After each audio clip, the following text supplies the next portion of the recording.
And WCBS-FM HD2, New York.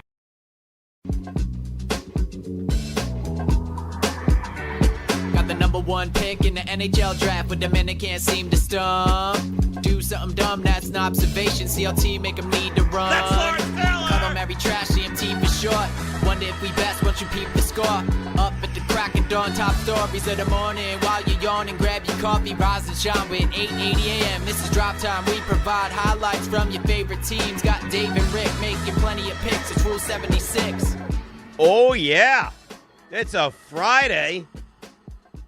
And it's a football Friday. And it's DNR. And it's with you. And it's right here on ESPN New York. We have the normal things that we do. We go around the league. We have a frenzy. We have Rich Cimini. We have Jordan Raanan. But I have a treat for you guys today. A big treat for you guys today. We've moved on for the day from one Rick DiPietro. And we've brought in one of my, I use the word adore. You use the word infatuate. That might be a tad strong. But we bring in my dear friend and yours, the great Dan Grassa. Good morning, Dan Grassa. Infatuation, and it's right back at you. How are you? I am well. Well? I'm well. Not better than well. Not better than well, because by the time you get to Friday, you're on fumes in the Right. shift. But I'm well, and I'm buoyed by a couple things this morning. Mm-hmm. The Mets are not one of those things. No. I'm buoyed by the fact that you're here, and I haven't talked to you in quite some time, and I'm excited for that and that conversation. It's always fun to get a different perspective as well. And I'm buoyed by the fact that it also, in fact, is a football Friday. So those two things have me buoyed. And what gets you buoyed is a football. I mean, forget about the Mets. I mean, we'll get into that at some point because we have to. But, I mean, it's not anything positive, as we know. But it's not right now. No, definitely not. But the football part is great. I mean, it stinks we only have 4 weeks left in the regular season, and there's no big games in New York. We know the rest of the way. No big games as far as anything competent in New York. Right. As far as draft position, there's a lot of stuff going on. But you drive yourself crazy worrying about that. Yeah, you do. But we're football fans, right? First and foremost, we like the sport, we like the league, and these divisions, these races, these games that we have on tap for the next 4 weeks, that's going to be a lot of fun. Parity reigns supreme. Well, it's going to be great. I mean, you got Broncos Packers this week, right? I mean, you got some real attractive games. You know what's interesting? How about this? And I know you're a geek with this stuff like I am. Uh-huh. And I know you're a Sunday ticket consumer, so you're not going to have this problem. This is one of those odd weeks. You get it in week 18 in New York, where you get the doubleheader on local TV, CBS and both Fox. channels give you the doubleheader? So get this, right? Because of the two bad football teams in this town who both occupy the 1 o'clock window on the two networks this week. Right, so we get them both at the same time, which is a real treat for the eyes, yes. Arguably the best game of the day on paper you won't be able to watch in New York, and that's Patriots-Bills at 1 o'clock. Really? Yeah. So here's the thing. Yeah. I don't think in most ways in my life I'm spoiled. Mm-hmm. I think I live a fairly normal, functional life. When it comes to my sports viewing, there is no one that will, A, spend more or be more spoiled than, in fact, I am. So, I like, you talk about the windows and when is this game going to be on and am I going to be able to see this game? Is it on my local? It's not a concern I've had for over a decade. And I empathize and I sympathize because I used to be that person. I'd have to check on 10 days before and scroll through 10 days. Like, all right, now it's Monday, Wednesday, Friday, Saturday. Get to the Sunday, 1 o'clock. We got this. We only have 1 4 o'clock game. So I sympathize with those people, but I'm not one of those people. I will have every game on. And here's the thing. Do I feel badly for those people at this point? I don't know if I feel badly because there's so many ways, Dan, that you can have the full Sunday YouTube vehicle. So should I feel badly that if you're not able to watch all the games? I don't know. Well, that's one of the sacrifices I have to make, given the work with my job with the Jets. Is because it doesn't make sense for you to have it because you're at the stadium or at the station. Correct. And how many times would you use it? Exactly. And I mean, this year in the case, I think we've had 2 Sundays home. Like we had a Monday night game and we had the bye week. The past 2 years we had 4 or 5 because we had a ton of primetime games and so on and so forth. But I remember a couple of weeks ago with the I think it was Thanksgiving weekend or like that week. Yeah. I saw those commercials all over the television. The Sunday ticket. You can get it now. Get a special, rest of the year rate for I think it was $49. And I'm thinking to myself, $49, and that was still with like 6 weeks left in the season. So do the math. That's a third of the season. The yearly rate at the beginning of the year was not $150. No, it was more than that. The yearly it was like over RJ $3. might know better than me. I think it's in the $400 range. Yeah, it's probably, right? Now, for me and people like me, I'm being serious. Like, I think it's a great value. Oh, right. Because there's not a Sunday where actually there will be this year. I'll be in St. Martin. But other than that, there's not a Sunday that I am not watching every single game in a setup where I have TVs all over the place. But that's a lot of money for someone that is not a massive football fan.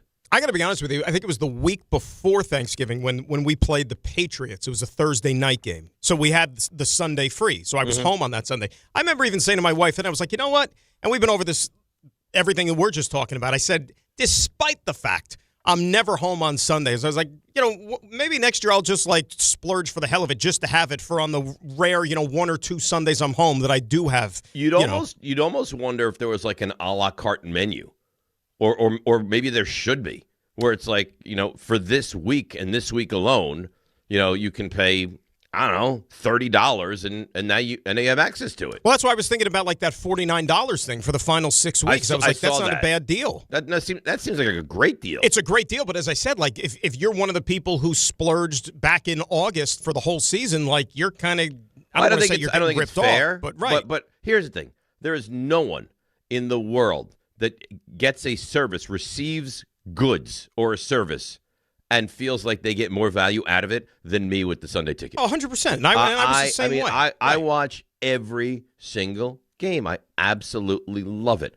I had the Sunday ticket. I mean, and I when it was still on DirecTV, so this is what, the second year not on DirecTV? Correct. So which had me totally in a panic. Oh, of course. When they did it, but it's been phenomenal. And I made the decision just to cut ties only because, like I said, my work responsibilities. But even the previous 6 years when it was still on DirecTV and I was doing the Jets, I still had the Sunday ticket. And what I did was I would just DVR a handful of games that I wanted to see in their entirety. And then I would go back and catch up on those games during the week. So that was before they might had... be in that aspect. Yeah. You might be. And we'll get to... I think this is an interesting topic, and I don't think it happens, but I've heard a lot of Joe Burrow and what he said the other day and how annoyed and upset he seems with the Bengals. So we'll get into that and, if and what the Jets should get involved with that. But I can't, and you clearly can, I can't know the result, tape a game, and sit there and watch it. I can't do it. I won't do it. I've never done it. I'm not that person. I guess I'm not like a true purist of the game. Part of the reason that I'm so excited and titillated, as some might say, is because I need to watch a game without knowing what's going to happen in the game. Yeah, I go back and, like I said, maybe there is a little bit more You're purity. Like a student. Student, right. I go back and so I still do that to this day, even without the Sunday ticket. Like, I mean, I've got NFL Plus. I'll go back and watch those. Like a couple of days ago, I finally got through Bengals-Bills, because that was a game that I DVR'd because I wanted to see the whole thing, from last week. But at the stadium, like, I got my iPad, and I'm locked into our game, of course, but I have the red zone on my iPad, like, while the game is going on, just to be able to somewhat be abreast of what's happening, around the league. But I'm not, like, locked into any whole game. I understand. Yeah. I understand. Yeah, we love football, and it's the one sport that when your team is irrelevant, and we can absolutely both raise our hands and be like, yes, irrelevant, right here. At least for me, it's the one sport that even when your team is just god-awful, you're as involved and as interested as you would be if your team was sitting here at 13-1. At least for me, I feel. Do you feel like that also? 100%. I mean, look at your game this week. I mean, you got a 3-win team and a 2-win team going up against each other. Like, you really have to be a diehard to watch that game, but you're going to watch it. Right. But not only that, it's like if the Giants and Jets were taken off of the schedule, didn't play, they disbanded for the rest of the season, I would still be as into a football Sunday. And I think that's why football is so awesome, because if it was hockey, I mean, I'd be I probably wouldn't even watch hockey if the Rangers were not involved. Right? NBA, Knicks, I'm interested in the Thunder right now, but that's just a special moment because of what they're doing. Right. But they have me totally into it, but the Knicks are the reason I watch. The Mets, probably baseball would be the one that I would get into also, but if the Mets ceased to exist or there were 60 games under, I certainly wouldn't be as excited. Football, they own me. There's nothing I could do to release myself from the grips of the NFL. Right, it's a lifelong habit. And just as a human being, forget about as a sports fan or what you do with your work. I mean, your life responsibilities, there's only so many things you can keep on your plate. You know, all the things you want to pile onto your plate, and sports is the same thing. It's like there's only so much you can consume, but football becomes the priority because first of all, it's 1 day a week. I mean, for the most part, it's 1 day a week. Yeah, right. You know, but you make the commitment. So this Joe Burrow story, I'm just looking at a piece of sound that RJ sent. Yeah. I think this is the one we start with. Have you seen the visual yet? Or just of him standing up there and I haven't sat there and seen the entirety of it. I saw a brief in passing I saw it. Yeah. Why? What is it like? Jarring? Well, no. I mean, if you saw the clip, I mean, it's not like he was sitting there moving himself throughout his press conference. He was just sitting there slouched in the chair. He looked miserable. And I guess you're going to throw to the sound, but the question that I have, and I know how I think a lot of people are spinning this. But I'm not even going to throw to the Burrow sound. I think the one to me that's most like, oh my God, I'll play. But go ahead. No, what I was going to say was instead of what does this mean for the Jets, and I've been one of these guys for months who've been kind of beating that drum about, hey, you know what, Jets, get involved. There could be something here. This, to me, I think goes down a potentially different path altogether in that, are we talking about a guy who just has been so beaten down? Like an Andrew Luck situation? Like an Andrew Luck, and he might be done with football. Forget about, I don't want to play in Cincinnati anymore. Maybe he just doesn't want to play in the NFL, period. Well, that would be torturous. And as a football fan, we just discussed the magnitude of how much we love football. That would stink. Like, I watched him last week. It's like watching it's like watching Picasso paint. Like watching him play football is beautiful. It really is. Like the way he's able to throw the football and read the defense and find the matchups, he's amazing. If I had that stripped away, I feel the same way with Andrew Luck. Like I feel like I was deprived of watching 5 years of an elite quarterback. And in my estimation, Joe Burrow is actually better than Andrew Luck because he's doing more with even less, and that would be a real shame. We'll get to the game last night as well. What a collapse! I mean, the Bucs deserve everything they get, man.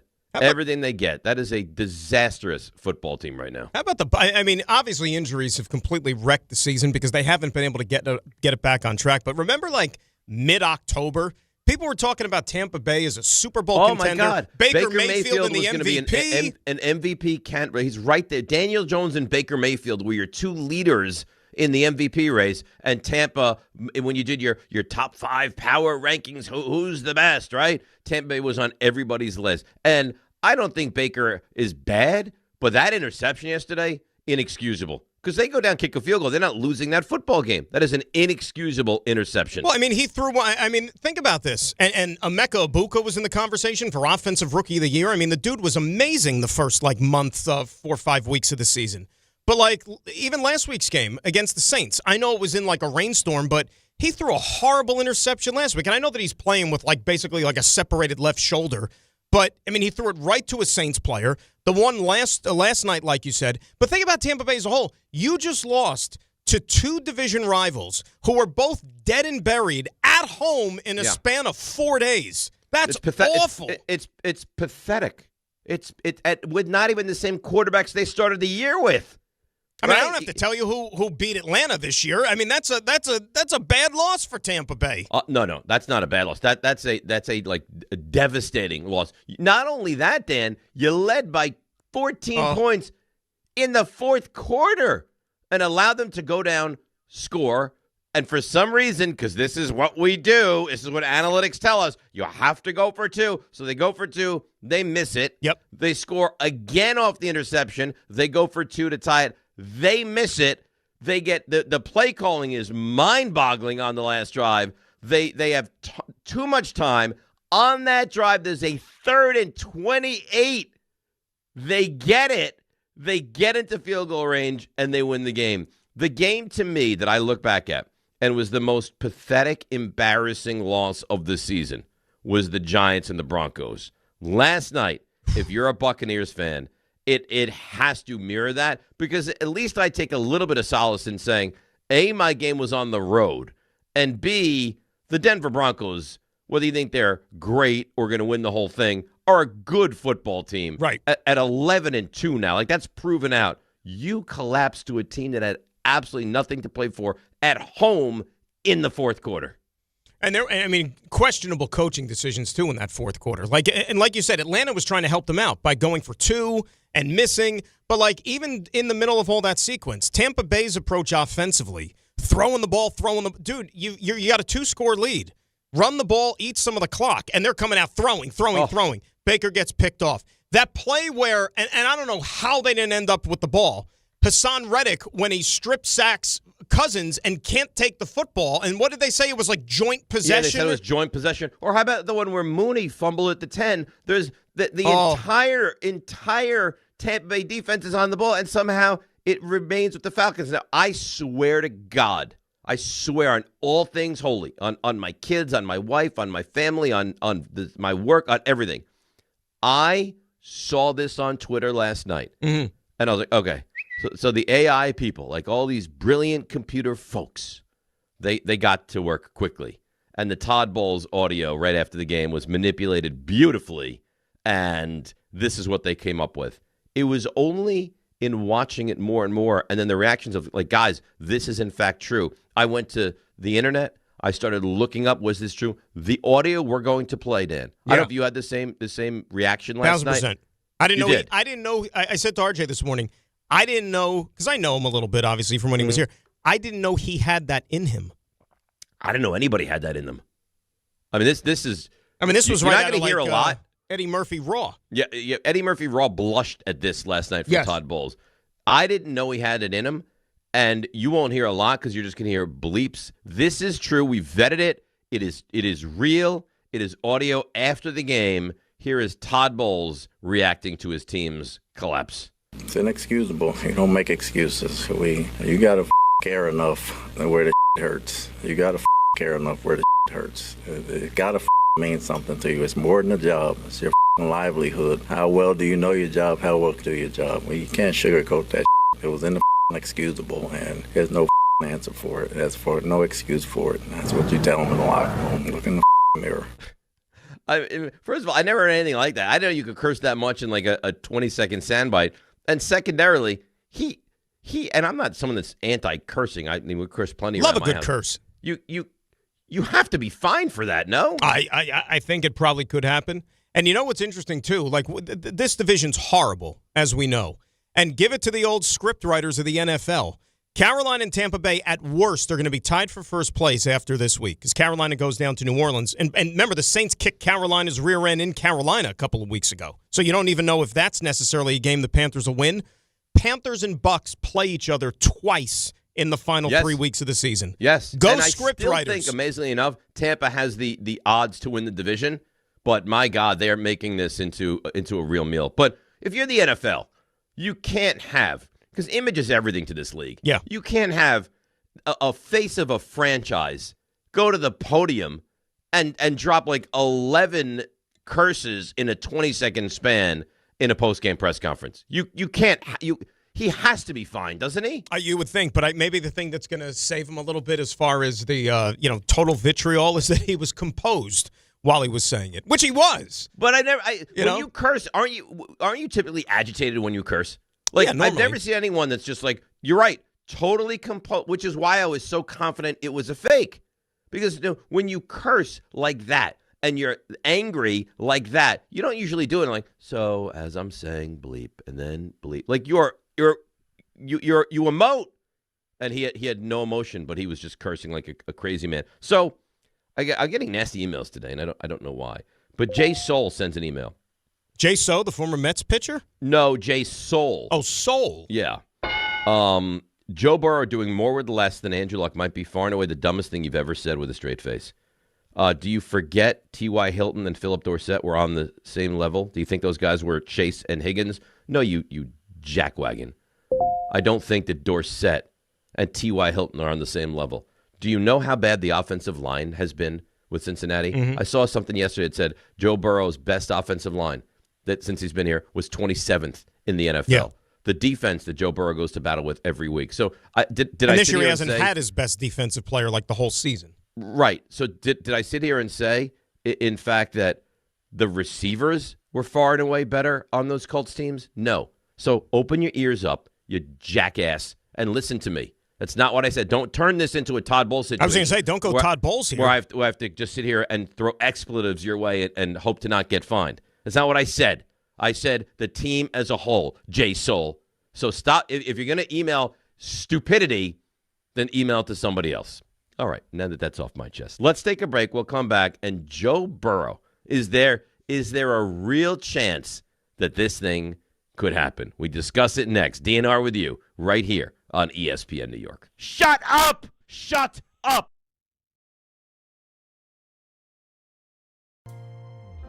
John Ryan. Yeah, Dad. I think I came up with a killer slogan for our law firm. D'Agostino and Associates, bite back. Bite back? Yeah. When someone hurts you, you bite back. We'll be the law firm that bites back. Dad, that's brilliant. Accident victims, call D'Agostino and Associates and bite back. Hey, we could even put a big vicious dog on billboards everywhere. Yeah, and Rottweilers on buses. Hey, how about a toll-free number? What are you thinking? You know, like 1-800-BITE-BACK. 1-800-BITE-BACK. That's brilliant. But what if people hear fight back? Easy. I'll spell it out for them, like 1-800-BITE. Back. 1-800-BITE-BACK. That's 1-800-248-3222. Love it. Hey, Dad. Yeah. All this talk about biting back got me hungry. Me too. Want to grab lunch? Sure. Hey, how about a jingle? You mean like D'Agostino, law, bite back? We are proud to serve our country, to serve our local communities, to wear the uniform, to be a soldier, to serve abroad when and where duty calls. We are ready to stand with our brothers and sisters to defend, to serve, to fight. We're always ready, we're always there. We are the New York Army National Guard. Sponsored by the New York Army National Guard. 1-877 Cars for Kids. KARS Cars for Kids. 1-877 Cars for Kids. Donate your car today. 1-877 Cars for Kids. Donate your car today. Ready to get rid of that old car? Donate it to Cars for Kids. Call 1-877-CARS-FOR-KIDS to reach a friendly live agent. Donation's super easy, and your car can be picked up as soon as tomorrow. Call us now, 1-877-CARS-FOR-KIDS. That's Cars with a K to donate your car today. 1-877 Cars for Kids.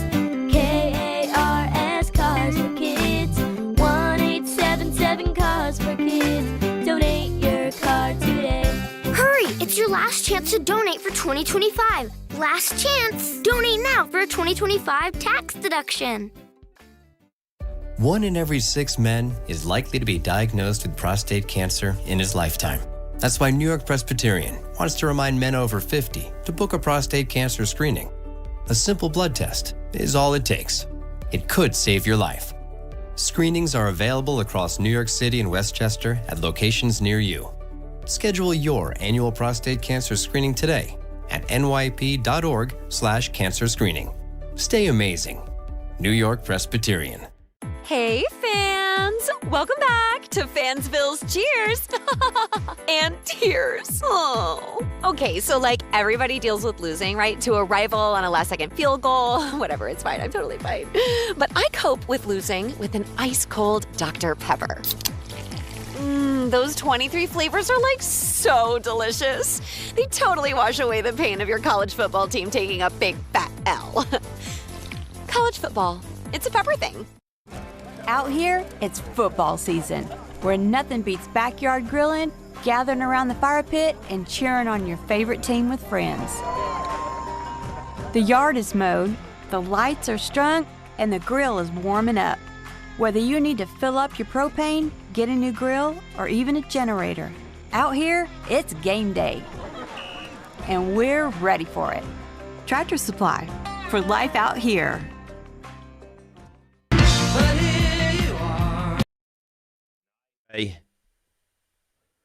DNR with you, ESPN New York. We roll along on a football Friday. We didn't even get into the crux of what we want to do today. I obviously want to get into the Mets. And, I am one of the few that stands by there has to be a plan. There is no way that we are entering this important offseason, losing Alonso, moving on from Nimmo, not keeping Diaz, and that there's no plan in place. I just don't believe it. And I don't want to get into it deeply now, but each and every day, David Stearns and the Mets are making it much more difficult to believe.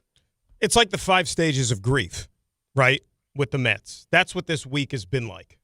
And I think I'm at the stage now of, I guess I'm probably at acceptance. I think we bypassed the denial thing, at least I did right off the bat.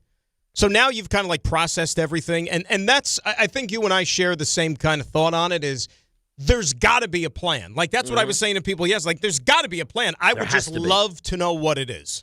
I agree. And we will find out, and we will either crucify David Stearns, and he will go from being, an icon or beloved in the city to being absolutely hated. And I got to tell you, and we'll get into it later, I promise. But, Steve Cohen was like a savior.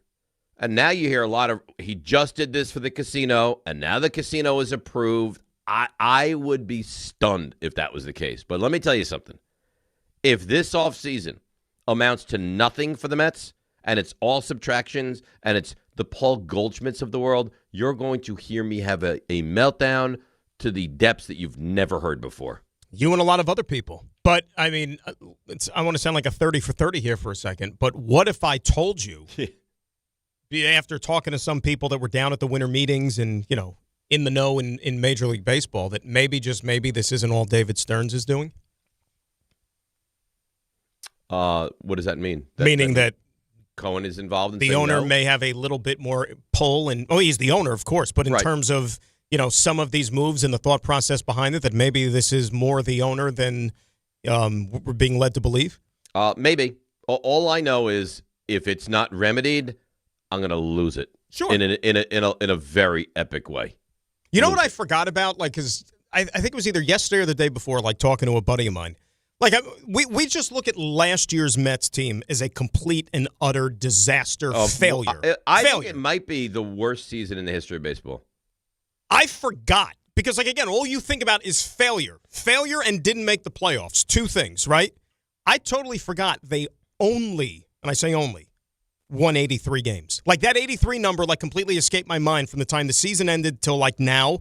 They only won 83 games. Which is an embarrassment. It's embarrassing. Yeah, it's an embarrassment. I mean, you lost out to the Cincinnati Reds, who were like for them, what a great win. For the Mets, what an epic collapse. Well, they backed in, yeah. So this sound. We'll get back to the Mets later. We'll let you guys have your pound of flesh. And the Suarez is just another signing that you find to be distressing. Dan Orlovsky on Get Up. Here he is yesterday. And this, if you're a Jets fan, has to be music to your ears. Joe Burrow will be out of Cincinnati soon enough. It's the beginning of the end for Joe Burrow in Cincinnati. The organization has absolutely failed him. If I'm the Jets, if I'm the Raiders, if I'm the Vikings, if I'm the Steelers, I'm figuring out a way, coming off of what happened just yesterday, getting together and saying, how do we get Joe Burrow? How do we start the process of making Joe Burrow our quarterback? Because he obviously no longer wants to be in Cincinnati. All right, so I hear that, and you have those thoughts immediately, right? Like what teams need and what teams are decked out with draft capital up the wazoo, and that is the Jets. Dan, I'm trading. You name it, you can have it. So I'm not exaggerating with you. Now I don't know that you might know it, and if not, Ray might know it, and if Ray doesn't, I know Ray can look it up. Mm-hmm. My understanding is you can only trade out 3 years of picks in the NFL. You can't do like NBA, like 5 picks every other year, number one. But my question would be, and maybe you don't know it, and I'm putting you on the spot, and then you can yell at me, that's fine. Are you allowed to trade more than 3 ones over this span? Or can it only be 3 ones that you can deal away? I don't know the answer to that question. Right. I don't know. But, I mean, they've got 5 over the next 2 years. But here's the question then. You trading all 5? I mean, listen. I don't think it'll take all 5, by the way. I wouldn't want to. I would. I would. I don't think you could do that. I would anything not. I would trade anything. Well, Dave, here's the thing, and I hear what you're saying, and I know that the situation is very bad right now. They don't have an option at quarterback, and Joe Burrow, is one of the best when he's on the football field. But there are a couple of minuses you could point to. And look, if you told me that Joe Burrow wants to come play here, I'll drive to Cincinnati myself. I'll eat Skyline chili straight for 24 hours, and I'll drive him back. If that's via the drive, you really want to drive back with a belly full of Skyline chili, though? If you can guarantee me Joe Burrow, a healthy Joe Burrow for the rest of his career in green and white, I would do it. I'd even drink milk with the Skyline chili. Well, and I don't know how you could. That's disgusting. I don't know how you could guarantee a healthy Joe Burrow because that's never the case. Well, and that's why you're not going to give up 5 first-rounders, because here's the other thing, too.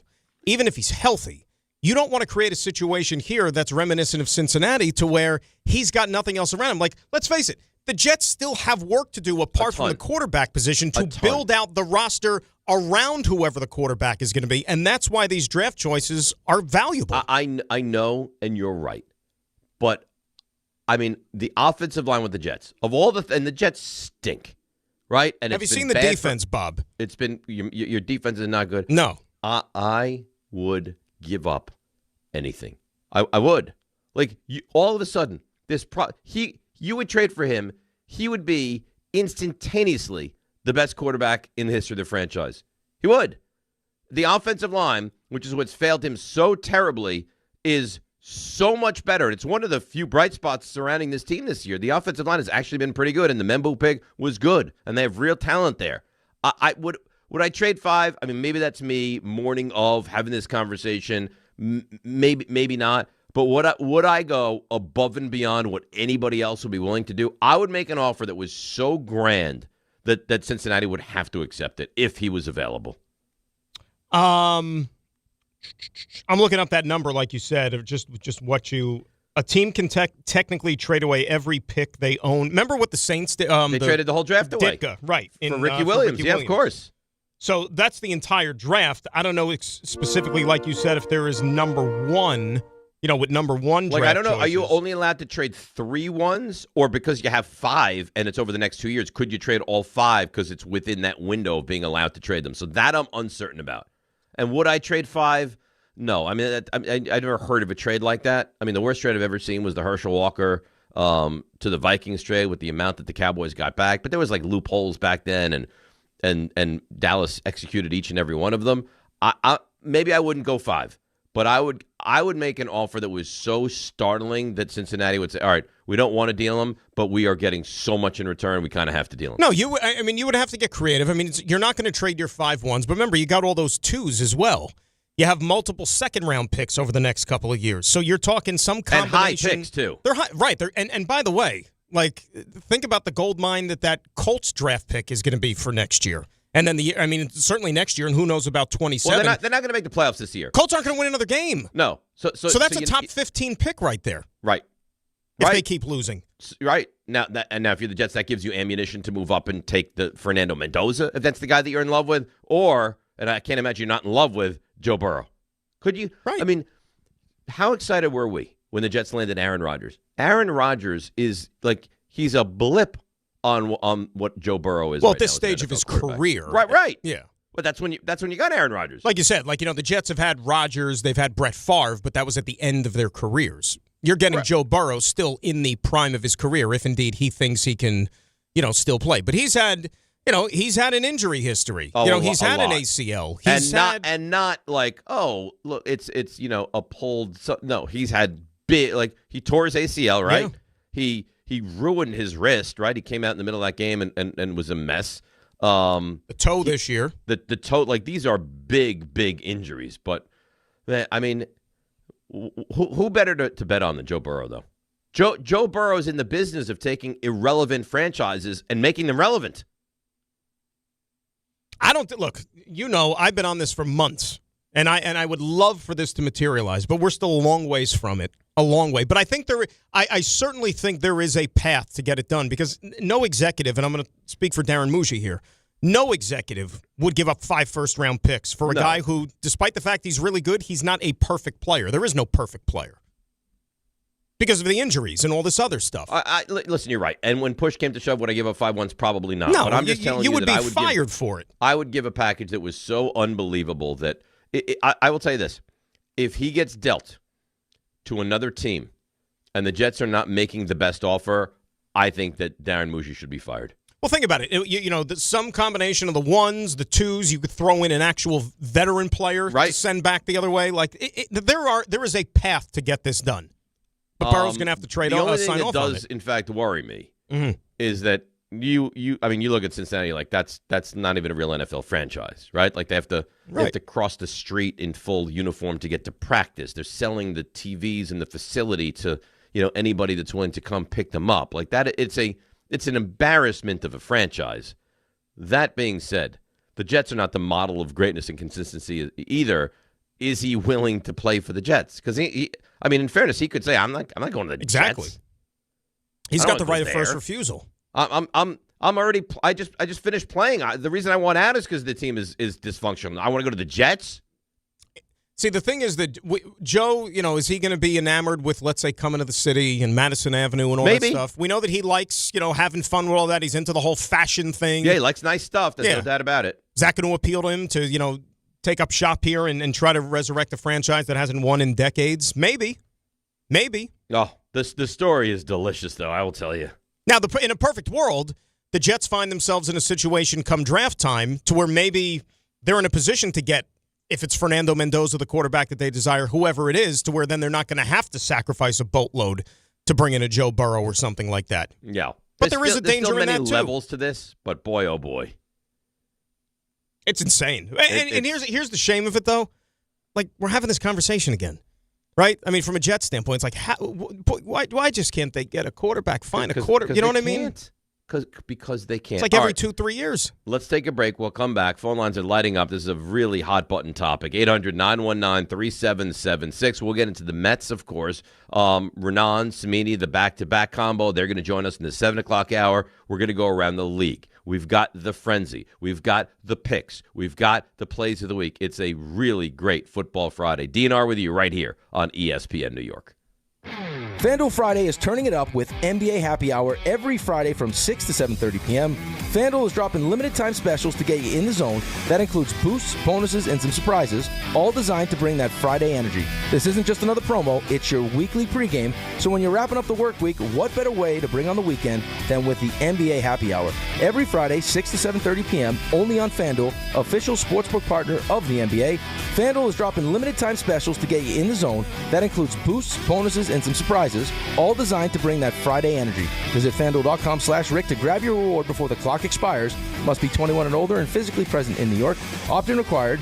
Rewards are non-withdrawable. Restrictions do apply, including bonus and token expiration, leg requirements, and max wager amount. See terms at sportsbook.fanduel.com. For help with a gambling problem, call 1-877-8-HOPE-NY or text HOPE-NY at 467369.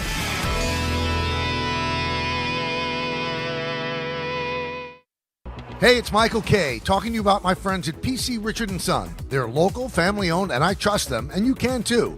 Right now, save on all holiday gifts for everyone on your list. And with their holiday price guarantee, your price is protected. If the price goes lower from now through December 24th, they will match it. You can't beat it. Plus, you get fast and free delivery. PC Richard & Son, the company you could trust for over 116 years. Free delivery excludes Manhattan. D'Agostino, law, bite back. I'm injury attorney John Ryan D'Agostino, nicknamed The Closer, continuing D'Agostino & Associates' legacy of helping the injured for over 35 years. My father, John D'Agostino, built this injury firm to help accident victims. This is John D'Agostino, and this is a family firm. For us, it's about doing what's right and making sure somebody pays for your pain.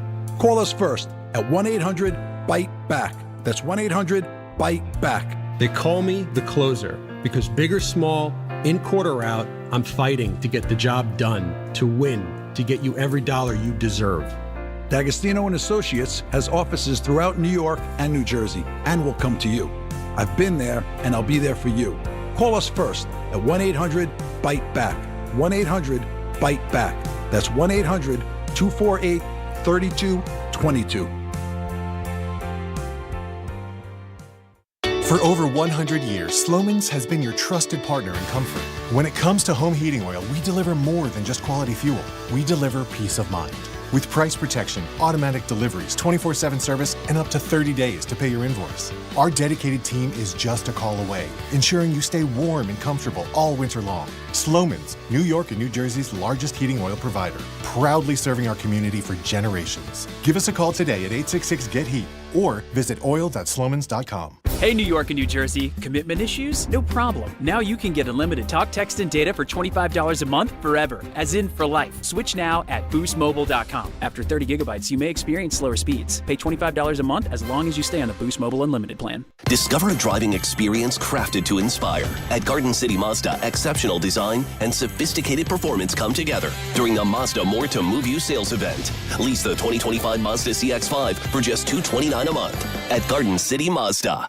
Do you owe $10,000 or more in credit card debt or personal loans? With credit card debt at all-time highs, Debt Relief Advocates is urgently notifying consumers of debt relief now being made available, designed to aid consumers with out-of-control credit card debt. Those who qualify and enroll for this relief program will only have to pay back a fraction of what they owe. This is not bankruptcy or a debt consolidation loan. This is a relief program that credit card companies would rather you not know about, as it ends your debt nightmare and saves you lots of money. Consumers owing at least $10,000 in credit card debt or personal loans can now take advantage of this debt relief as the cost of living skyrockets. Debt Relief Advocates has established a relief hotline for you to call to learn what debt reduction you may qualify for, so don't wait. For this free information, call the Relief Hotline at 800-606-8737. 800-606-8737. 800-606-8737. From the regular season to the Super Bowl, ESPN New York is your destination for football. We've got crazy fans. If the Giants somehow beat the Cowboys, I'm going to take a dump on your head. You can feel good because you're a damn football team. Expert analysis. Marcus Spears joins us now, ESPN NFL analyst Damian Woody. Mel Kiper Jr. The Hall of Famer Steve Young. He's kind of our resident general manager, Louis Riddick. We got Mike Tannenbaum right now. And all your fantasy and wagering needs. This is ESPN New York. We are football.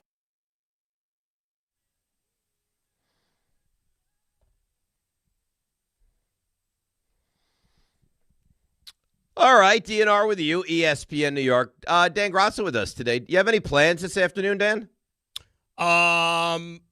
There's word, and again, this is always big news when it happens, and it's a rare occasion because it hasn't happened in quite a while. But there is going to be a post-show breaking of the bread with the Three Musketeers. Yes. Wow. Oh, you know what? I would like to extend an invitation to you. To me? Yeah, to you. We are having our big year-end show gathering next Wednesday post-show. We're going out for a nice brunch. I have the place. Raymond has been into this place. We didn't eat there, but we were kind of taken aback by the beauty of this place. The majesty of the place. Of the studios next Wednesday, December the 17th. I would like to cordially invite you to this event. Wednesday, December. Why do I think I have something? You'll have to figure that out, but you're invited. Wow, that's big. Yeah. That is big. So it sounds like you're doing a post-show event today. Well, I got another news for you. Yeah. See, here's the problem. As much as you would like it, not everyone that's listening can go to your guys' brunch after the show today, right? Right. But where they can go to meet the upper echelon of what ESPN has to offer is a holiday party. Yes. And the ESPN New York holiday party is today. Both the K Show along with DHR are bringing the holiday cheer to your mother's house, Dan, in Garden City Park, Long Island. My mother didn't tell me about this. Yeah, ask her. Once again, we're collecting unwrapped toy donations this year to benefit the Garden of Dreams Foundation. It all kicks off at 1 o'clock today at your mother's house. Now, for more information and to purchase VIP access, check out the ESPN New York app, brought to you by Amazon Pickup, Security Dodge, Spiked Aid, made for big city social stamina. So I don't know how you can't be excited and want to go to that. Well, it's perfect. It's a Friday. Yep. You know, most people have the weekend off. You don't have to do anything. You know, I know there might be a little bit of traffic, but you know what? You take your time. You get there. It's a large window. You know, you have the 4 or 5 hours, 6 hours to play with. You'll get there in one piece. You have a good time. And then you can just do whatever you got to do on the weekend. It's fantastic. It really is fantastic, and you meet all the guys. I mean, you get 4 guys at this event. You got Michael, and then when Michael's done with his show at 3:00, he's going to hang out. He'll sign autographs. He'll take pictures. You'll get to really see how enormous of a human being Michael K is. And before DHR goes on air, they'll be hanging out during the K show, so you can meet those guys. Can I go back to the thing on the 17th, the breakfast invite or the post-show invite thing? Can you text me the name of the place? Yeah, of course. Yeah. Ray, remember when we walked into that place and it was like magical? Taken aback. Yeah. I like to get a good feel of a place, like before I commit. You know what I mean? And I don't know how I feel about this. Yeah. Raymond, RJ, the fact that he's not committing to the event. No, I see what you're doing. That's not it at all. Until he knows the place. I don't feel comfortable with that. No, here's the thing. Because I'm neurotic when it comes to certain things, some people would call me finicky. If they have a nice menu online, I like to survey and look at the menu to give myself a little bit of a kind of understanding as to what I'm getting myself into, so I don't take up too many other people's time. Either you want to go or you don't. Well, no, it's like this. The company. Look, that you'd be sitting with moves it for you or doesn't. If I can do it, and I got to check and see what I got going on Wednesday. If I can do it, I would be content just going there and drinking ice water and not even have to order anything off the menu just for the company and the camaraderie. Paella. It didn't stop it. It didn't feel like that. I know. See, and I apologize because I think, like you said, I know you're right to maybe think that that's what I was trying to convey, but that's not it at all. If I didn't want to go, or if I was blowing smoke up you know what, I would just say I don't want to go. And but okay. No, I like kind of, that's a cool spot. Never heard of this. Oh, when somebody tells me, I had lunch with my buddy the other day, and he brought up this, I was like, that's interesting. You know what I did? I put it right in my phone to check it out. Okay. Yeah. All right. RJ, you heard the way he reacted to that. Like, you don't think my response is unfounded, right? You were taken aback with that a little bit? Yeah. Listen. He's RJ. He's well within his rights to think that because it may have came off that way. But I'm sitting here I guarantee you that is not what I was going for. So this is why I believe Dan, because there's no better meal organizer within these walls, not just currently, but period, than Dan Grassa. So I do want to give him the benefit of the doubt. Is that true? I think that is true. I believe that to be true. Nobody loves a post-show brunch more than you. But because they're so infrequent, that's why. But you make it happen. You don't just talk about it. You push. In fact, some have told me you're overly aggressive. I don't believe that. Well, how can you be overly aggressive? Who told you this? People, more than one person be like, man, Grout, when he wants to go to a brunch, he puts on the full court press. I don't think that's true at all. Remember the 40 Minutes of Hell that Nolan Richardson used to put on for Arkansas back in the day? Yeah. Sure. I'm told it's very comparable to that. Interesting. By the way, I sent you the place. All right, let's see. I'd appreciate if you didn't say the name of it on air, but you look through that. We were never going to say the name of it on air. Now, come on. What are we, hacks? Rick could absolutely say the name on it. Rick's not here. You know, like you can't judge a book by its cover. If you could judge a book by the name of the place, this is pretty good. The places, and I've been there before, and we walked in, and I was like, like Ray, did you hear like magical bells when we walked into that place? Look at it felt that way. You go on the front page, and it has like the major global cities that this establishment is located in. Yeah. Like not like just like in the tri-state area. No. The globe. The globe. And let me sweeten the pot for you. The guy on the front page is doing like the Salt Bay pose. You're right. It's fantastic. let me add just one little piece of that might even make it more special for you. Oh, yeah. Okay? Yes, sir. It's not a cheap restaurant. Mm-hmm. You'll be going for free. No. See, then I'm out. Yeah, you'll be going for free. I'm out. No. I'm out. You're not out. I'm out. This is my give back to you guys. No. For RJ walking in at 3:40 every day. Then let me help. For Rick and all the funny stuff and the amount of time he puts into the show. For John, for as good as he is to us. For Brownshire, I don't know why Brownshire gets invited, but for you and all your involvement here, I am picking up the tab for this meal of meals. Yes, I am. I would like to contribute. Even if it's a tip. I will not accept your money. Let me contribute. Nope. No. Last year we went very different location in the city. It was glorious. We made a scene. We always make a scene that could be looked at negatively, but no. I will not take $1 from any of you guys. I pick up the tab for this meal. I don't know what Rick does. Rick, who has more money than anybody at the station, does nothing holiday-wise for us, but this meal is on me. Yeah, why do you think he doesn't want to get involved? I don't know. This is led by me, too.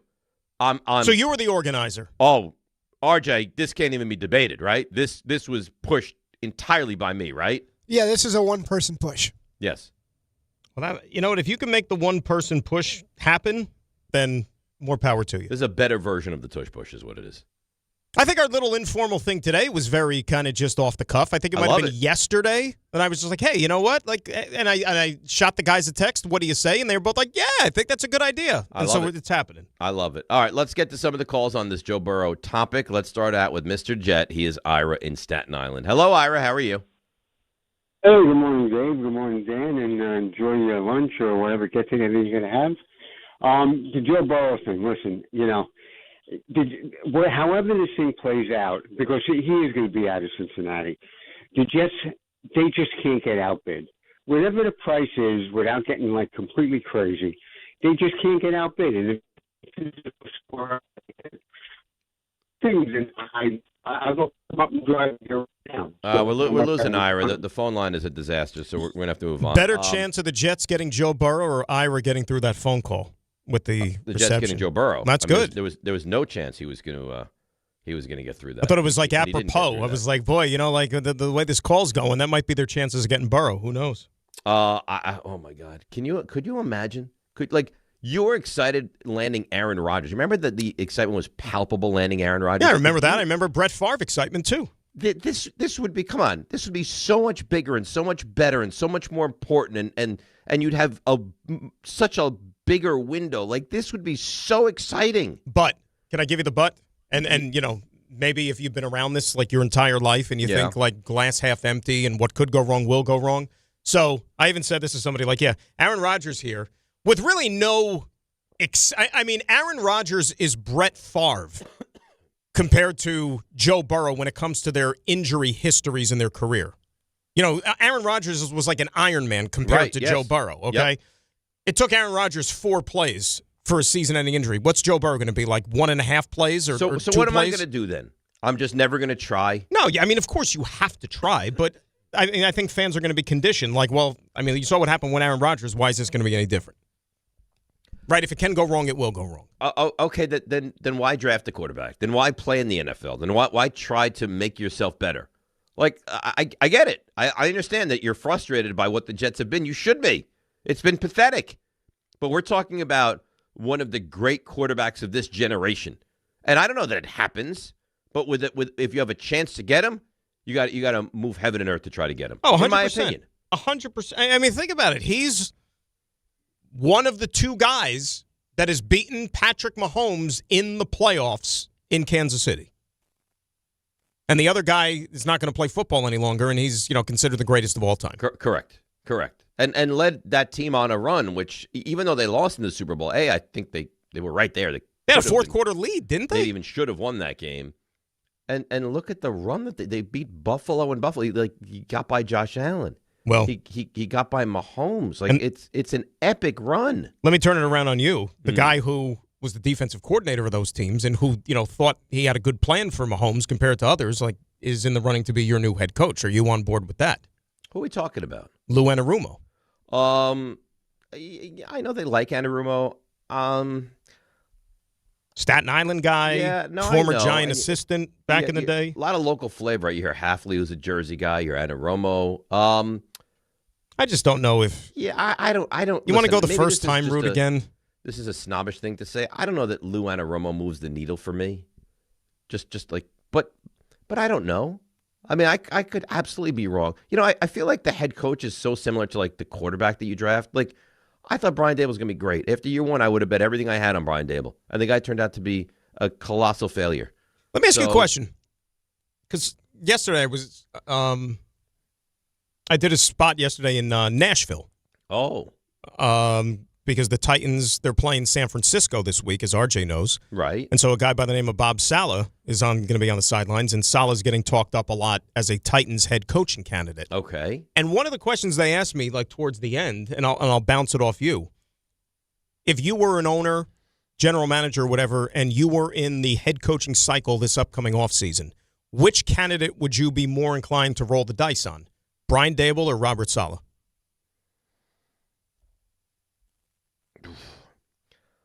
I would say Saleh, And I'll tell you why.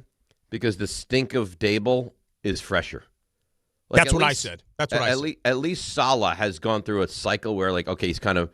Now, I don't know that either guy's going to be a great head coach. Like, some guys, some coaches are just, it doesn't materialize. You could be an elite assistant, and it doesn't materialize to be the head coach. Well, that quote-unquote stench, as you said, like Saleh's getting that out of his system this year, being a defensive coordinator. Dable might need at least one season of that. Yeah. Like maybe Dable needs to go and resurrect another quarterback and turn him into the guy that we thought he could be and have success with that offense and then get hired away from that. I think there needs to be kind of a regeneration of Brian Dable. Like Terminator 2, regeneration. And I think Saleh has done that. Like, if I would have told you you would have hired Saleh off of the Jets, you would have been like, oh, no. Right. Right? Right, and Saleh's done a great job. RJ knows it. I mean, what he's done with that defense this year, without the two best players on that defense. Is he a great defensive coordinator, or can he be a great head coach? I don't think we have the answer to that. No, and the funny thing about it is, like, Dable at least had the 1 year that Saleh as a head coach didn't have a year as good as Dable's first year. So it's like the overall body of work is not impressive as a head coach for either one of these guys, and Dable's highs were higher than Saleh's, but to your point, I think most people would still probably roll the dice and at least right now give Saleh the benefit of the doubt for a second go-round. All right, let us roll the dice again and see if Ira's phone line is any better. Let's see what you got now, Ira. Hey, I think this should be better. So, listen, with Burrow, you got to get him. You can't get outbid. The only concerns I have is his type of personality going to be too much fair and Glenn, because that's what happened with Rodgers. That was one of the reasons. And number two, and this is a big factor, Zach Wilson's agent is Joe Burrow's agent. And he knows what goes on with the Jets and what happened with quarterbacks and how the organization runs. And that would be something I'd be more concerned about Joe Burrow's agent than the Jets not coming up with the right type of bid. I think you're right. I think that the Jets would go, and thanks for the call, and the line was much better. I think there's a better chance that Joe Burrow says, I don't want to, if it's him or his agent or his family or friend or whoever, I just played for the Jets. I don't want to go to, another Jets team. Right, he doesn't want to go to Bengals East. Right, I don't want to go to Bengals 2.0. No, thank you. So, right, and the way that he's already looking at his NFL mortality. Right, because Joe Burrow's not young. Like, Joe Burrow, when he came into the league. 29? Yeah, he was like, a 24, 25-year-old rookie or something like that, I think.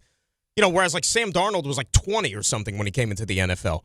But he's probably looking at this as, all right, if I get traded, the next stop, I hope, is going to be my last stop. You're right. He's already made more money than God, you know what I'm saying? You wouldn't think about getting traded, and then where's the team after that going to be? Right. You would hope that the next stop is the last stop. Dan? Dan? Yes. Dave Rothenberg here. Hi. How are you? I want to tell I'm looking at you, Dan, and all my other friends out there about Big my news, friends. Jazz hands. At Bath Fitter. All right, so Dan, here's what happens. Mm-hmm. They offer custom bath renovations. The one I'm most partial to is the unique PermaFit solution. It's a watertight fit, and they're not in your house for weeks or days. It's 1 day max. That's it. All right, it's durable. It's easy to clean. No demo, no mess. And here's what we love. Lower cost than a standard replacement. And right now, Dan, there's no money down. There's no payments. None. Not a penny. No interest. 18 months. That's no interest until April of 2027. So here's what you do. You see their website or call for details and start designing your bath today like we did at bathfitter.com. More on Burrow, more on the Jets. We'll get into the Giants. We've got Cimini. We've got Raanan. We go around the league. We get into the Mets. We've got our picks. 1 hour down, 3 to go. Busy show. DNR with you, ESPN, New York. All right, let's add to the busyness and bring in the best. She is Debbie Duhaime. Hi, Dave. Good morning, Dan. Let's see what's happening, guys. As you head to the Grand Central Parkway westbound, slowing down by the LIE. It's an accident being cleared. Remember, it's another gridlock alert day. If you're heading out to your mother's house later on this afternoon, watch for some slowdowns on Jericho Turnpike as you get out through the area of Garden City Park. Watch for some slowdowns right now as you head over to 3 eastbound at the New Jersey Turnpike in East Rutherford with a collision sponsored by Positive Coaching Alliance. Got issues with youth or high school sports? Positive Coaching Alliance can help. PCA, a national nonprofit, offers more than 1,000 free online resources for youth and high school sports coaches, parents, students, and administrators. Visit PCADebZone.org. I'm Debbie Duhame on 880 ESPN New York. Every 40 seconds, a child is reported missing. That's 2,000 children every single day. It's a heart-wrenching reality that we can no longer ignore. Find the Children is a non-profit organization dedicated to helping find missing kids. You can be a part of their mission by donating your unwanted vehicle, running or not. Call 1-800-294-0222. We guarantee that you will receive the maximum tax deduction. We provide fast, free pickup with 24-hour response. Call 1-800-294-0222. Find the Children provides crucial resources to help find missing children and educational materials to teach kids how to recognize and avoid predators. Our recovery programs have a proven track record of reuniting kids with their families. It's time to act. Donate your unwanted or unused car. Help us build a world where every child is safe. Pick up the phone and call 1-800-294-0222. Together, we can bring these kids home safely. This advertisement was paid for in partnership with Cars R Us and Find the Children. We are proud to serve our country, to serve our local communities, to wear the uniform, to be a soldier, to serve abroad when and where duty calls. We are ready to stand with our brothers and sisters to defend, to serve, to fight. We're always ready, we're always there. We are the New York Army National Guard. Sponsored by the New York Army National Guard. When you're streaming Stranger Things on Netflix, hurry! Okay, wait! Shh! Don't take slow for an answer. Switch to Optimum Fiber for the fastest, most reliable, and most consistent internet speeds, starting at $25 a month. And this holiday season, get Netflix and so much more on us. Call 888-4-OPTIMUM or visit Optimum.com today. Whoa, did you see that? Optimum, don't take slow for an answer. Netflix subscription required. Terms apply. See Optimum.com for details. All the way over Barzell, score! New York Islanders hockey is back at UBS Arena, and it's time to bring the family and make some noise. With more afternoon games this season, the Islanders have special kids-themed games and activities for young fans. Play games pregame at the park and head inside for fun on the concourse and on the ice. Tickets for the 2025-26 season are on sale now. Get your tickets at NewYorkIslanders.com. 880 ESPN, WHSQ, and WCBS-FM HD2, New York. A Good Karma Brands radio station. D'Agostino & Associates is a legacy firm, and I'm proud to be a part of that legacy. I'm Jenna D'Agostino, and like my father, I fight to get justice for the injured. The hustle and grit of these streets shaped me. I'm John D'Agostino, and from the concrete to the courtroom, I built this injury firm 35 years ago to get accident victims justice. So call my team first, 1-800-BITE-BACK. That's 1-800-248-3222. You want justice? Think Jenna D'Agostino. Think D'Agostino & Associates. Justice isn't just a word. For us, it's a way of life. It's having compassion for your struggle and getting you paid for your pain. Now that's justice. D'Agostino & Associates means being there for the injured. Seriously injured? Call my team first at 1-800-BITE-BACK. That's 1-800-248-3222. D'Agostino & Associates has offices throughout New York and New Jersey and will come to you. I've been there, and I'll be there for you. D'Agostino Law Bite Back. New York Lottery's holiday scratch-off games are the perfect gift for everyone on your list. Like me, your Aunt Jules. I told you I didn't need a gift this year, but I secretly really want one. Or me, your neighbor Frank. I hope you didn't forget I'm coming to your holiday party tonight. Or me. Why does no one ever think of the voiceover guy? Anyway, New York Lottery's holiday scratch-off games have more winners and top prizes up to $5,000. Please play responsibly. Must be 18 plus. Gambling problem? Call 1-877-HOPE-NY or text HOPE-NY. Getting more as a MyLowe's Pro Rewards member is easier than ever with the Lowe's app. Download it today and earn 500 points the first time you log in. Plus, your digital wallet helps you scan, save, earn, and access what you need to manage it all in one place. Download the Lowe's app and take advantage of your Pro benefits today. Lowe's, we help, you save. Valid 12/1/25 to 1/7/26. Offer valid for first login per organization only. Loyalty program subject to terms and conditions. Additional restrictions apply. Visit Lowes.com/terms for more details. Subject to change. With Progressive Customer Service, there are lots of ways to connect with us, so you never have to miss a second of your favorite sport. Because you'd much rather watch a ball go through a net 124 times in 48 minutes when you don't really have to pay attention until the last two, and then somehow those 2 minutes will take an hour. You don't want to miss all that. Luckily, you can chat with Progressive on our app, online, or over the phone without missing a single one of those times the ball goes through the metal circle. Progressive Casualty Insurance Company, affiliates, and other insurers. Not available in all states or situations. This is DiPietro and Rothenberg. It's the beginning of the end for Joe Burrow in Cincinnati. The organization has absolutely failed them. If I want to keep doing this, I have to have fun doing it. I've been through a lot. It's not fun, then what am I doing it for? If I'm the Jets, I'm figuring out a way, getting together and saying, how do we get Joe Burrow? How do we start the process of making Joe Burrow our quarterback? Who better to bet on than Joe Burrow, though? I certainly think there is a path to get it done. Joe Burrow is in the business of taking irrelevant franchises and making them relevant. This is DiPietro and Rothenberg on ESPN New York and streaming live on YouTube. Oh, you would wish that were the home for Joe Burrow over in Florham Park. You imagine that? You'd develop, Dan Grouse saying for Rick today, you'd develop a relationship. You guys would probably hit the town, cause trouble, go to brunch. All over the place. All over the place. Right, like, I don't know how much trouble you could cause at brunch, but that would be a scene. Listen, I think Joe Burrow in like a big fur jacket.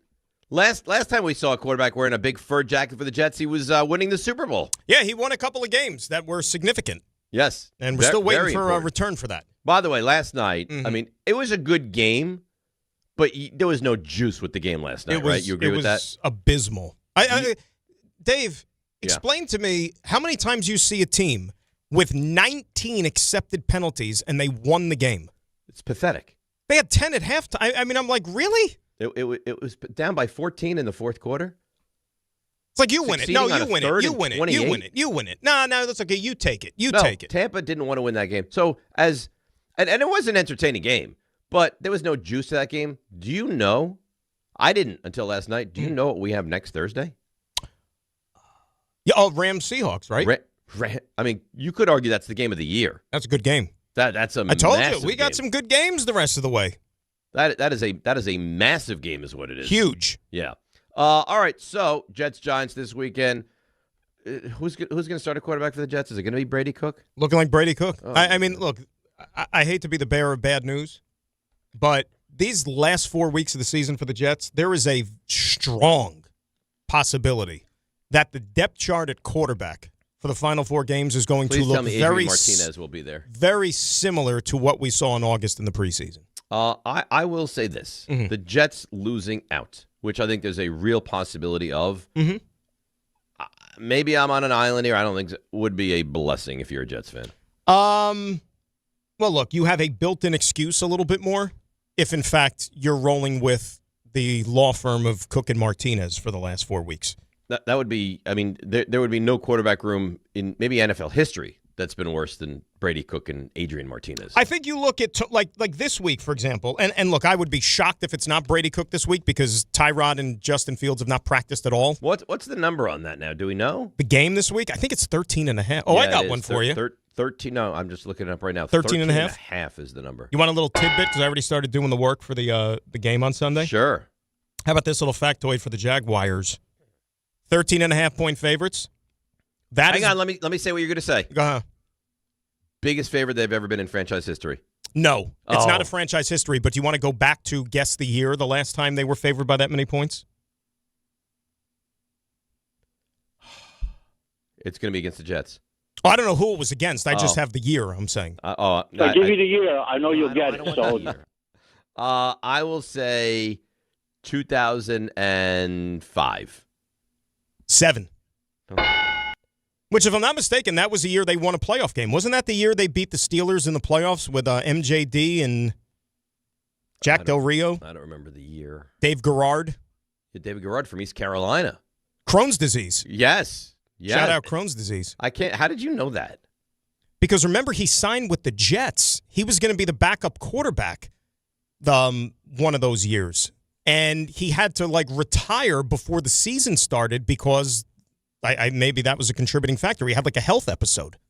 Yeah. He was a great guy. He went to school down in East Carolina. I was in Raleigh, so not too far away. Mm-hmm. Met him a number of times. A great guy. Great guy, yeah, super guy. Great guy. 800-919-3776. So, yeah, the Jets will play, and we get the blessing of the Jets and Giants playing at the exact same time. And like I said, at the expense of Patriots-Bills. Right, so we don't get Patriots-Bills. And then you get the Giants, and again, and this is such an awful place to live. And I get people all the time like, oh, you know what? Rooting for losses is such a loser attitude. You know what's a loser attitude? The fact that these teams are eliminated from playoff contention before you even get to December. I know. The fact that you get Halloween and you know they have no chance to go to the postseason. Yeah, I want the Giants to lose these games so that I can stare dead in the face the number one pick. Mendoza is the surefire number one pick, and somebody has to pay me a ransom to get that pick for me. That's what I want. If that's dumb, then I'm stupid. But what about beating Washington would give me any excitement moving into next season? Yeah, I mean, it's tough at this. Look, I'll be the first to tell you it's tough. Because and look, Washington, it's not like you're beating Jaden Daniels. You're beating Marcus Mariota. And that Washington program's got a lot of stuff they got to figure out going into next year, too. So it's brutal. I mean, it really and truly is brutal, the situation that both of these teams are in. It's awful.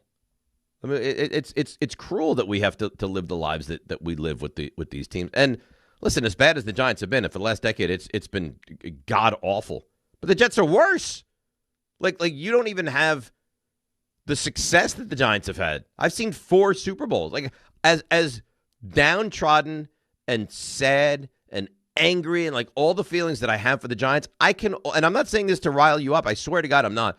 I can't even imagine what it must be like on your side of things. You guys never win. No, never win. I told you I've been doing this for how many years or whatever, and me personally, I've tapped out at 7 in any year. How much? So you've never seen a meaningful December game? No. Well, no, that's not true. Excuse me, that's not true. The year the Mike White year, 2022. They were still alive going into December. They were actually still alive going into January. Then they had a New Year's Day game in Seattle, and then that ended, I think, on the first play from scrimmage, where I forgot who it was, broke off like a 80-yard run, and that was pretty much all she wrote. But I find it always amazing that teams can have dysfunction for so long. Yeah.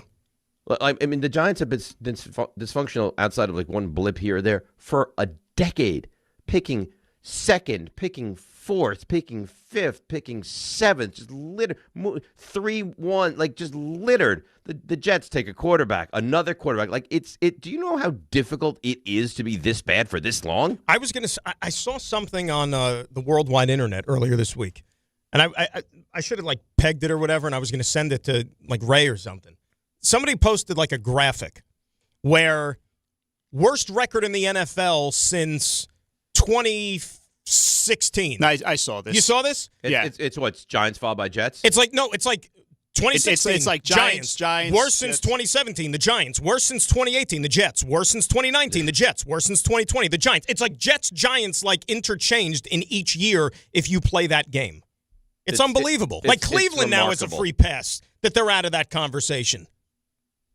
It's Jets or Giants in any particular order you want. Right. Which is remarkable. Let's go to Dave in the car. Dave, you're on ESPN New York. Good morning. Hey, good morning, fellas. I just was about to reiterate every single thing you said, so I got to maybe switch it around, but I'll just keep it the same. I really believe that the Giants get a decent coach. They are in the driver's seat. I don't root for anybody to tank. I'm not going to root for them to lose, but boy, I'd be really happy if they had the number one pick because they're going to be barraged with all these different scenarios. They might get 2 good players, 1 good player. I'm not going to name players, but the Colts are going to be calling them. The Browns may be calling them. The Jets are going to be calling them. They're going to get something, plus they're going to get their pick. I mean, they really are in the driver's seat. They're not that bad of a team. I really don't believe that. I agree with you, but here's the problem for me, Dave, and thanks for the call. I don't think the Giants are not a 2-11 team, right? I mean, they are because the record says they are, but they're they're not that bad. They're not going to lose the final 4 games of the season,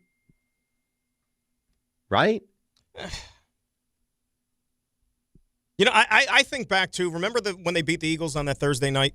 Of course, it was the proudest moment I've had in years. And and think about it, they were still only 2-4, but yet you could start to see light at the end of the tunnel, and you thought that, okay, this thing is going to turn. And then you went out and had a 30-point lead, or felt like it, in Denver the next week, and you think, all right, this thing is turning. And then the fourth quarter in Denver hits, and then back to reality, and it's been that way ever since. Welcome to New York football. I mean, it's to a smaller degree. I mean, I got to be honest with you. Like, okay, Jets had won 3 out of 5 after starting 0-7, making the trades at the deadline and all that stuff.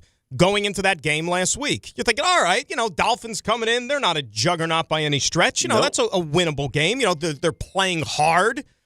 Then they go out there and they get run all over for 250 yards, and you're down 21-0 before you're even in your seat. You're like, well, that was fun while it lasted. Yeah, it's pathetic. It's pathetic. And that's why I get so annoyed at the people like, oh, it carries over from one year to the next. It doesn't carry over from 1 week to the next. No, it doesn't. It's like a carryover from 1 year to the next. Like, you think if the Giants beat Washington or the Raiders or the Jets, somehow beat New Orleans, that all of a sudden that's going to buoy you into the 2026 season? It's weird with the Giants, too, like that. I mean, I understand you have the 2 division games down the stretch, but the whole Vikings-Raiders thing is a little weird, especially like the trip out to Vegas, like second to last week of the season. It just seems like it's almost like a made-up game. You know what I mean?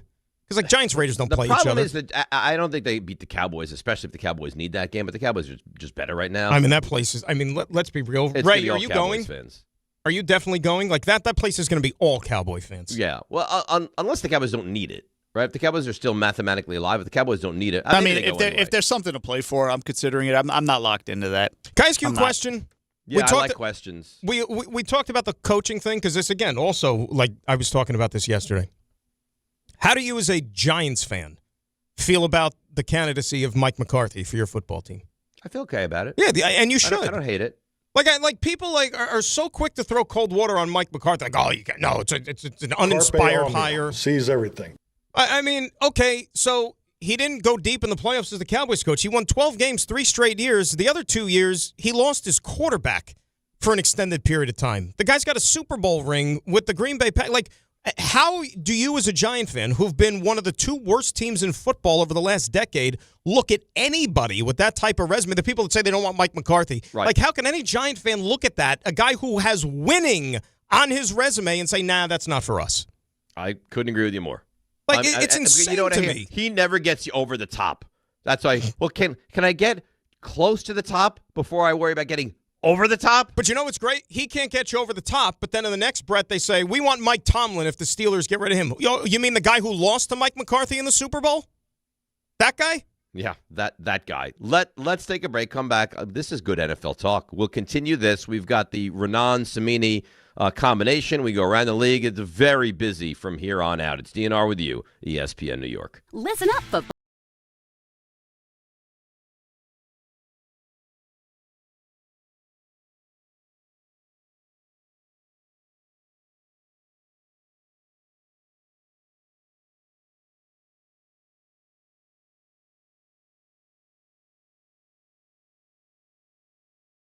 At Bet365. Gambling problem? Call 1-800-GAMBLER. 21 plus only. Must be physically located in New Jersey. T&Cs apply. In-app only.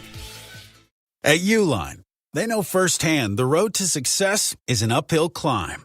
Uline started in the family basement and through hard work is now North America's most trusted shipping and industrial supplier. They get what it means to have the support of reliable, hardworking partners. So they keep 41,000 items ready to ship. Whether your company is still in a basement office or expanding cross-country, Uline will be there on your road to success. Visit uline.com. Hey, it's Michael Kay, talking to you about my friends at PC Richard & Son. They're local, family-owned, and I trust them, and you can too. Right now, save on all holiday gifts for everyone on your list. And with their holiday price guarantee, your price is protected. If the price goes lower from now through December 24th, they will match it. You can't beat it. Plus, you get fast and free delivery. PC Richard & Son, the company you could trust for over 116 years.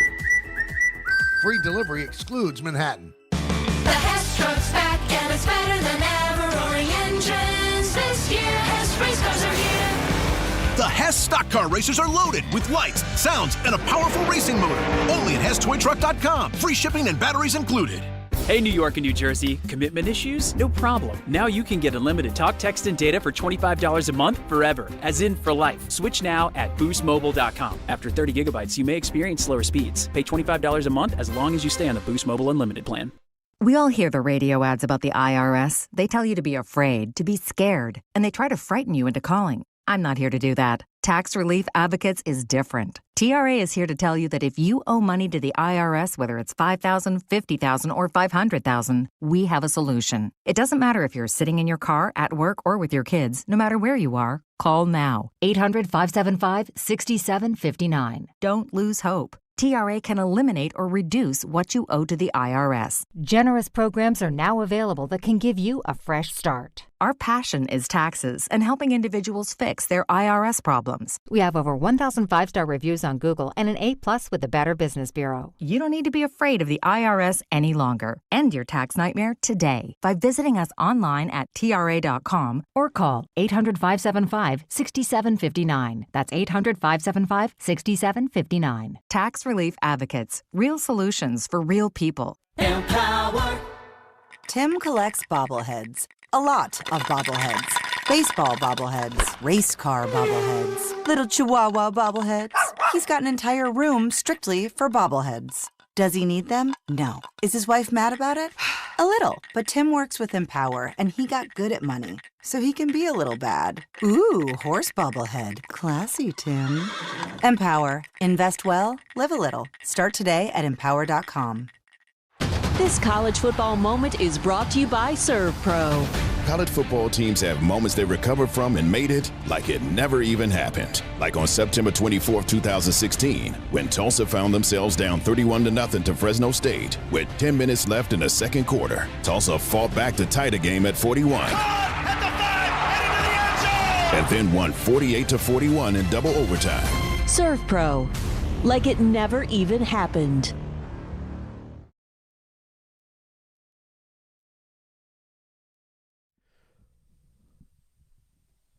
All right, DNR with you, ESPN New York. Raanan, Cimini back-to-back in about 15 minutes. You're fond of both of those guys, right? I mean, 1,000%. I was hanging out with Rich yesterday in Florham Park, talking to him in the locker room for a while.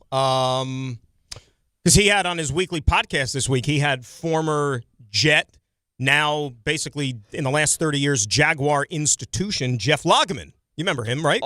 So I'll tell you, I hated Jeff Lageman. Why? And that's the normal reaction, because you would say to yourself, why would anybody possibly hate Jeff Lageman? He was benign.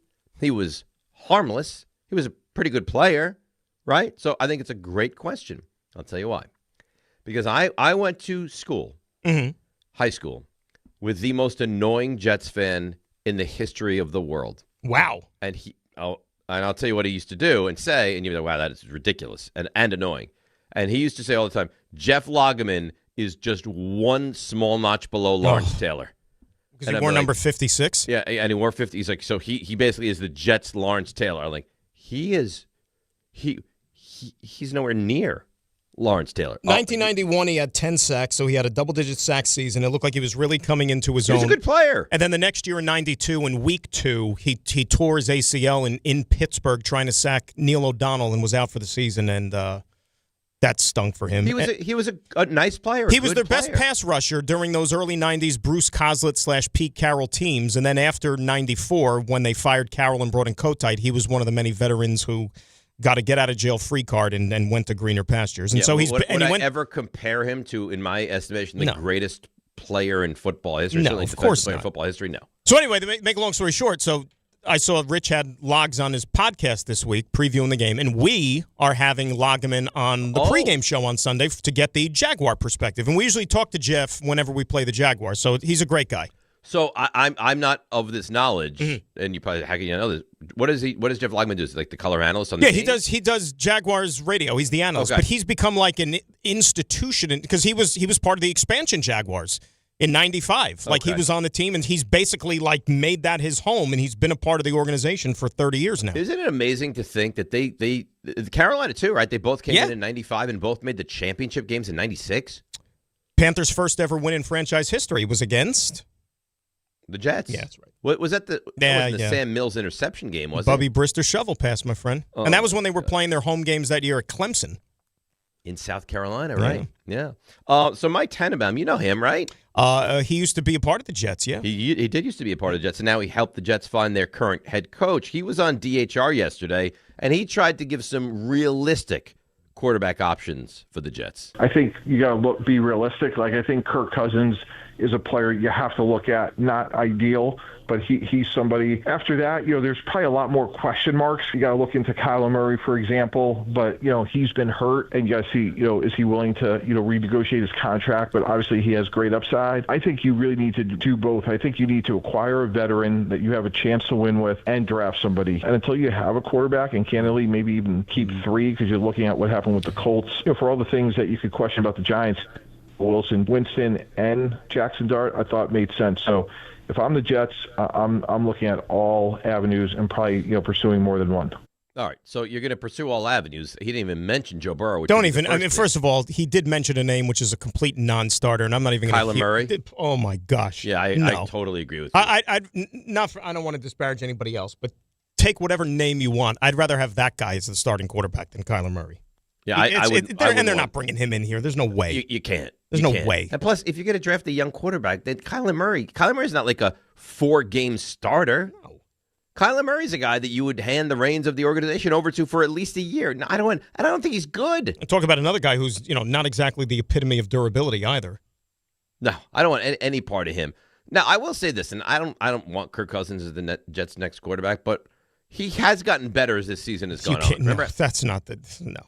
I said I don't want it. Yeah. I'm just saying, like, you can't argue the fact that, like, when you first saw him when he replaced Penix, you're like, oh my God, this guy's done. And last night, like, he was decent. He was decent, but I think Tampa contributed to that. And remember, and I've been saying this for months, and now it seems like the scouting community is just getting on board with this, which is interesting. But if you look at Fernando Mendoza, the projection, he could be like another Kirk Cousins. Like when I watched Fernando Mendoza way back at the beginning of the season, I said, I think I'm watching Kirk Cousins as a quarterback. I think that could be like his ceiling in the NFL. So you're not a huge fan of Mendoza? No. It's not horrible, but then at the end of the day, you say to yourself, all things being equal, would you take Kirk Cousins with the number one overall pick in the draft? Well, I wouldn't take Kirk Cousins with the number one pick in the draft, and I certainly wouldn't start mortgaging multiple first-round picks to move up to take Kirk Cousins. Now again, are we the strongest glue ever? There is a distinct possibility that the Jets may not be in love with any of these guys this year and decide to kick the can down the road to 27, or they decide to go the veteran route this year. But I will say this with Cousins, like just being at,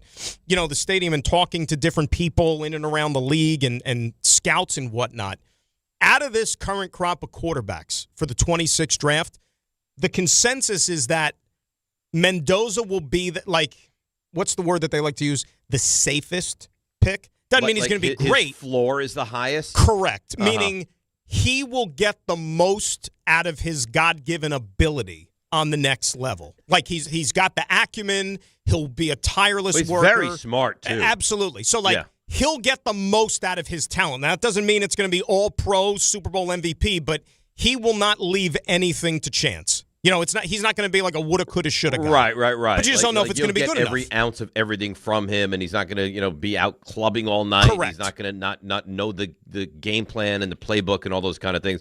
Listen, this is a big time for him, right? This, they get the bye, and then they'll be in the quarters, and then the semis, and then the finals. I mean, if he shows that well, his stock will only go up because, I liked him and still like him. I like him more today than I did a week ago. I thought what he did against Ohio State was pretty, and I know they didn't score a million points, but I thought he was tough. I thought he threw a good football. I thought he was more athletic than I knew. I was impressed by what Mendoza gave us last Saturday. Well, winning night. is the name of the game, right? That's most. I mean, think about you remember. I mean, think about those giant Niner wars in the early 90s, where it was 13-10, 16-30. Winning is the bottom line. Winning is the bottom line. Listen, the best Ohio State's the best defense in the country. You know what I'm saying? And I can't remember, was it the first or the second play of the game? I thought he was dead. Yeah, I know. It looked like he got hit by a train. And I didn't know who it was. I was like, man, that guy looks like he's not coming back. And they're like, oh, no, that's Mendoza. You talk about not scoring a touchdown in a huge game. I mean, the Giants, one of the great wins in franchise history, they didn't score a touchdown when they beat the Niners 15-13. Can I tell you something? Like, you know how like these old games pop up on like your stream? Like on these. I love the old games. Right. I'll sit there and get lost watching like a 5-minute, whether it's NFL primetime, whatever. It's like you know what it's like if you stumble across The Godfather, you're like, oh. Yes. It's the same thing with these NFL games. You know the game well. The 1990 Monday Nighter, because it's 7-3. 7-3. The Ronnie Lott. The Giants continued to go for it on fourth downs, like at the Niners 4-yard line, over and over and over. The hits in that game, like when you go back and they're showing like Ronnie Lott laid out Mark, and that's Mark Bavaro, who was a big dude. Ronnie Lott, like the Mendoza hit last week, it looked like a train hit Mark Bavaro. Like some of the hits in that game, these guys would be like automatically ejected from the game today. Oh, it's not the same game. It's just you, and you know what all I could say is like I weep for young people today that weren't around for the NFL then, and what you were missing out on compared to what it is now. It's just like you. It's like I feel bad for you. There's no other way to say it. I feel bad for you. Wow. So you don't weep for them; you just feel badly for them. There could be some weeping, yeah. That was one of the most upset post games I've ever had. I was distraught from that game. I remember Monday night, Tuesday morning, went to school, sat there, didn't speak. People were like, "You okay?" Like, whatever. Like I didn't care. I was despondent that day. I got the last laugh.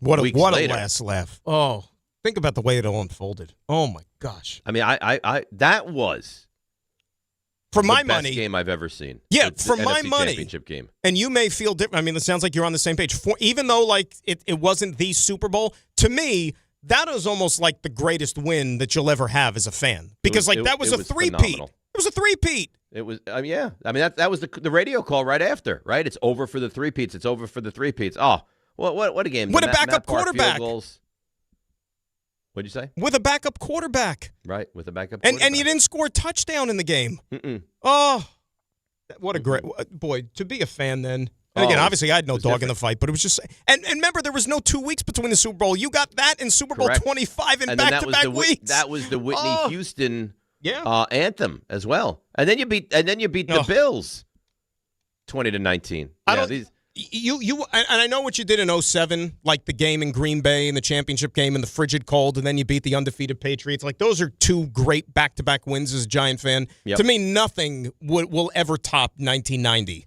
the championship game of the Super Bowl. 90 was awesome. 86, you just dominated. 86 were too good. Yeah. 90 was special because it was unexpected. And 07 was really, really remarkable as well. All right, so off of that reminiscing, and by the way, this is what sustains me now.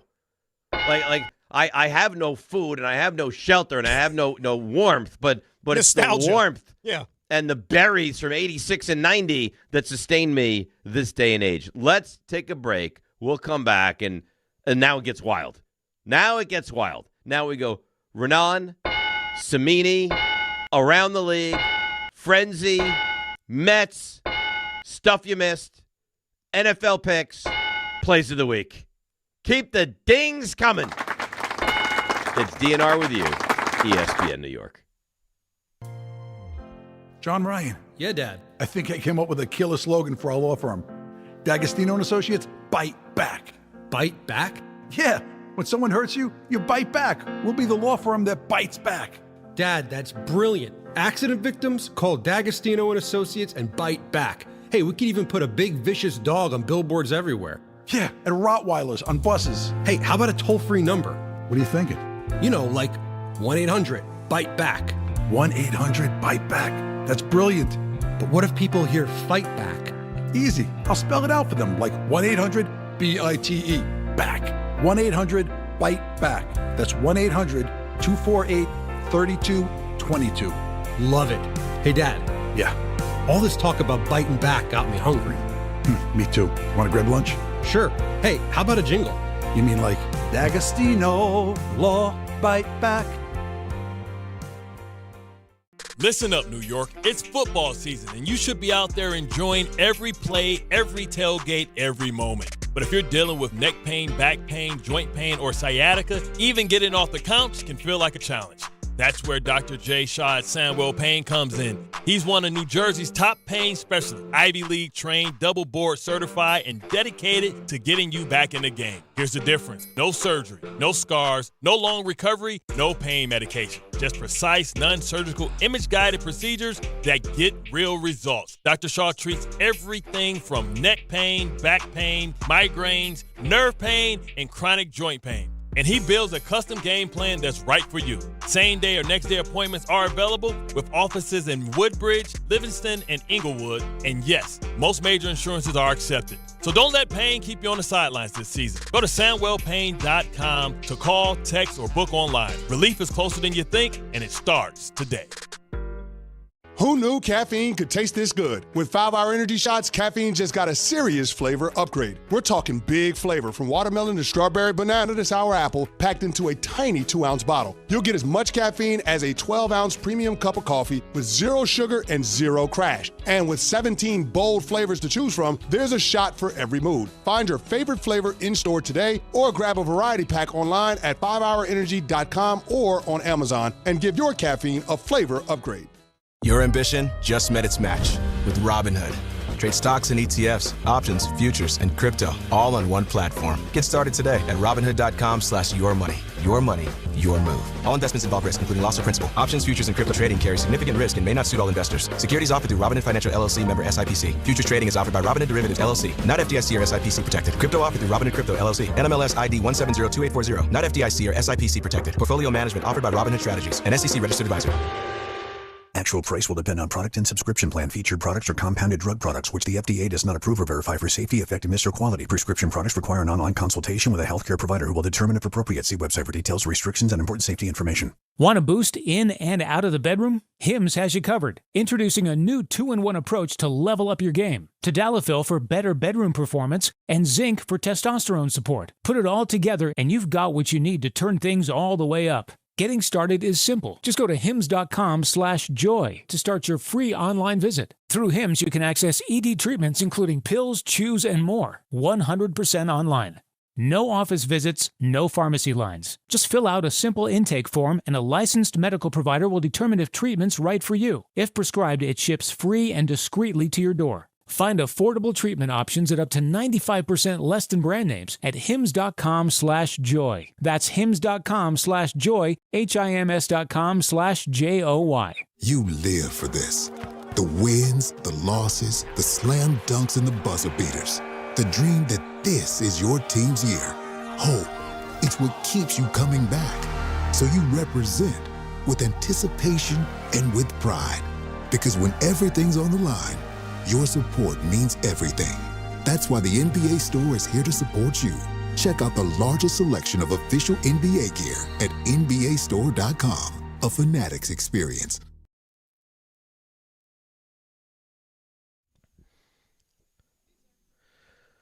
All right, DNR with you, ESPN New York. Game time, brought to you by Tullamore Dew Irish Whiskey. When it's game time, it's Tully time. Oh, yeah. Nets visit the Mavs in Dallas tonight, 8:30. And that's it. Not a lot of local flavor tonight. And that's game time, brought to you by Tullamore Dew, the original triple distilled, triple blended, and triple cask matured Irish whiskey. Be sure to grab a Tullamore Dew or try the new Tullamore Dew Honey during today's action. Glasses up to enjoying Tullamore Dew responsibly. Now it's time for the Jordan Raanan and Rich Cimini reports, brought to you by Bet365. A man who holds me in the highest of esteem, who looks at me as the older brother he never really had. Are you older than him? As Jordan Raanan. Good morning, Jordan. Good morning, Dave. Good morning, Dan. I didn't realize you were going to be in here. Morning, Jordan. I didn't get a chance to talk to Jordan last week, so I have to double up today, and he's coming on with me tomorrow morning. Oh, nice. In his I'm usual refreshed spot. off the bye week. Actually, I have a story for you guys real quick. We love stories. Go Show ahead. story. So, bye week, you got to take care of business. I'm of the age, got to do the first career colonoscopy, right? Oh, yeah. You haven't had one yet? He's like 45 years old. Yeah, why is that so surprising? I thought he was. By the way, colonoscopy, the procedure, not bad at all. Not bad at all. The prep, yeah, that's where they get you. There's no doubt about that. The prep is interesting. So, go meet the guy beforehand. Guess what? Big Giants fan. Oh, nice. But even more so than that, you know the one thing he mentions to me besides that, Dave? What? Big fan of the show. Really? DNR. Yeah. Really? So the guy who's going to check me, That's right. The only thing he says, he loves the show. I love that. Big fan of the morning show. By the way, you say you speak to the guy. I mean, I'm hoping the guy is the doctor, right? Yes, he's a doctor. Yeah. I didn't want to say his. I forgot to ask him permission. So you. Well, so I don't need you to say his name. No, I know, but I wanted to. Some guy. I wanted to, but then so I'm. Yeah, it is a doctor, Dave. Good. It is a doctor. So because I worry about you. So bi-week colonoscopy, huh? Yeah, I'm really gearing up for a great bye week. Most people do, maybe like. I thought you went away. I thought I saw did. You Disney, Bahamas. I took the wife skiing. to Charleston for a 20th anniversary. Oh, no! Congratulations. And then when I came home, we took care of business. I put it off. So I'm 46 and a half now. I put it off for the year and a half because now it's 45. They changed it to 45 right when I turned to 45. Right. It used to be 50. So yeah, it was 50 not so long ago. Well, we don't need to really dive deep into the colonoscopy. But the guy likes the show, huh? Huge fan of the show. All right, that's terrific. I guess we should probably talk Giants, right? What? No, let's get the results of his colonoscopy. Well, results good with the colonoscopy, by the way? Yeah, all good. You got it all clear? All clear. Everything's definitely all clear after that. Good. No polyps, nothing like that to worry about. I thought I was going to do, my podcast and tape the podcast on Monday night like I normally do. Yeah. And that's when I had to take the prep. Oh. Are you out of your mind? And we decided not to do it. Good thing we decided not to do it. There was just no way I would have made that. You absolutely can't. So what to you are the storylines of this game? Because I'll watch this game. I'm not trying to be obnoxious or a jerk. I'm serious. I'll watch this game out of obligation. I'll watch this game because I love the Giants. I know that I like Jackson Dart. I know that I've been underwhelmed by so many different pieces on this team. I know the offensive line has played pretty well. What am I looking for? If I'm a Giants fan, what am I excited, intrigued, looking for in this game on Sunday? I think you're looking at the rookies. You want to see Jackson Dart, see him continue to play well, continue to improve. That's really what gives you hope here, right? I mean, you'd like to see a good bounce back from Abdul Carter. He played well when he played in New England, but God, getting benched for the second time in 3 games, that's not a positive sign. And they say his responses from these benchings has been incredible. Well, if it was so incredible, Dave, you probably wouldn't do it a second time, right? Where you have to be benched for a full quarter.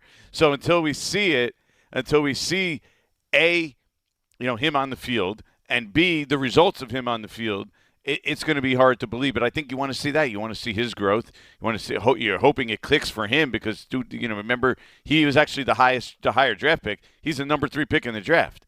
They can't afford the number 3 over a pick in the draft being a consistent recurring problem, and not want to work and consistently being late and all these things you've heard about his rookie year so far. So I think those are the 2 biggest things to me is you want to see those and you want to see the rookies and some of the young guys and how they, how their development. Theo Johnson has been pretty good of late. I mean, you could feel pretty good, I think, about where you're going with a guy like Theo Johnson. Maybe he might not be a huge difference maker, but he's looking like he's, at least a decent player or a quality player, maybe a decent starter in the league. And guys like that, I think that's what you're looking for. But, man, you're right. There's really not much to be excited about in these next 3 weeks. You got this, you got Minnesota, and then you got Raiders in Vegas in, I think it's the 4:15 window. Yeah. Kenny Pickett show, baby. Yeah, the game before Gino probably be back by then, no? I don't know. But maybe anyway, maybe they don't want to play. Either way, but between Christmas and New Year's that weekend, I mean, are you even going to be watching, Dave? I'm going to be in St. Martin, so I will be watching. But you'll go out of your way, yes, in St. Martin, yes, to watch Giants Raiders, yes. Both teams potentially sitting. Can I tell you something? At 2-13. Yeah. Yes. It's not even a debate. So before I start to finish to go. Before I agreed to go on this trip, I had my wife call the hotel and find out the viewing situation. And she spoke to a concierge. And it got to the point where he's like, we will have the games. I can't guarantee that game. There is a bar that will have all the games. But I'll tell you what, I get all the games in my home. He's welcome to come to my home and sit there and watch all the games. So, Jordan, it's a sadistic love affair that I have with football and with this team, yes, I will watch every. That's single not a. play. I'll sit and watch it on my phone by the pool game. See, well, you should have access, though. Jordan, I've already mapped out the bars that will have the full ticket. I promise you, I will be at a bar from 1 o'clock till 7:30 on that Sunday. But if need be, shouldn't you be able to, you bring your iPad, you sit on the beach? Not enough for me.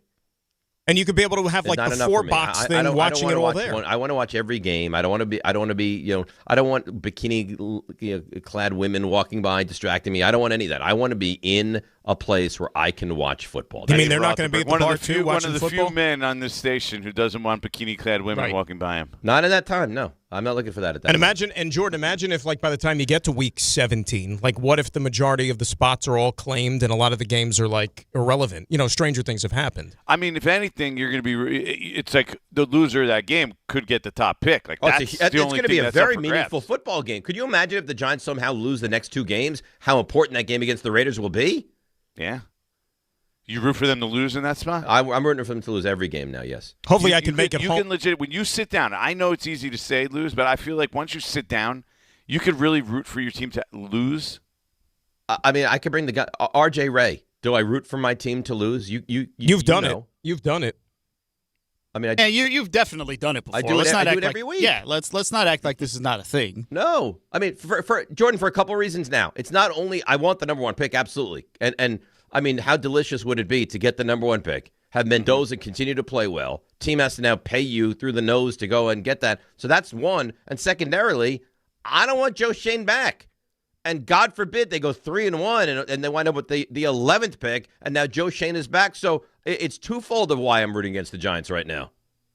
Understandable. I get that part of it. And if they do win games down the stretch, I do think it helps their cause in their case of, hey, look, we have the talent. The coaching just wasn't good enough, which is what they basically told you has been the case for a while. But I certainly think that New England game, but getting blown out on national TV, basically being a joke, a laughingstock, your number 3 overall pick is benched for the first quarter, right?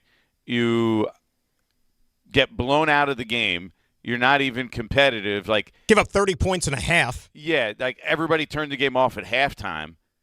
That definitely hurts the case. And I think coming out of that game, I felt even less secure about the Giants moving forward with everything kind of the way it is right now. Well, and then you had the press conference the next day, which was just as bad. Oh, my God. No, I mean, it was bad, but let's be fair. What are you going to say there? That's a lose-lose Jordan, situation. There's nothing there that's going to quell. It's going to be bad no matter what. Jordan, I understand the question. Yeah, I mean, that makes an easy, quick punchline. But look, no matter what he said, it was going to go forward. He couldn't win that press conference. No, there was. I don't think he was going to be in tears. Sometimes you just got to take the medicine, and I think that was the case there. Let me ask you a question. Mike Kafka, as long as he's going to have this, interim tag title, are the Giants going to have more wins, or is he going to fire more assistant coaches? Yeah. What are we up to 2 already? He's got 2. Yeah. We're at 3 coaches for the year. I think it's 9 now since Brian Daboll took over in 2022. So starting in 2023, 9 coaches. Yeah, it's been a rough little go here. Got the Abdul Carter stuff. These little things popping up left and right. Not great when you're the interim coach. I mean, this is the problem. Is you have to step into the job. He's trying to prove himself and earn a head coaching job in the league, and he's trying to put out fires all over the place at the same time. This is why it's not an enviable position. No. Well, let me talk about the Brian Cox thing, though. So apparently, he was a big Daboll guy. He and Daboll were tight, right? And it sounds big cigar guys like to smoke cigars. Like the cigars. And Brian Cox actually was smoking a cigar before practice on the field one day. Well, set the mood. I didn't even know Brian Cox was with the Giants, to be honest Dave, with you. you and me both. I said the same exact thing. But, I mean, he's also a guy that probably was not in favor of Charlie Bullen getting the defensive coordinator job, right? Which also kind of led to the that's kind of what you heard. Is they were close, Daboll and Brian Cox. He wasn't exactly thrilled that it was handed to Charlie Bullen. You could connect the dots. Andre Patterson's been a defensive coordinator before. That's who he worked closely with, Brian Cox, and under. They're kind of considered Daboll guys. Okay, I mean, it's hard to give it to the guy who is in control of the 32nd ranked run defense, right? He's the defensive line coach. Has been bad for 3 years, but okay, he's ticked off about that, Brian Cox. That's kind of what you hear. He's half checked out at that point. And then you hear about the plane situation, and that's kind of the final straw. Like upset over seats on the plane. This happens on Monday night into Tuesday morning when you're flying home. Again, it wasn't such a big blow-up thing, the plane thing, that he's fired right away. They make the decision on Thursday. And I think they just thought at that point it was easier to, okay, this is another distraction we don't need right now. He's not really fully on board. Let's just make this move. You know what's amazing, too, about that whole thing, like the way it blew up, and like that's the episode that people are referring to? Guys, it's not like they were flying home from Sydney, Australia. It's a 40-minute flight from Providence, Rhode Island, which is where you fly in and out of. But it's weird in the first place. Who cares about the seating order on the plane?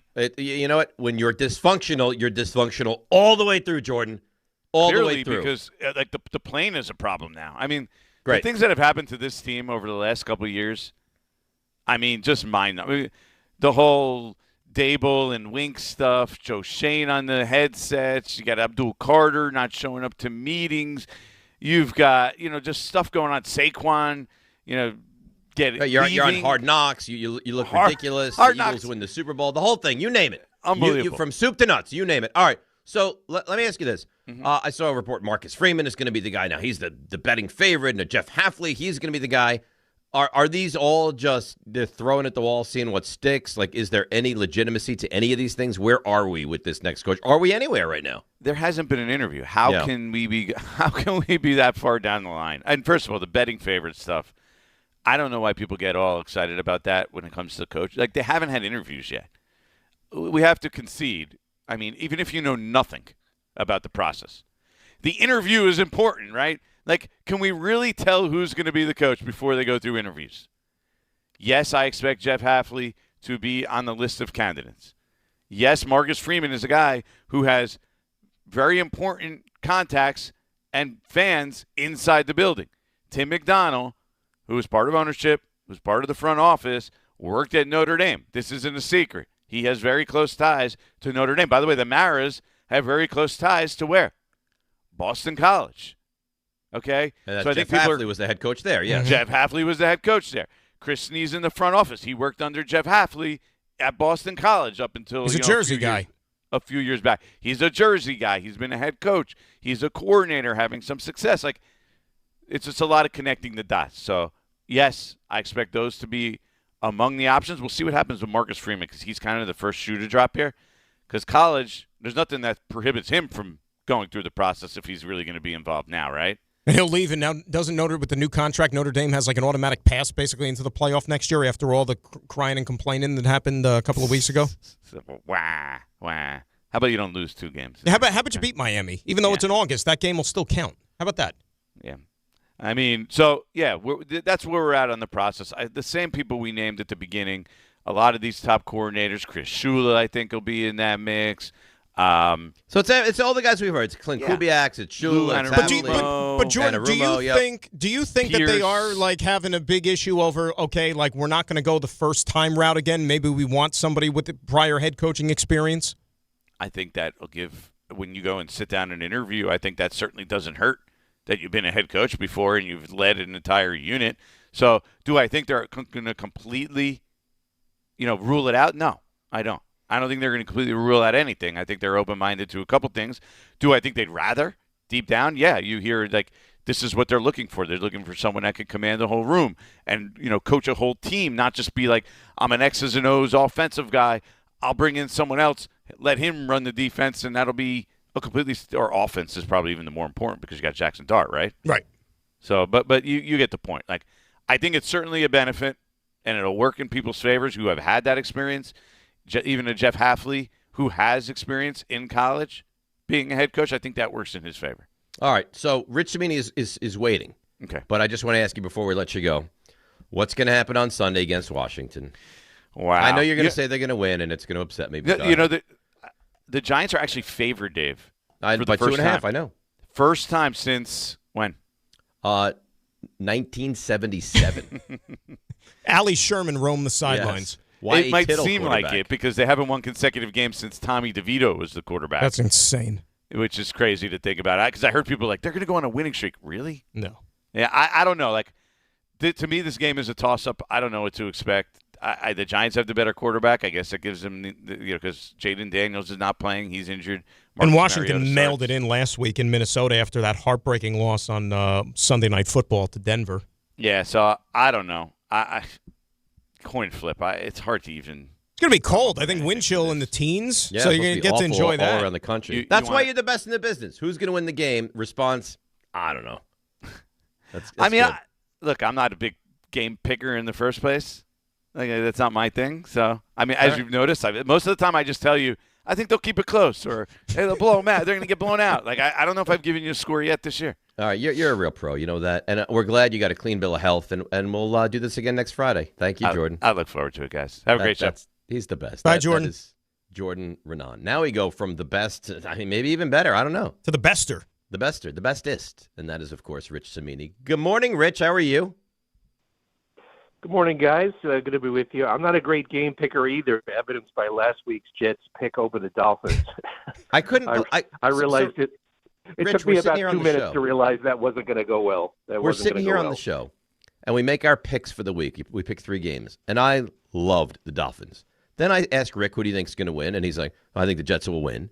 Raymond takes the Jets with his picks. You tell me that the Jets are going to win that game. I was like, oh, my God. Why am I seeing this? And everyone else disagrees. But I'm glad for once I actually was right. I took the Jets too, Dave. So, there you go. And people, I don't understand how people could have loved the Jets last week, but they did. Anyhow. It was cold, and the Dolphins don't win in the cold until don't win. Come up here. Yeah. They just don't win. All right. So, what's happening at quarterback? Can we expect Brady Cook to get his first ever NFL start? Yeah, it's starting to look that way. Starting Wednesday, certainly yesterday reinforced that. He's gotten the reps in practice. Fields and Taylor haven't even been out there on the field. And so, it's looking like Brady Cook, rookie free agent, will make his first career start. Yeah, it'll be the first time in 50 years that the Jets are starting a rookie undrafted player in a game, which is kind of hard to believe. Rich got me with this one yesterday in the locker room, as a matter of fact. Why don't you go ahead and give the answer, Rich? Yeah, I'm talking to the great trivia expert here, Mr. Rothenberg. So I don't know that I'm going to know this, but go ahead. Yeah, who was that guy 50 years ago? Like, which quarterback was the rookie undrafted guy who made a start for the Jets? I don't even know. I probably don't even know who it is. Like, I probably have never heard the name.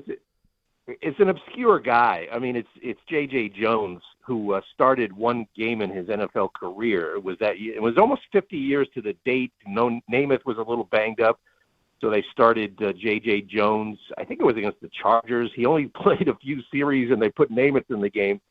And J.J. Jones, that was it. His NFL career ended after that year, and he played a couple of years in the CFL. But, yeah, that's the last time they've started rookies over the years, obviously, but never an undrafted rookie until Mr. Brady Cook on Sunday. You should hear RJ scolding me. You know how you'd know that information? If you read the rundown. It was in the rundown.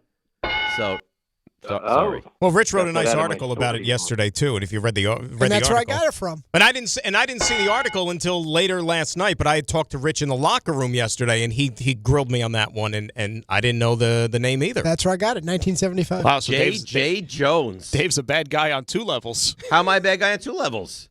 You ignored RJ's rundown, and by proxy, you ignored Rich's piece.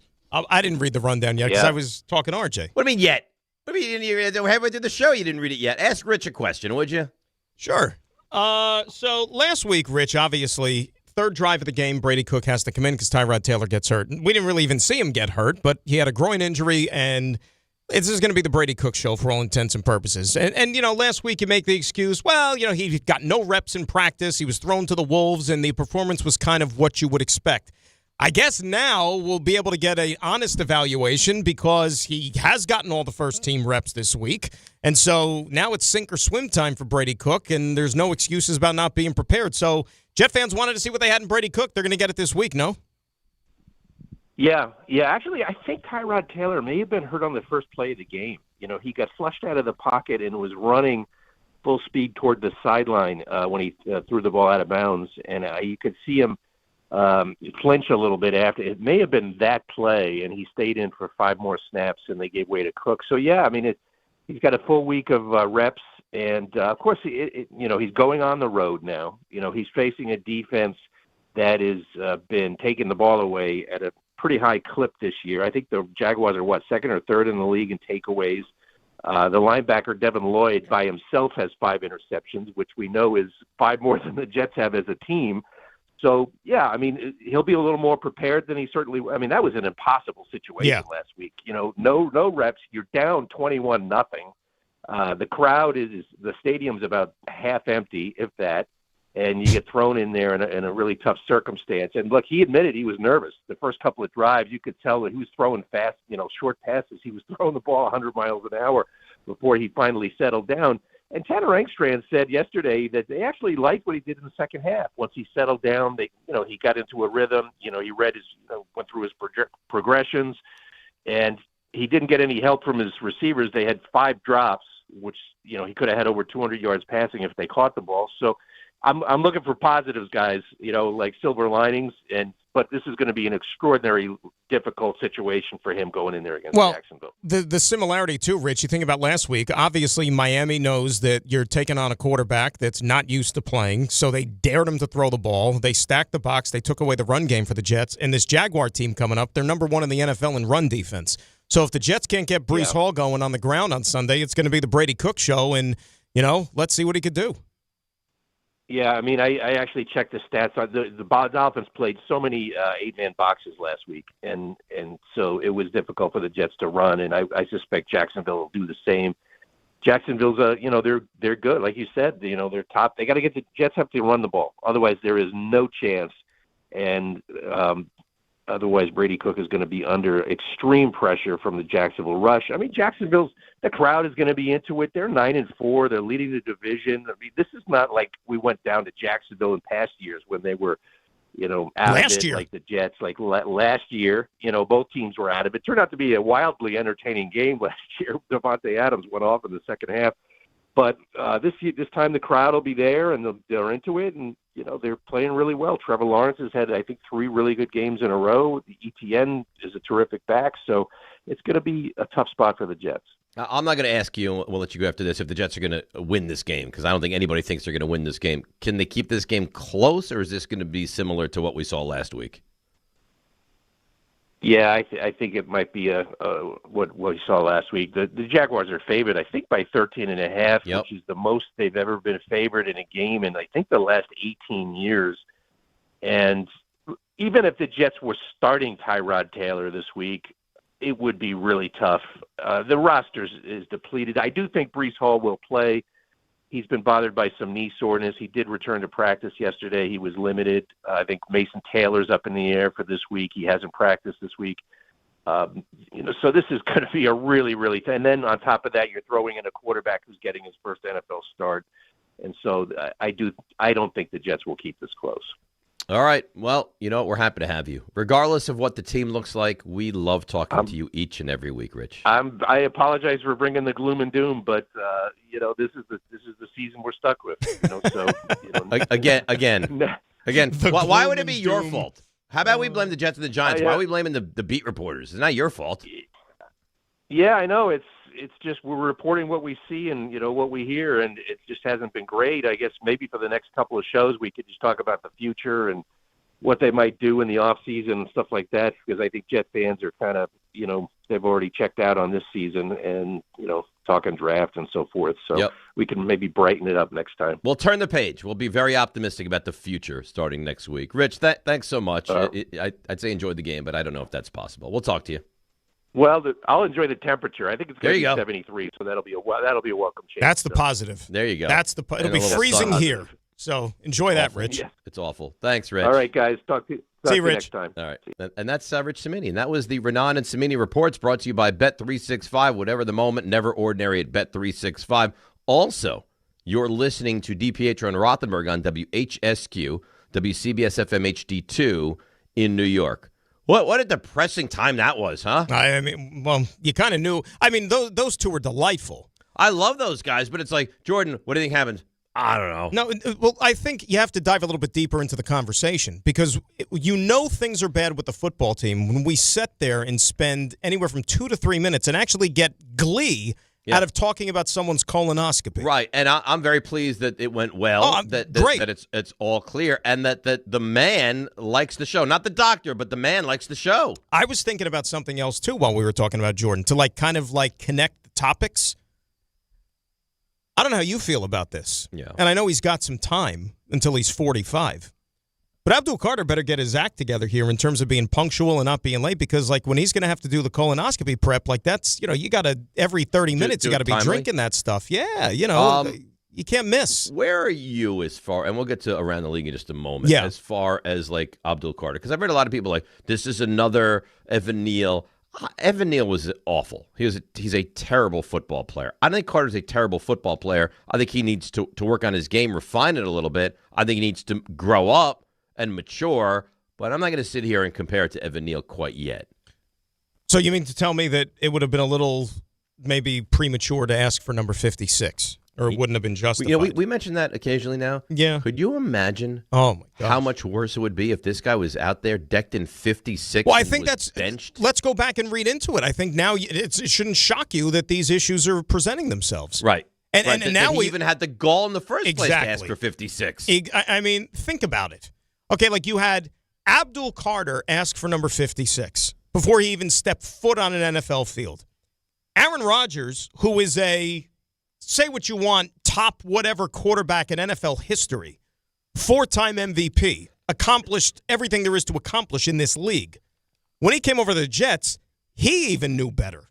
Right. No number 12. I mean, that's Joe Namath. For God's sakes. No. And then he morphed from 56. Well, how about 11? No. How about no? Yeah. How about two of the most iconic numbers in franchise history are off limits to you and everybody that follows you? So how about no? And then you go out there and you don't show up, and you a mea culpa. This is on me. I apologize. It won't happen again. Then it happens again. And then you have a sack and a half to show for it? Come on, grow up, man. Well, and then we find out in hindsight that apparently this was a thing, even when Brian Daboll was there. Right. And Daboll was enabling it. Is that Brian Daboll allowed it. Right. And Brian Daboll enabled it. Right. So it continues after Brian Daboll. And now, and listen, it's amazing that he would even do this or consider doing this. But, you've been empowered. It's not so easy just to change on a dime. They've allowed you to do this the entire season. But eventually you got to grow up. Yeah, it's time to grow up. Well, now's the time. Grow up. And there have been guys that have had rocky rookie seasons in this town even, right? And then they got it together finally, and then you forget about all that other stuff, right? And you hope for the Giants again because, look, Abdul Carter was a guy, Dave, coming into the draft, even though we knew that they were probably going to take a quarterback at some point and they needed a long-term solution, we all sat here and we applauded the pick at 3. We thought that this was a home run draft for them because Carter was supposed to be a can't miss, right? He was supposed to be as slam dunk as slam dunks get, and he has left a lot to be desired, both on the field and off the field. All right. Well, you know what? That was depressing, but we're going to go from that depression, we're going to go around the league, which is going to put you in a better mood. You ready? I'm ready. RJ? Hi. RJ. Hi. There you are. That's RJ. Yep. Yeah. We're having Sometimes breakfast it takes today. him a very long time to respond, and I'm not sure why. He's ensconced in work. Yeah. Oh, yeah. Okay. Why wouldn't he be? RJ? Hi. How you doing? Good. What's going on? Not too much. How about this now, Dan? I invited RJ to my home last week to consume football. You know what I got in return? The Heisman. Well, let me ask you a question. Put yourself in RJ's shoes. You wouldn't go to somebody else's house to watch football. I'm PJ. I invited Rick, RJ, Ray. Guys, come over. I'll get food. We'll have drinks. We got the great TV set up. Love to hang out. And he was the awkward, nah, I don't. I'll let you know. But you wouldn't go, right? But they supposedly want to hang out. Listen, RJ. I was honest. What's up? I said if somebody else wants to go, I'm in. Otherwise, it feels like I'm just kind of parachuting in. If you were like the lone wolf and just went by Yeah. yourself. But why would that be bad? Because it was supposed to be a show gathering. But I invited all of you. And Ray did the, I think I can make it. Well, Ray Rick was said, working. Yeah, I think I'm free. And then no, you guys don't want to hang out with me. You don't want to go on my territory. Your territory. Your territory is not convenient to get to. That's a thing too, because then you got to drive and then drive back. I mean, that's and who wants to do that on a Sunday night? You know. Well, not on. I didn't invite them on a Sunday. I wouldn't do that. A Saturday for like the championship Saturday game. Oh, but not for nothing. That's now. I mean, now that you said that, I mean, that's a game that those guys may not even watch on their own, much less they'd have to schlep to somebody's house to do it. RJ, did you not watch all the football on Saturday? The college football? Yes. RJ, none of the games were any good all except the college football on Saturday. Big Ten. RJ, I watched. Yeah, he watched. But he loves it. Listen, it was a nice offer. It didn't work out. We're going to reconvene on Wednesday. So I'm glad we have something on the books. On your turf. You know what? You're like a tough. This is not you're like a street tough. That's what you're like. You it's another are term like old people the use. Sharks and the Jets is what you are. We're gonna go to that brunch. You're gonna be snapping your way down the street on Wednesday. This is neutral turf, neutral territory. I invite you into my home. I welcome you into my bosom, and this is the thanks I get. Your bosom was very far away at the time. What do you think you would have went food-wise if this happened? I don't know. You didn't have to think that far in advance because nobody have came. to give it that kind of thought. All right, RJ, you know what? Enough of the shenanigans. Are you ready to take us around the league? Oh, sure. Take us around the league. It's time to go around the league. Oh, yeah, and it's brought to you by Boost Mobile. So Sunday at 1 o'clock, here we go. Chargers are 9-4. They visit the 6-7 Chiefs. Chargers looking to sweep Kansas City for the first time since 2013. You've heard this stat, but I will update it for you. Last year, Chiefs set a league record, 11-0 in one-possession games. This year, they've played 7 one-possession games. They have won only one of them, which is second worst in the NFL by percentage. If the Chiefs lose on Sunday, they will be eliminated from playoff contention. Oh, my God. Yeah. That's jarring. So we could get the final 3 weeks of the season with the Chiefs being irrelevant. Chiefs are favored, and the line reflects their desperation by 5.5. Okay. So a couple things. The Chiefs find ways to lose. It's unbelievable. And they did it again this past week, Dan. And I put all the blame on Andy Reid. The going for it on that 4th and 1.5 from his own 31-yard line was criminal. And I said this, if that's a coach with lesser, just kind of like skins on the wall, you talk about firing. Like, that was fireable in my estimation. I'm so confused. And maybe you can explain it to me because you're wiser than I am. How are the Chiefs giving 5.5 points to a Chargers team, which is pretty darn good, with a real good quarterback, a hell of a defense, and Jim Harbaugh is their head coach? Well, see, here's the thing. Like, the Chargers, like, God bless them, like, they are where they are in the standings. They've got 9 wins somehow, some way. But if you watch the Chargers, they don't look like a 9-win football team. They've got a ton of injuries. But they're still 9-4. I know, but it doesn't wow you. Like Justin you're right. Herbert You're the right. other night. Listen, I'm not saying the Chiefs winning would surprise me. The Chiefs going in as 5.5-point favorites. It's a big number. Oh, it's huge. I agree, but I think, and I still think part of that though is almost like buying into or feeding into the lore of what the Chiefs are and what they've been. But they're not that team anymore. Short week for the Chargers. That game was so poorly played against the Eagles on Monday night. Both teams were turnover machines. Herbert looked like he could barely. We get on Jackson Dart. Herbert, at times I thought shouldn't even be out there. He was running for his life, couldn't protect himself. And he was playing like it, too. He's an animal, man. To play that game, being that banged up, was really impressive. Unbelievable. Absolutely.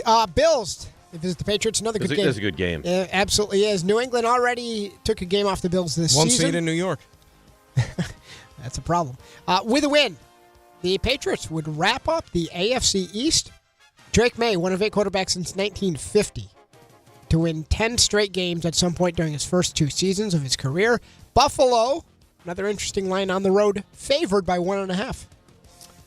This is a lot because first time out, New England goes into Buffalo and shocks them, right? Nobody expected that to happen.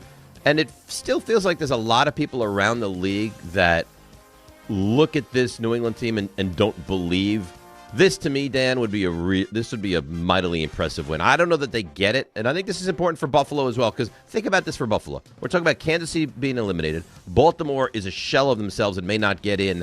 You could have a real path to get to the Super Bowl. This is a huge game for both teams for different reasons. Yeah, and I'm a little surprised. Like, I don't know why people would still doubt the Patriots. Now, sitting there, if they don't get to the Super Bowl, you say, ha, I told you so. Well, that's not this. Patriots are good. They're well coached. And obviously I think having Josh McDaniels working with Drake May has made a world of difference in his second season. I think that's why you've seen him take that leap. They play good defense. You can't run on them. And that's the thing that I'll be eager to see. That could decide this game this week because, Buffalo, when they get that ground game going, that opens up their offense, even for Josh Allen. New England's been very stingy against the run this year. But I'm all in on the Patriots. Like, they're not frauds. So you believe. You're a full believer already. I think they win the division. They'll win the division. Well, certainly can do that on Sunday. My buddy, Joe Burrow, he's sad, but he'll play football on Sunday for the 4-9 Bengals. They host the 6-7 Ravens. Lamar, let me tell you about what's been going on with him. 5 straight games without multiple passing touchdowns. That is the longest streak of his career. But he is 4-0 in his career in Cincinnati, throwing 15 touchdowns against 1 interception. Ravens favored by 2.5 on the road after having lost to Cincy badly a couple of weeks ago in Baltimore. Baltimore, every time I'm like, all right, well, this will be the week that they'll turn it around. They'll beat Pittsburgh or they'll beat Baltimore or they'll win. That they just continue to lose. It feels like they're a very broken team. And the only reason there's any relevancy is solely because the division is just that bad. They don't particularly do great against. They should have probably lost both games last year against Cincinnati. They lost this year against Cincinnati. I wonder the mindset of Joe Burrow heading into this game with this depressed nature this week. But Matt, if you're Baltimore and you lose this game, I think it's fair to say your season is over. They cannot afford to lose this football game. You know what the wind chills are going to be for this game as of a couple of days ago? Minus 11 degrees in Cincinnati. Wow. I'm with you, and I was beating the drum all year long about Baltimore, that once they get healthy, they'll win the division. They're still the best team. They're not going to be healthy because the quarterback isn't healthy. He's out there gutting it out. He's way more hurt than being led on. They're just not right. I mean, they've lost multiple games this year, which in years past, the Ravens would never have lost those games. I mean, I'll give you an example. Last 2 weeks, Jets got run all over by Bijan Robinson and then Miami last week. Miami ran for 240 yards on the Jets. Yeah, without their starting running back after a while. Right. He ran for a half, and then the backup came in and ran for over 100 yards. Before that, Jets go to Baltimore, and in years past, the Ravens just run over everybody. Between Lamar Jackson and Derrick Henry, Jets held Baltimore to under 100 yards rushing. They're not right.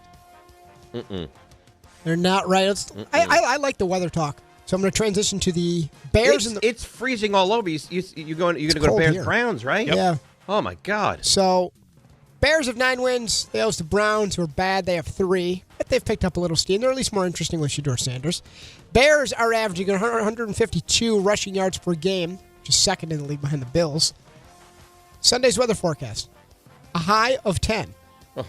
Wind chills around minus 10. If that holds, it will be in contention to be one of, if not the coldest game at Soldier Field ever. Bears by 7.5 is your number. This feels like Tom Coughlin face freezing off kind of weather. And people want to build domes and put roofs on these stadiums. Doesn't that add to the lore of these games? It does when you're watching on TV. Yeah. What kind of an animal would go? And I love the people that they take the shirts off at these games. That's the best.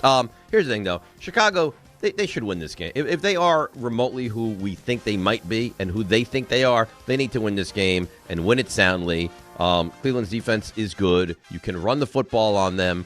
Tennessee moved the football very effectively last week on them, and Chicago should absolutely win this game. But you know what? There's a little juice to this game because it's Shedeur against Caleb Williams, and I'll take real note of this one. Ray, who's the running back for them Chicago Bears that's terrorizing the league as a rook? That's Kyle Monungai, baby. That's right. From?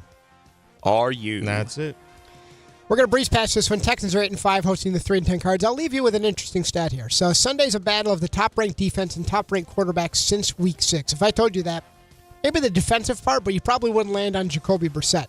So I'll talk about the Texans defense first. The guy throws 50 passes a game. That's true. That's the guy, by the way. Not great. Bridge quarterback for next year. Yes. That's the guy. Which, by the way, RJ, have I not been before. championing Jacoby Brissett for weeks? You are a fan. This is the best version of Jacoby Brissett we've seen. Terrific. Yeah. Texans defense, first overall in yards allowed, third in passing yards allowed, and second in passing yards allowed per play since Week 6. They play the aforementioned Jacoby Brissett, who since Week 6, first in completions, first in attempts, first in passing first downs, first in passing yards.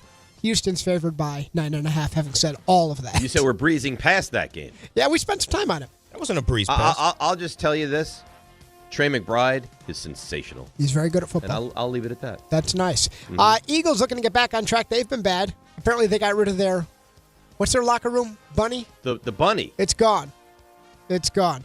I can't believe that was a thing in the first place. Yeah, me either. That's embarrassing. It's troubling. They are 8-5, hosting the 2-11 Raiders. If you can't get right here against Pete Carroll and the Las Vegas Raiders, I have no hope for you. Saquon Barkley, last week, 122 rushing yards. Last year, that's just a ho-hum week. This year, only the second time all year he's gone over 100 yards, picked up a ton of them on that pitch on the tush push. Yeah, where there's a blatant hold. Yeah, man. Yeah. Eagles favored by 11.5. Yeah, this should. If you're the Eagles and you mess around with this game and it's even competitive in the fourth quarter. I mean, Kenny Pickett's going to start in this game. Ashton Genty hasn't run the ball effectively almost the entirety of the season.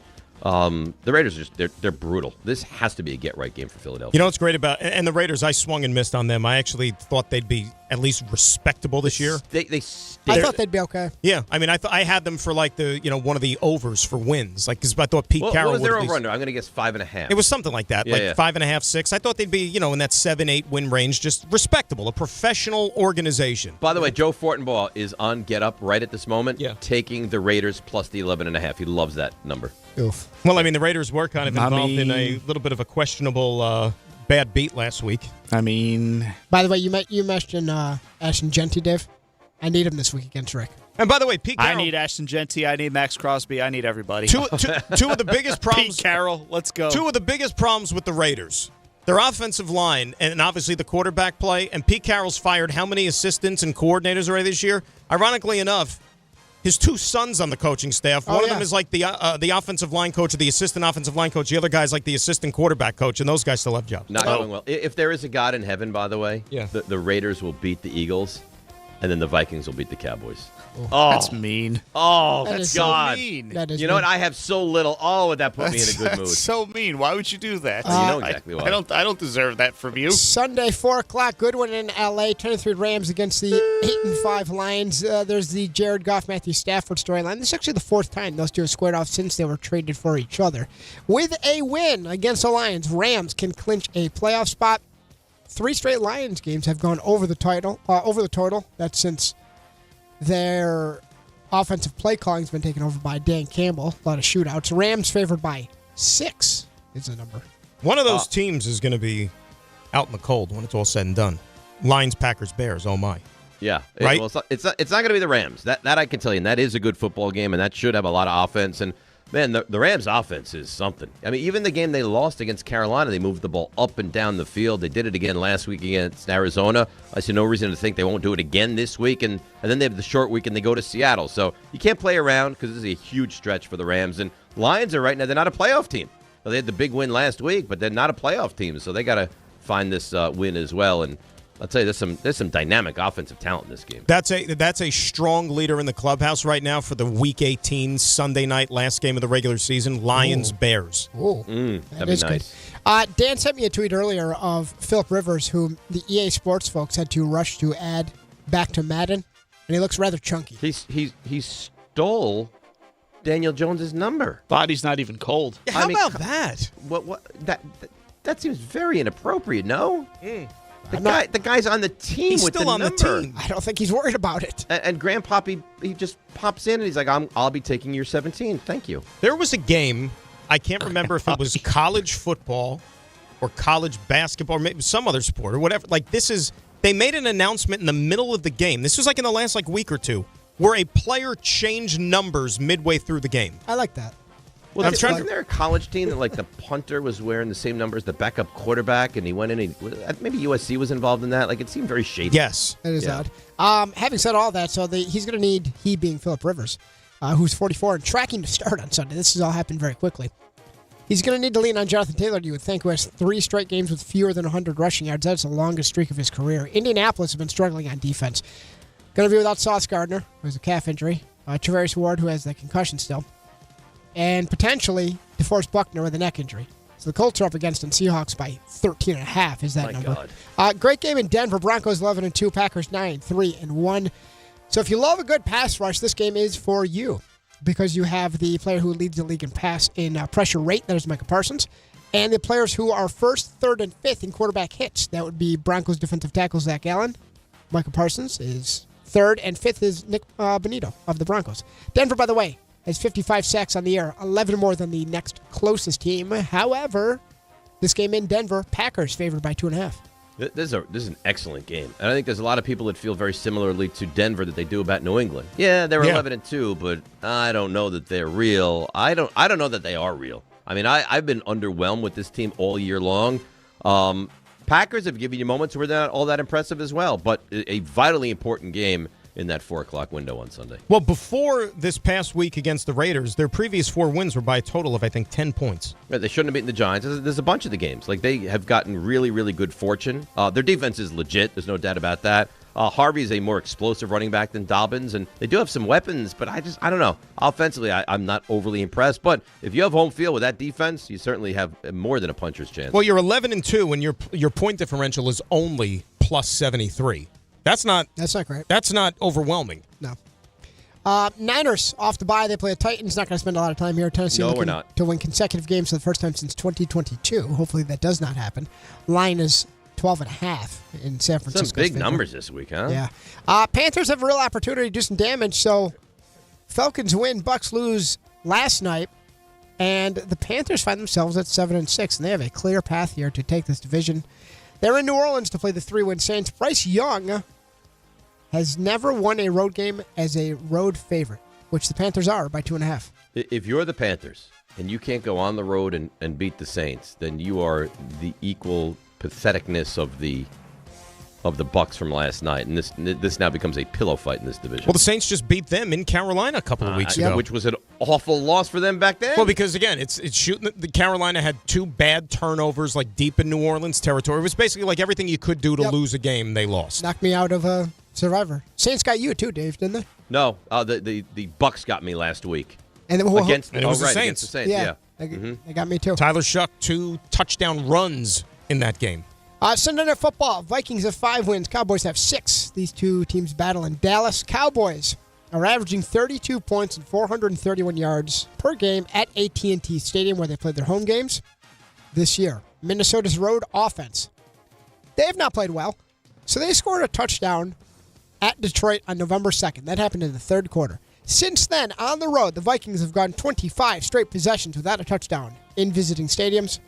Dallas by 5.5. Take all the money you have and bet that J.J. McCarthy leads a scoring drive to open the game. Just bet everything. I will say this. Just McCarthy bet everything. has been awful. He looked much, much better last week. I know it's Washington's defense. I know it looked like I think the it's more Commanders Washington have given up, but he looked a lot better. He made some really good throws last week. You know what? Dallas, last time out, they were underwhelming. The defense looks back to being awful. They keep saying, we're getting these guys back, and we got Quinnen Williams, we got Deron Bland, and we got Overshown, we got all these guys. The defense still stinks. That being said, they should win this game against Minnesota. You can't tell me that Minnesota doesn't have any regrets about the way the quarterback situation played out after last year. You can't. And at what point does Justin Jefferson become Joe Burrow, and he's like, I hate I think you've seen signs of it already. Yeah. He I already think, looks I think checked that out. started. I think that has started. Yep. And Monday Night Football on ESPN, Pittsburgh. So this is a new development. They could be without T.J. Watt, who was hospitalized after experiencing lung discomfort. How did this happen? Following a treatment at the team facility. Well, details emerge on that. Devon Achane on the other side for Miami has been limited in practice because of a rib injury for the Dolphins. Miami will be eliminated from playoff contention with a loss. Steelers, this has come down a little bit, by 3 at home. I can't believe this is such an important game, but it is. I mean, I thought the Steelers were on the verge of being done. I thought the Dolphins were done. They've really rallied for this coach, and I mean, he probably has a pretty good chance to return next season. Offensively, I mean, you lose Tyreek Hill, you trade your best pass rusher, and Dolphins keep rolling along. But if you're the Steelers, you have so much to play for. I mean, you can see a path to win this division. I think the key is, like, can Miami run the ball? Because everything for Miami kind of stems off that running game. If they can run the ball effectively, I could see them winning this game. What's Achane's status? I haven't even seen his practice this week. I feel what I've read is that there's a very good chance he's going to play in this game. Yeah, it's one of those things that and with Miami, the way that they've kind of, because like you could have made a strong argument that McDaniels probably should have got blown out when Chris Greer did at the middle of the season, right? I was shocked he didn't. I was shocked he didn't too. So like That's why this could be like a false sense of security, this run that they've gone on in the second half, because it's like he might do enough to save his job, but is that good in the long run? Because what happens if they get off to a slow start next year? It's going to be like... Same thing. Right, same exact thing again. Right. That's what I mean. And then they fire him next year, and you're like, oh, well, we could have just did this last year and then would have started over. But you do have to be somewhat impressed that being as dead as you were, if you're Miami, that you have rallied the troops and you're playing a relevant game in Week 15. Yeah, they're still playing. They've changed their formula. So his claim to fame in San Francisco, he was the run game coordinator. He can drop as brilliant a run scheme as anybody. And two, I believe, it's been a month since he threw for over 200 yards. So they've changed the way they play football. But it's like that. You're right about the run game stuff, but it's right out of the Shanahan tree. Yes. Because that's how he grew up. I mean, this is the same zone block, one-cut stuff that Mike Shanahan was running in Denver 30 years ago. You've never been sexier. Zone block, one-cut stuff. You like that? Boy, are you delicious. Like that? Yeah, that was really Around the League, brought to you by Boost Mobile. Don't overpay. Get unlimited talk, text, and data for $25 a month forever. For life, for real. Switch now at boostmobile.com. After 30 gigabytes, you may experience slower speeds. That's a league. We've gone around it. You're so good. So here's the thing. You might think, boy, it doesn't get better than that. I'm gonna move on. You'd be wrong. Because now, Dan, we go to a frenzy. Ooh. So how do you involve yourself in the frenzy? There's three ways. It's a three-pronged attack, okay? 800-919-3776. You get involved on the phones, of course. On Twitter, at Rothenberg ESPN. And, oh, by the way, on the YouTube chat. And Ray sits there like a hawk monitoring the YouTube chat. Any good questions he brings immediately to my attention. Like Dominique Wilkins. Yes. Yes. Like a exactly hawk. like that. Yeah. From Georgia. Georgia. Yeah. Took them to the Final Four. Anyway, we will break. But I'm telling you right now, we do not start the frenzy till the phone lines are all lit up. 1-800-919-3776. We do the full kit and caboodle next right here. DNR with you, ESPN New York. All right, let's see what's happening on the roads. Here is Debbie Duhame. Hi, Dave. Hi, Dan. Alternate inside parking rules in effect on this Football Friday. It's another gridlock alert day as well. Watch for delays westbound belt at Coney Island Ave with a collision. Bronx River Parkway south by the Bronx Zoo, a collision being cleared. 287 heading west, exit 10 into Rybrook. It's an accident. And over on 17 south at Highland Cross in East Rutherford, a broken water main. Tunnelly Ave by Patterson Plank Road, Secaucus into Jersey City, another broken water main there. Sponsored by the New York City Department of Transportation. One choice can change everything. The New York City Department of Transportation reminds drivers to slow down and yield to pedestrians. You can't rewind a crash. I'm Debbie Duhame on 880 ESPN New York. It's Chuck Devine in Snow Country. Join Cricket Nation for a single line for $35 per month plus free Moto G5G. Smile, you're on Cricket. Terms and restrictions apply.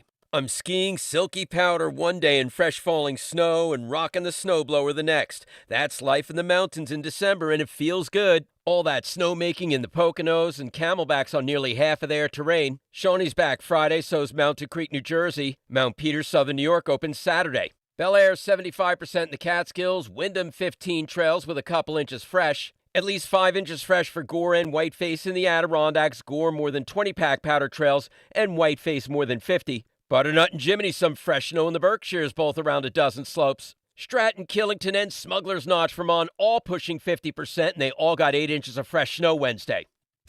You don't just ski or ride, you dominate. At Killington, we fuel your adventure. Be the beast. Ski and ride Killington.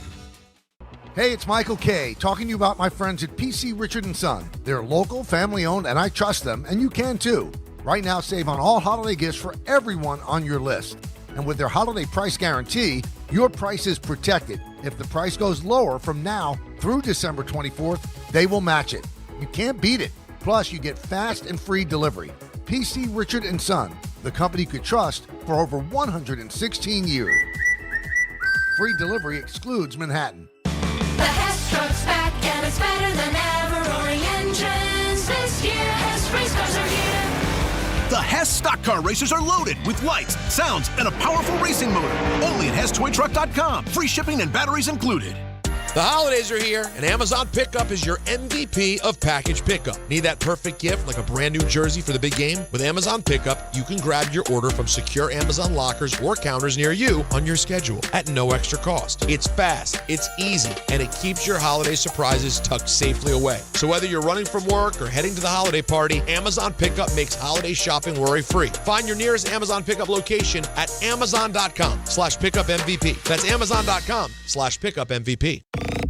Dave Rothenberg here to tell you about my friends at Bathfitter. Now, they converted my kids' bathtub to a shower and did an incredible, really an unbelievable job. They offer all types of custom bath renovations, including their unique PermaFit solution for a watertight fit done in just one day. Durable and easy to clean with no demo or mess and lower cost than a standard replacement. And a lifetime guarantee. Right now, no money down, no payments, no interest until 2027. So start designing your bath today like we did at bathfitter.com. There's only one Bathfitter. Discover a driving experience crafted to inspire. At Garden City Mazda, exceptional design and sophisticated performance come together during the Mazda More to Move You sales event. Lease the 2025 Mazda CX-5 for just $229 a month at Garden City Mazda. Getting more as a MyLowe's Pro Rewards member is easier than ever with the Lowe's app. Download it today and earn 500 points the first time you log in. Plus, your digital wallet helps you scan, save, earn, and access what you need to manage it all in one place. Download the Lowe's app and take advantage of your Pro benefits today. Lowe's, we help, you save. Valid 12/1/25 through 1/7/26. Offer valid for first login per organization only. Loyalty program subject to terms and conditions. Additional restrictions apply. Visit Lowe's.com/terms for more details. Subject to change. The holidays are rolling in, and if men in your life are struggling with their holiday wish list, tell them to add Manscaped to make gift-giving easy, fun, and completely stress-free this year. From the beard hedger to the lawnmower trimmer, Manscaped's precision tools keep you looking sharp, feeling confident, and ready for every event and celebration all season long. These aren't just stocking stuffers, they're upgrades for your daily routine. And right now at Target, you can save 20% on the Lawnmower 4 and 3 kits, Handyman, and the beard hedger. Hurry up, supplies won't last long. It's time for a frenzy. A football frenzy. You could say that 10,000 times and it still wouldn't be enough. It fires me up, man. I love it. Say it one more time. A football frenzy. Any team, any player, any question. Grassa in for Rick today. DNR with you, ESPN. So here we go. It is time now for the frenzy. And Dan, I know, because everybody loves a frenzy. I know you love it as well, and we're ready for it. Are you ready? I mean, I don't know who doesn't like a frenzy. Everybody loves the frenzy. If you don't, then there's something wrong with you. So I said to the people, I said we don't start till the phone lines are all jammed up. All jammed up. They're all jammed up. I'm getting. It looks tweets, like a Christmas tree. Yeah, it's amazing. So I don't want to waste any more time. Let's get right to it. 800-919-3776 on Twitter at Rothenberg ESPN. In the YouTube chat, pop it in there, and Ray will let us know what your question happens to be. Only parameters are we go rapid. All right, it's rapid fire. No, love the show. Big fan. Gross is great. Oh, I love when he's here. I hate Gross. None of it. None of it. Just right to your question. Nope. We start out with Sean in the truck. Sean, frenzy, go. Is Todd Bowles' job in jeopardy? Is Todd Bowles' job in jeopardy? Yeah, boy. That's tough. I would say Mariota. No? I'm being sincere because here's the thing: the Giants might win the game. Mariota. First of all, he runs effectively. So you're going to get like a touchdown via running, right? You're going to get at least like 40, 50, 60 yards just tucking and running. Secondly, the Giants' defense is awful. And for Washington to win the game, they're going to have to put up points. I think you're looking at like a 240, 2 touchdowns, 40 yards rushing. So if you're in a 6-point quarterback league, you're looking at 12 and like another 8, 20, 23, 25 points. I don't know that Hurts gets that. They might not need to score a lot of points in that game. I could be wrong. I would go with Mariota. Or they also might rely on the running game a little bit more prominently because, it's going to be cold, nasty, windy, that type of stuff. And you just saw Jalen Hurts soil himself, where every time he threw the ball, he got intercepted. So they might want to avoid that. We were talking about this before off the air. Like, what is it with the Eagles? Like, the year after they go to the Super Bowl, they become completely dysfunctional. It works for me, man. I mean, I was nervous they were going to repeat, and I am no longer nervous they're going to repeat. Jared Morganville. Jared, frenzy, go. Which team currently in the playoff picture is the biggest paper tiger?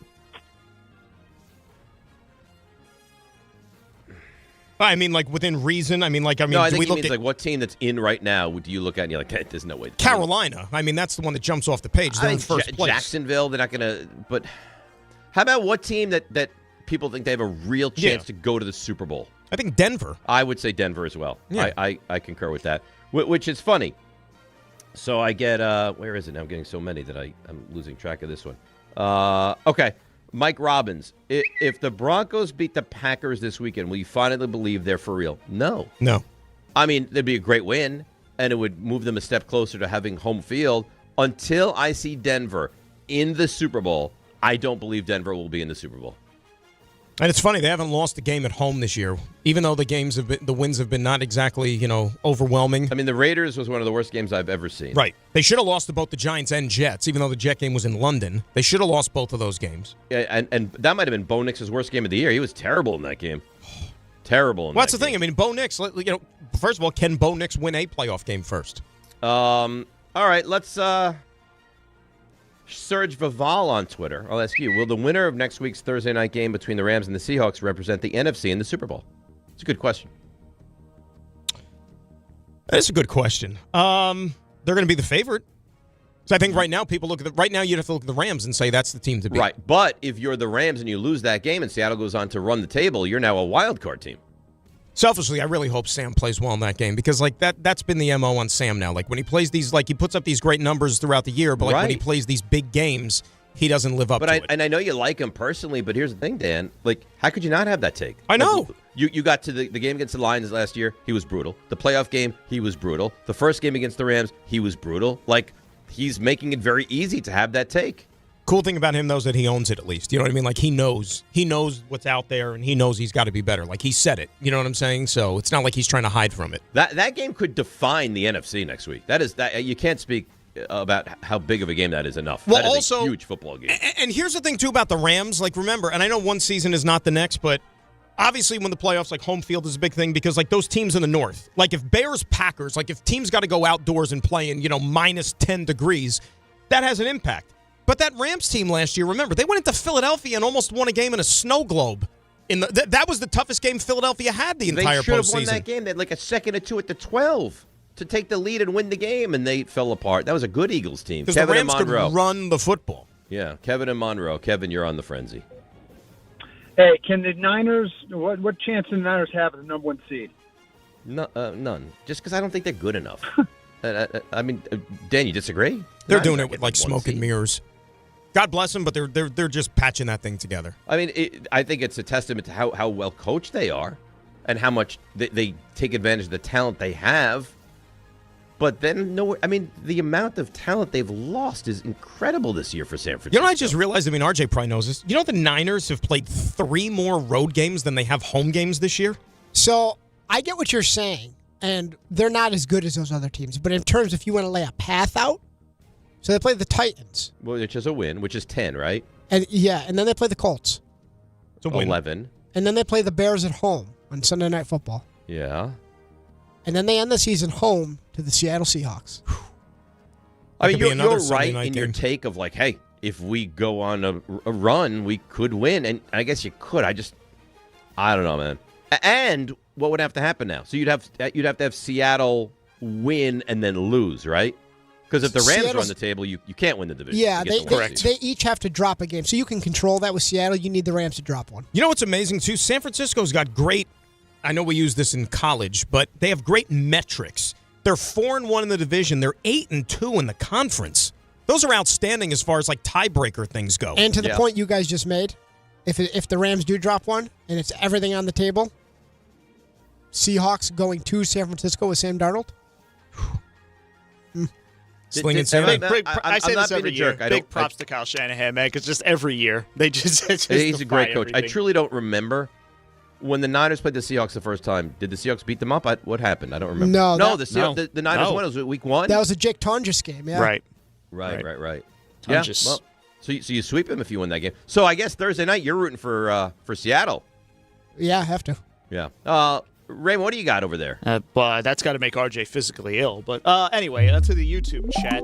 Kyle Young asks, does Dave trust Joe Shane not to screw up having the number 1 pick? No. No, I mean, I'm sitting here telling you how badly I want Joe Shane to be out. Dave doesn't trust Joe Shane to do anything. I wouldn't let Joe Shane watch my dogs. No, I do not trust Joe Shane. You got to start over. You got to. I mean, enough is enough. You have to move on, right? I don't even, honestly, and I don't want to sound like mean-spirited, it shouldn't even be a discussion. I know. It was the first time that we've talked to Jordan. First time we've talked to Jordan, and Jordan's like, yeah, this is going to happen. Like, what is it, 6-28 in the last 34 games? It's pathetic. The general manager plays no part in that?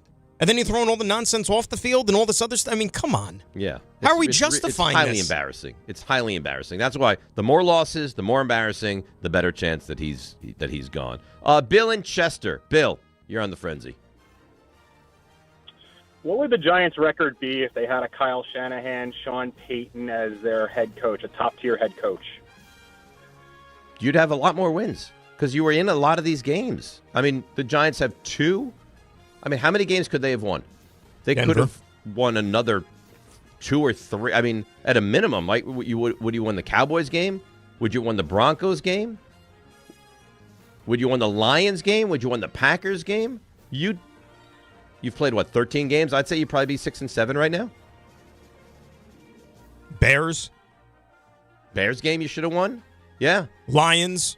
Right. I mentioned Lions. Is 6-7 outlandish to think if you had a really capable head coach? No. I don't think so. Dude, you've had fourth quarter leads in how many games? A lot of them. You know what I'm saying? I mean, a lot. Even the Packers, you led that game in the fourth quarter. I know the score ended up being lopsided with the Saints game, but you turned the ball over on 5 straight possessions, but you had a lead in that game. And you're up 14-3 in that game. Double-digit lead. Let's close it out with a little CMT. Dylan in Levittown. Dylan, you're on the frenzy. Culinary Trash, the most surprised team based on their record, Seahawks, Jaguars, Bears. I'm going to marry the Bears. Ooh. I am most surprised with the Bears. I did not anticipate them being 9-4 and highly competitive and a playoff team. See, I'm marrying the Jaguars. I'll cuddle the Jaguars. I'll trash the Seahawks. I mean, I didn't think that Mr. Duval was, going to be a 9-4 coach. So where are you going? Marry the Jaguars. Yep. Cuddle the Bears and trash the Seahawks. Yep. So we're agree with the trash. All right. So that puts a bow on the frenzy. And I still think, by the way, the Texans are the best team in that division. That's a team that. It'll be tough to win the division, though.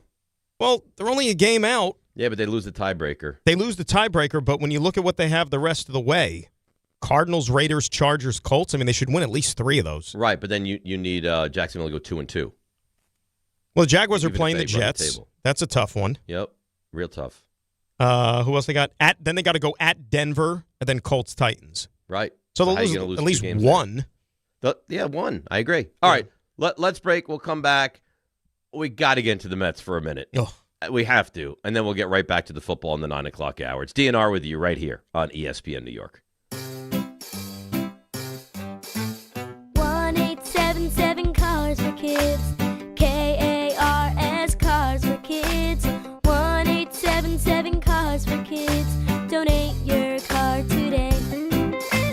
1-877 Cars for Kids. Donate your car today. Ready to get rid of that old car? Donate it to Cars for Kids. Call 1-877-CARS-FOR-KIDS to reach a friendly live agent. Donation's super easy, and your car can be picked up as soon as tomorrow. Call us now, 1-877-CARS-FOR-KIDS. That's Cars with a K to donate your car today. 1-877 Cars for Kids. KARS Cars for Kids. 1-877 Cars for Kids. Donate your car today. Hurry! It's your last chance to donate for 2025. Last chance! Donate now for a 2025 tax deduction.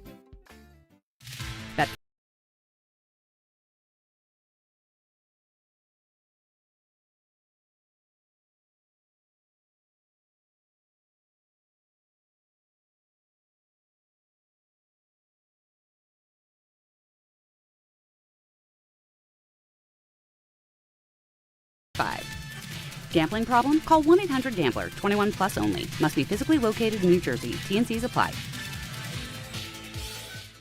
There are small risks in life, like giving a kid a football to play with in the house.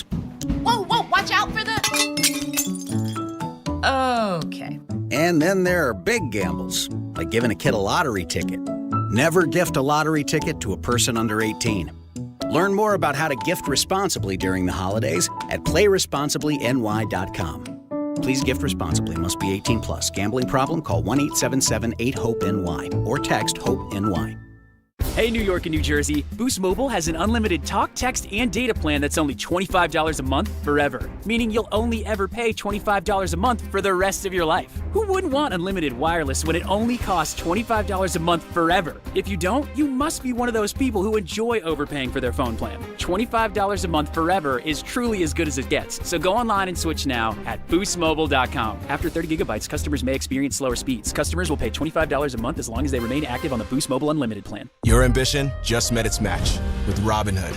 Trade stocks and ETFs, options, futures, and crypto all on one platform. Get started today at Robinhood.com/yourmoney. Your money, your move. All investments involve risk, including loss of principal. Options, futures, and crypto trading carry significant risk and may not suit all investors. Securities offered through Robinhood Financial LLC, member SIPC. Futures trading is offered by Robinhood Derivatives LLC, not FDIC or SIPC protected. Crypto offered through Robinhood Crypto LLC, NMLS ID 1702840, not FDIC or SIPC protected. Portfolio management offered by Robinhood Strategies, an SEC registered advisor.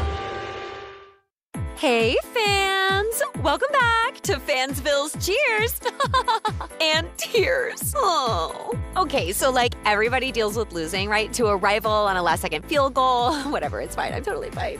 But I cope with losing with an ice-cold Dr. Pepper. Those 23 flavors are like so delicious. They totally wash away the pain of your college football team taking a big fat L. College football, it's a pepper thing. In the city that never sleeps and never stops talking sports, ESPN New York is always on. Now you can live and breathe everything New York sports wherever you are. On your radio dial, on the ESPN New York app, and streaming live on YouTube. However you watch or listen, ESPN New York is always on for you. Hear us, stream us, watch us. This is ESPN New York.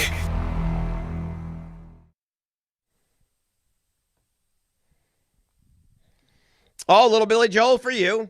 DNR with you. ESPN New York. We roll along on a football Friday, but we're going to take a moment, and we have a busy 9 o'clock hour, get back into the Jets and the potential Burrow, which, my God, I mean, if I'm the Jets, I would do anything within my power to try to find a way to bring him in. And that's the Mets. I want to get to the Mets for multiple reasons. Firstly, I'm getting very upset. Okay? George is getting very upset. And secondly, you love the Mets as well. Rick does too, but like to get a different perspective. So here's my take, and I want you to react off of it. Sure. They didn't want Alonso. Okay, let me just give you my quick little pieces, and then you can react to it. They didn't want Alonso. I'm not surprised he's not back. I'm upset because I have an emotional attachment. It doesn't horrify me, Alonso, okay? They wanted Diaz. I think he got outplayed with Diaz. That one annoys me because if you're going to go 3 for 66, why not go 3 for 75? We're not talking about a fortune of money there. And then I think if either you have him now or he says, I'd prefer to go to the Dodgers, and then, now it's like, well, if we would have come up with a little better offer, would we have gotten him? And then I have this mindset of, no, it's going to be fine. It's going to be fine. There's got to be a plan. I trust in Stearns. I believed in Stearns. Cohen's got the money. It's going to be fine. And then yesterday, a guy that I was excited, I thought there was a real chance they were going to get Suarez comes off the table, and they don't get him. Now, I stand by it. I still believe that Stearns has a plan because I can't think he doesn't have a plan. I think we're going to like it. I'm hopeful we're going to like it. And then he puts it into place, and all of a sudden we get to opening day, and you're like, here is the Mets team that he wanted to put together the entire time. But I will tell you this. It is getting harder to believe in this plan every day that goes by that another guy that you were excited that you had a real chance to get, you do not get. You're not wrong. You're not wrong. I mean, co-sign, retweet, whatever. And the waiting is the hardest part now if you're a Met fan. Like, whatever I posted on social media, like tell me what the plan is. They're not going to tell us, but you wish you could just snap your fingers and get to March 27th or whenever opening day is to see the type of team that they have. Because right now, I mean, here's the bottom line. You would agree that the 2025 version of the Mets was not good enough, correct? It was embarrassing. It was embarrassing. It wasn't just not good enough. It was absolutely embarrassing. On December the 12th, that version of the Mets on paper is even worse. Correct? Oh, not even worse. Like dramatically worse. Okay.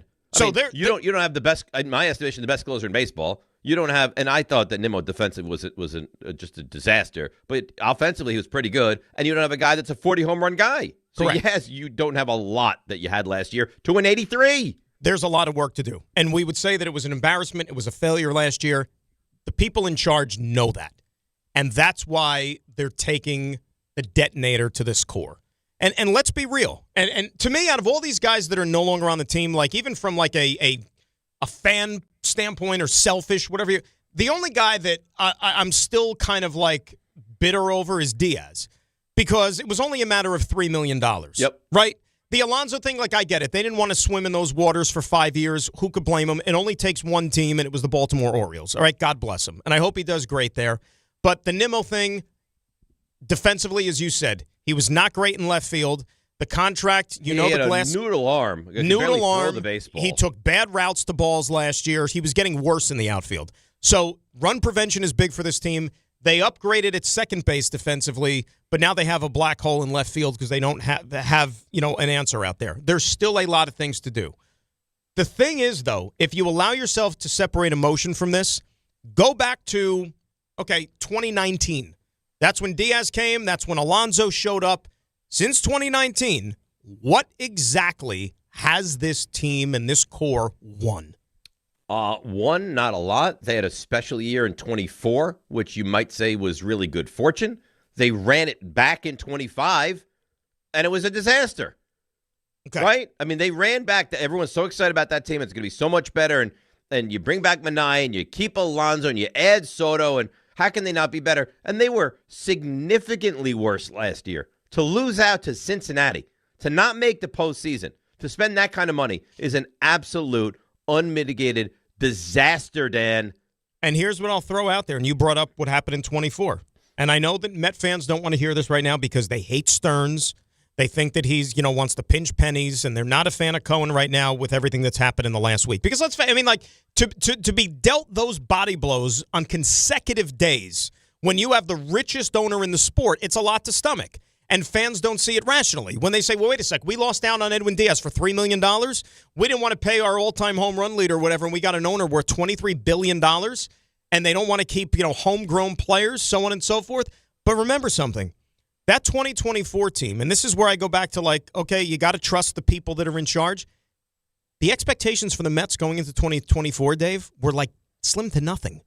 Remember, that team was supposed to be, I don't want to say garbage, but there was no high expectations for the team that year. No Remember? Expectations at all.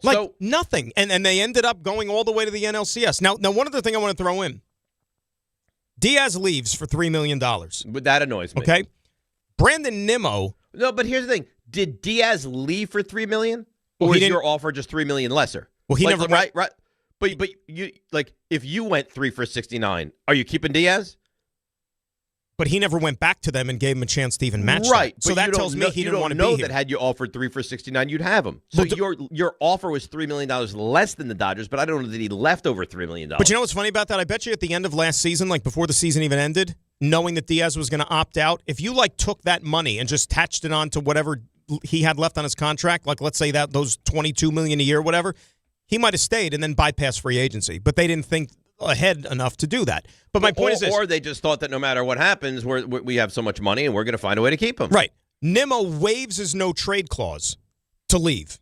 Okay? So this is Diaz leaving, Nimmo leaving.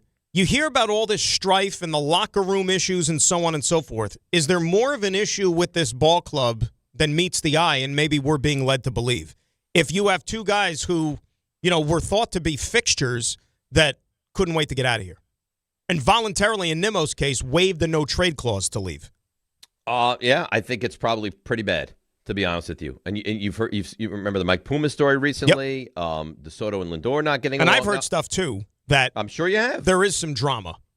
I'm sure there is. Now, we've seen teams that can't stand each other win the World Series. So I don't look at that as the ultimate excuse, but there's certainly something there. Barry Thomas, blah, blah, blah. Try to be positive all you want about the Mets, but no one is forgetting you guys bleeping all over the bed last year. You guys are losers. When did we ever defend the Mets from last year? Ever for a second defend the Mets for last year? And I'm not defending the Mets now. I'm upset with how it's happening.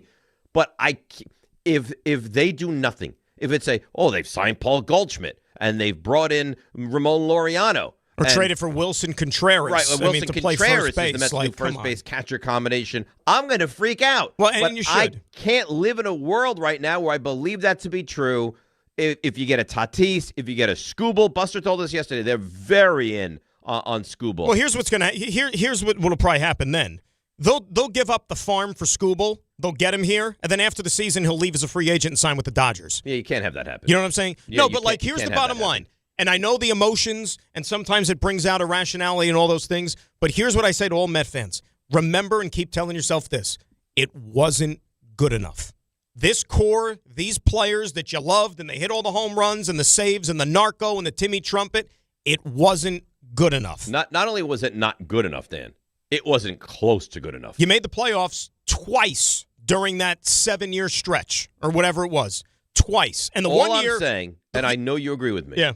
I'm going to give David Stearns the offseason to change this to the way he wants it. And if we get to opening day and into the season and it's still a problem, I will lose my mind. But right now, I'm going to quietly, patiently allow him to do his job. Let's take a break, come back. A lot more Mets conversation down the road today. Football Friday, DNR with you, ESPN New York. Friends, it's football season, the best time of the year. You should be out there tailgating, cheering on your team, and enjoying every Sunday. But if you're dealing with neck pain, back pain, sciatica, or nerve pain, even getting off the couch can feel like a challenge. You don't have to live like that. There's help. Dr. Jay Shaw at Sandwell Pain is New Jersey's top pain specialist. He's Ivy League trained, double board certified, and is dedicated to helping you get back in the game. Here's what makes the difference. No surgery, no scars, no long recovery, no pain medication. Just precise, non-surgical image-guided procedures that deliver real results. Dr. Shaw treats neck pain, back pain, joint pain, migraines, nerve pain, and sciatica with a plan that's customized for you. Same-day and next-day appointments are available,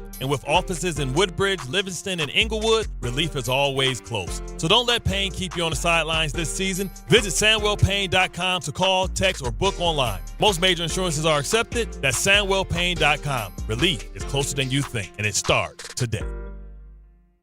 At Jake's 58 Casino Hotel, we're celebrating this holiday season with our $155,000 Slay the Road drawing, including your chance to win a new Land Rover Defender and $10,000 cash. Earn entries all month long, then be here on January 1st between 12 and 3 p.m. when one winner will be drawn every hour to win up to $20,000 cash. At 4 p.m., one lucky winner will win a Land Rover Defender and $10,000 cash at Jake's 58 Casino Hotel.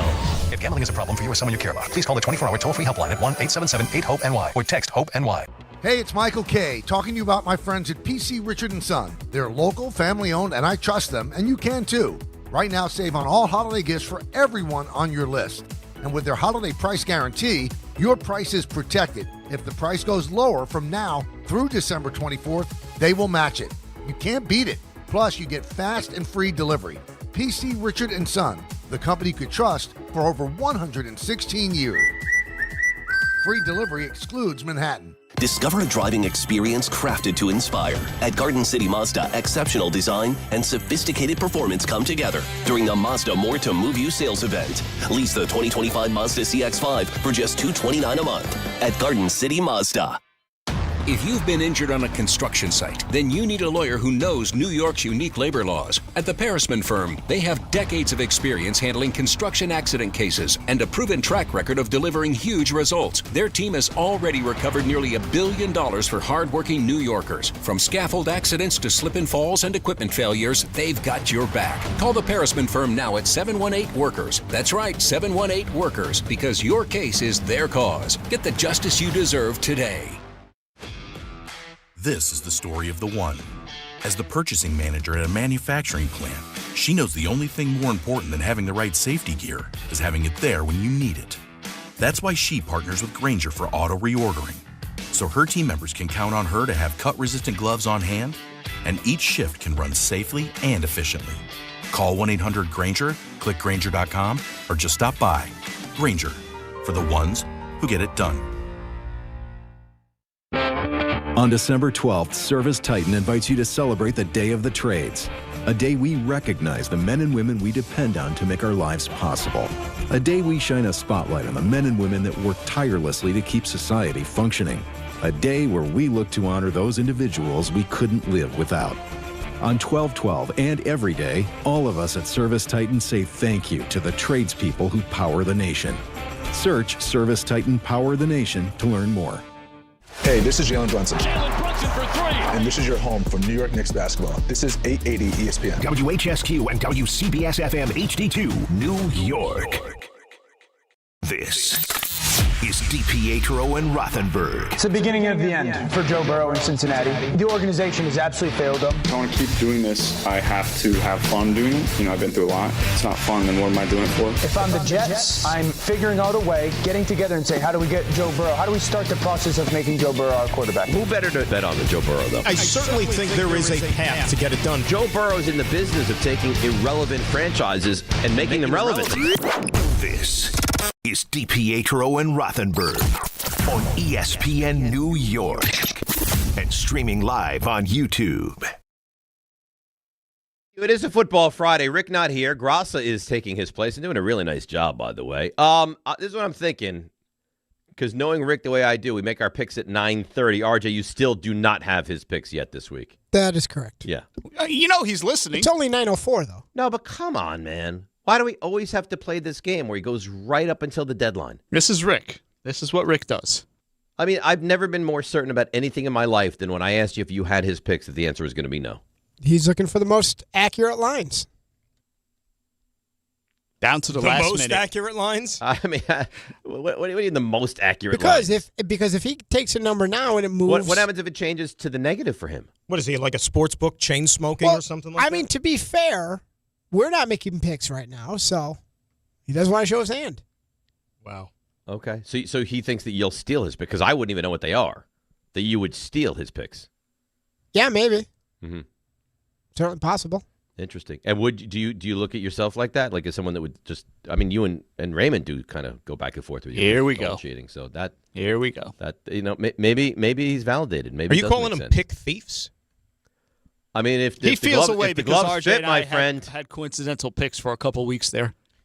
Dan, there's at least 13, 14 games a week. These guys had like 4 out of 5 picks that they took exactly the same. By the way, we lost a vast That's not the majority point. of them. That's not the point. The point is, Dan, they're colluding together. Well, here's the thing. No more excuses, like you said, because the bye weeks are over. So now you have a vast array of games. A lot of the games suck, though. See, here we go. Well, that's the problem. I mean, like, for example, Jets, Jaguars, if that's a 2-touchdown line, like, nobody feels comfortable getting into a game with that kind of number. I'll tell you what, if one of these guys does, the other does. So fast. I don't know. Hey. Not so You fast. see? Here we go. You see what happens? If one of these, it's like they share a brain. If one of these guys thinks something, they spend so much time together. By osmosis, they're going to both feel the same way. Now you're talking about something completely different. It's not like we're bouncing things off of each other and say, "Oh, yeah, that's a good idea. I'll do that." Like we're just thinking the same. That's all. I don't believe it. If you guys have multiple picks that are the same, I'm calling shenanigans on all of this. Well, look, they share a room. The air circulation probably isn't good, so the ideas are kind of like marinating between the both of them. It is muggy in here. You know?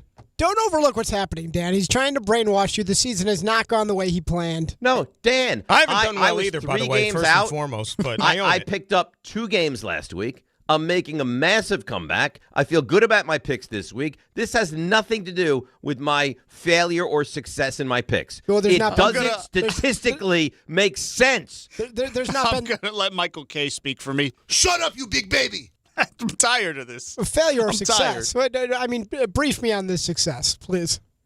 I'm not having success. Where's my success? I've never won. Forget it. You see what they're doing? Dan, I mean, kudos to you guys. The deflection is unbelievable. It's a good deflection. It's a great deflection. Dan, it doesn't make sense that you would pick 3 games a week and you would have the same game with the person you share a room with over and over and over. And you're not conferring over this because this is like a legit competition. Well, obviously. no, I think they are conferring. I think all week it's like, hey, do you like the Chargers plus the 5 I don't know. I like the Chiefs. Hey, let's pretend Sour this conversation grapes from never the guy happened. who keeps losing the picks year after year. It's not the point. Yes, that's clearly It's not the point. Is he in last right now? Yeah. By a game. I had a very bad week last week. Yeah. I had a horrible week again last week. By a game. Forget it. Obviously, my conversation is too, I don't know, highbrow for you guys. No, and I you get don't the understand. conversation. I totally get it. They're just in No, denial. you I know get it. The fact that they're cheating, they think is fine. Whatever. You know what? It's fine. Fine. Keep doing what you do. Cheating is a strong accusation, by the way. Colluding and cheating, I think, in certain cases are two different things. It's not Chauncey Billups here. You're right. Good God. But there is collusion. Colluding is like what Doug Peterson did. Who was the yo-yo quarterback that he put in that final week when the Giants could have made the playoffs? Nate Sudfeld. That was our first show. Remember? I believe I recall that's the reason that Gunling yelled at Don that one time. But I digress. But you saw what he kind of snuck in there. He's kind of hoping the feds bust in here and take either me or RJ away and handcuffs. No, both. Do the perp wall. Both. I think you should both be taken into custody. Ceiling from all the crap I'm hearing this morning. My God. There is no way that you in a court of law you could prove that you guys are it's just like the 0.0001 chance of taking the same picks every week are happening. First of all, in a court of law, the burden of proof is for you to prove that we did that. We didn't. No, this guy sounds like Matlock. No, I can. You cannot. You, in fact, cannot. There's DNA all over your picks. Boy, I'm really glad Rick is not here right now. There's a lot going on there with that one. Whatever. Listen, just dial in. Get your 3 picks ready. My picks are ready to go. All right. I'm dialed in. I'm ready to go. All right, I got some Jets news for you guys. Big news, Jazz hands. I don't know that I would say big news. Adam Schefter, just 9 minutes ago, was reporting that Jets signed starting center Josh Myers to a 2-year, $11 million contract extension. Ties him to the team through 2027. Jets now have 4 of their 5 starting offensive linemen under contract for next season. And the offensive line, Dan, has been one of the few bright spots for the Jets this year. And Josh Myers was a guy, give him credit, and he's a super guy, by the way. And I think he's had a good year. I did not have a great expectation for him this year. He's done better than I anticipated. Well, remember, he was brought in initially to, quote-unquote, be a depth guy, compete with Joe Tippmann for the starting center job, even though you kind of thought that Tippmann would win the job. And he did. And then, unfortunately, Elijah Vera Tucker got hurt. Correct. So Tippmann slid over to right guard, and he's performed well there, and Josh has held down the fort at center. Now, they're comfortable with Joe at right guard, which means the way I read into this, John Simpson's a free agent, the left guard, and Elijah Vera Tucker's a free agent. One of those two guys, if they're not back, then that means... Well, you can't bring back Vera Tucker. In my estimate, just not because he's not good. He's really good. Well, but you could bring him never back, healthy. But he unfortunately he's not going to cash into maybe what a guy of his ability should maybe be getting paid. Maybe you can sign him to a 1-year prove-it and deal. And if he takes that deal, then the Jets are better for it. You know what I'm saying? But this gives you at least a little bit of certainty. I would love to see the Giants take a 1-year flyer on a guy like that, but different conversation for a different day. So, yeah, good job by Josh Myers. I think so. And a good job by, getting this offensive line, keeping the offensive line for whoever the quarterback is going to be. Right. And I guess the one thing, and we'll get to the Burrow stuff in a second. You can line up the calls because I know you guys are excited by this. 800-919-3776 is that the Jets need a ton, right? But that being said, you need the quarterback. You need more weapons in the passing game. You need to revamp almost the entire defense. All these things are true. The one thing you can look at and say, hey, you know what? We're pretty close to being secure here is the offensive line. This offensive line is not a work in progress. The offensive line has actually been really good for the Jets this year. Like just mentioned in that tweet, is stable for the future. And that's the thing, which was the biggest revolving door over the last, I don't know how many seasons. And it seems like they finally got this thing worked out. Now you just hope that the most important piece is also going to fall into place here pretty soon. See, I got a great email. James E. He says, they're totally missing the point.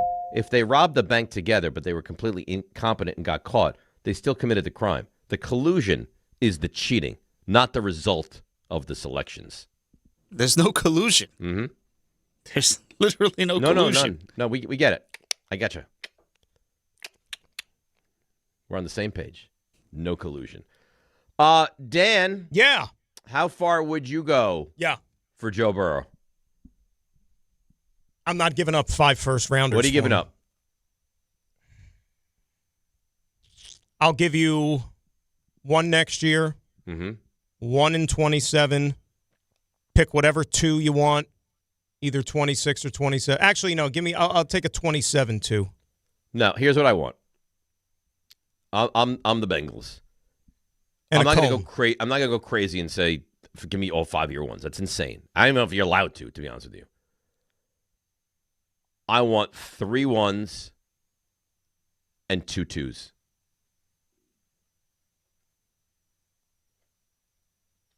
3 1s, a 2, and I'll give you a veteran. Whatever you want. I want 3 1s and 2 2s. No, you're not getting 2 2s. Because I gotta hear Mike, you're killing me. You're gonna stand in the way of getting a generational quarterback who, granted, has health issues, but is a generational elite Mount Rushmore currently in the NFL quarterback over an additional second-round pick. Because that second-round pick is going to be hopefully a day one starter for me, and I need to build a team around him. I need to build a defense, which is what he doesn't have right now and what the Jets don't have right now. Or else what good is it? It might as well be Cincinnati East if the guy doesn't have some help. So somebody is going to pay to the point where you're like, wow, they gave a lot for him. So you'd give 3 1s and you'd give a 2. Yes. And you're balking at the second 2. Correct. RJ? You got to build a team. Even though the quarterback's the most important, you got to build a team. All right. I respect your opinion, and I want to move on to RJ. RJ, if you were the Jets, 3 1s and 2 2s. Send it. Now. Done. Raymond, 3 1s and 2 2s. I'm sending it before you hang up the phone. Yeah. Not even consider it. See, I feel the same. You're gonna win. You better win games 38-35. Yeah, I mean, that's how they win now. Yeah, it's going to be illogical. It's not. They have 3 wins. It's not going to make. No. I don't mean the Jets. I mean that's how the Bengals win. They have 4 wins. Yeah. Okay, but they have 4 wins only because he's been hurt. This is never going to make sense, though. It's never going to. You're never going to look at this and be like, "Oh, that's pretty good value to send out the door to get Burrow back." It's not going to be good value. You can't, in my estimation, you can't give enough to get this guy. Now I understand you don't want to give up 5. I'm giving up 3 1s and 2 2s, and I would do it in a heartbeat. The price tag is a little too steep for me. I think because again, you're also throwing into the fact that you're not talking about a guy who is the epitome of durability either.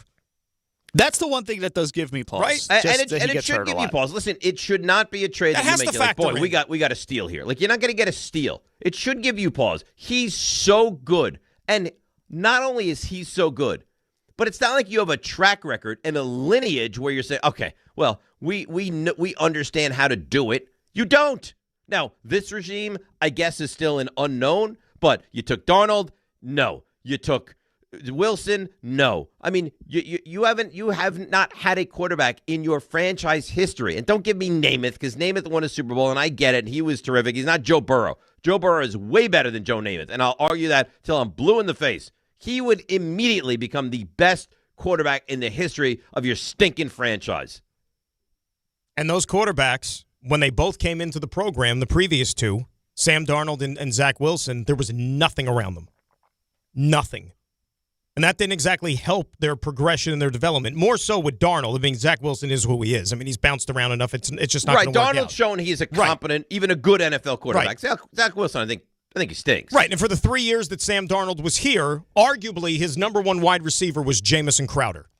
And the best offensive lineman they probably had during those years were, who was it? Was it Kelvin Beachum?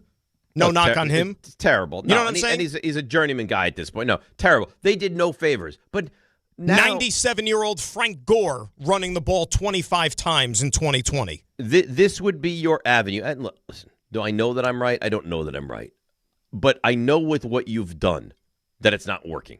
I know that by trying to build it the way you've tried to build it and draft the quarterback and develop the quarterback, it's not working. I don't trust the Jets. At least this gives me a surefire. I know that if and when I trade for Joe Burrow, I have a stud quarterback, a great quarterback, a winning quarterback, a guy that I can surround him with some decent pieces, and he'll be unbelievable. I would do it. Well, and the other thing too, I mean, like again, you don't care about this part of it, but the way negotiations work, and with contracts and things in the NFL. Remember, he still owed a ton of money.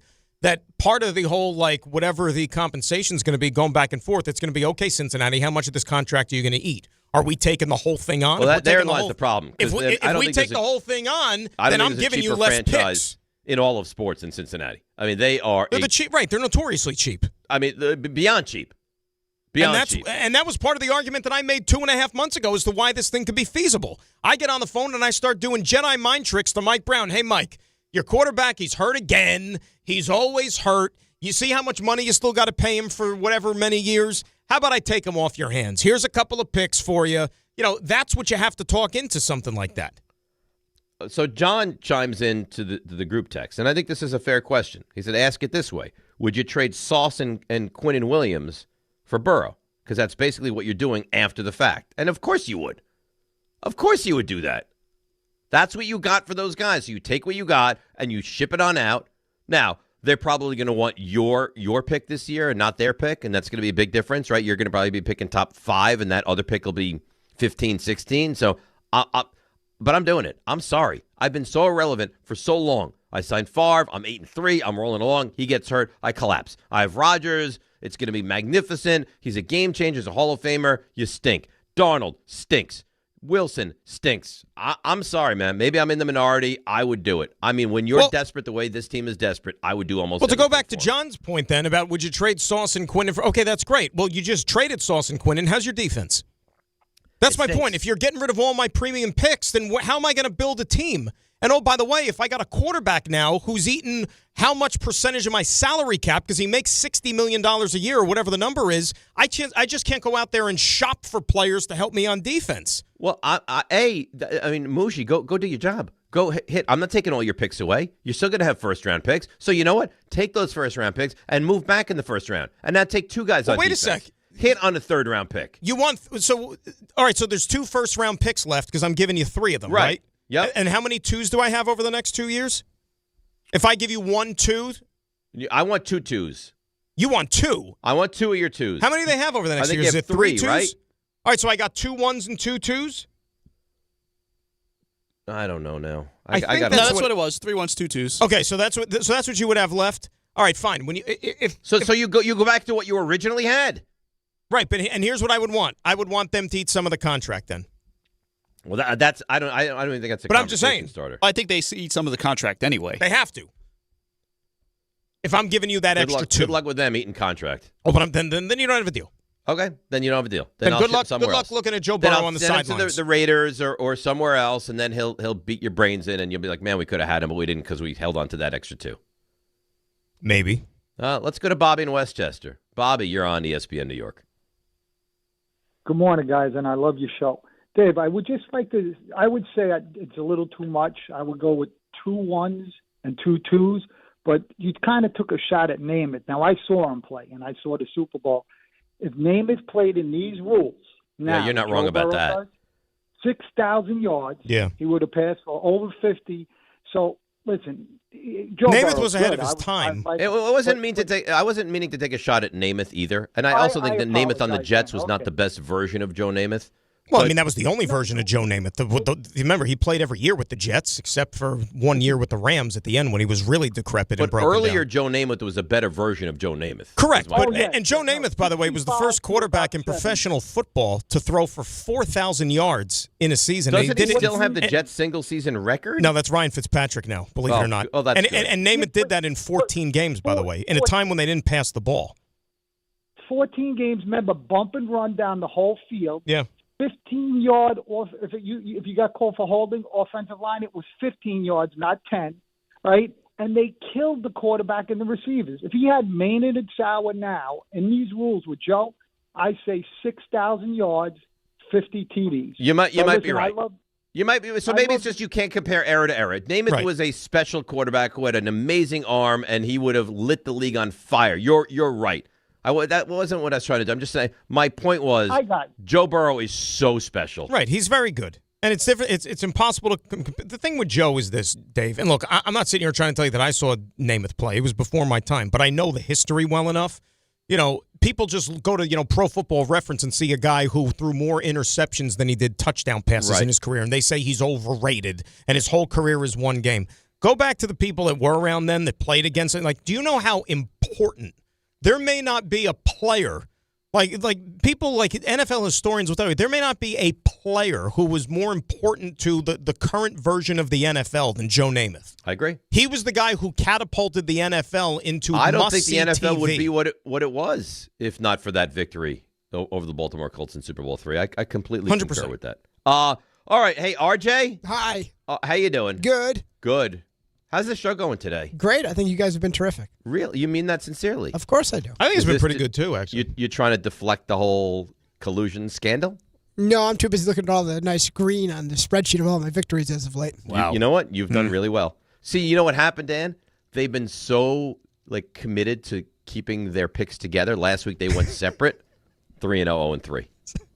Is what when do you think they, according to your logic, when do you think they get together and like go over each other's picks? Is it Thursday night? All week. Yeah, after the show daily.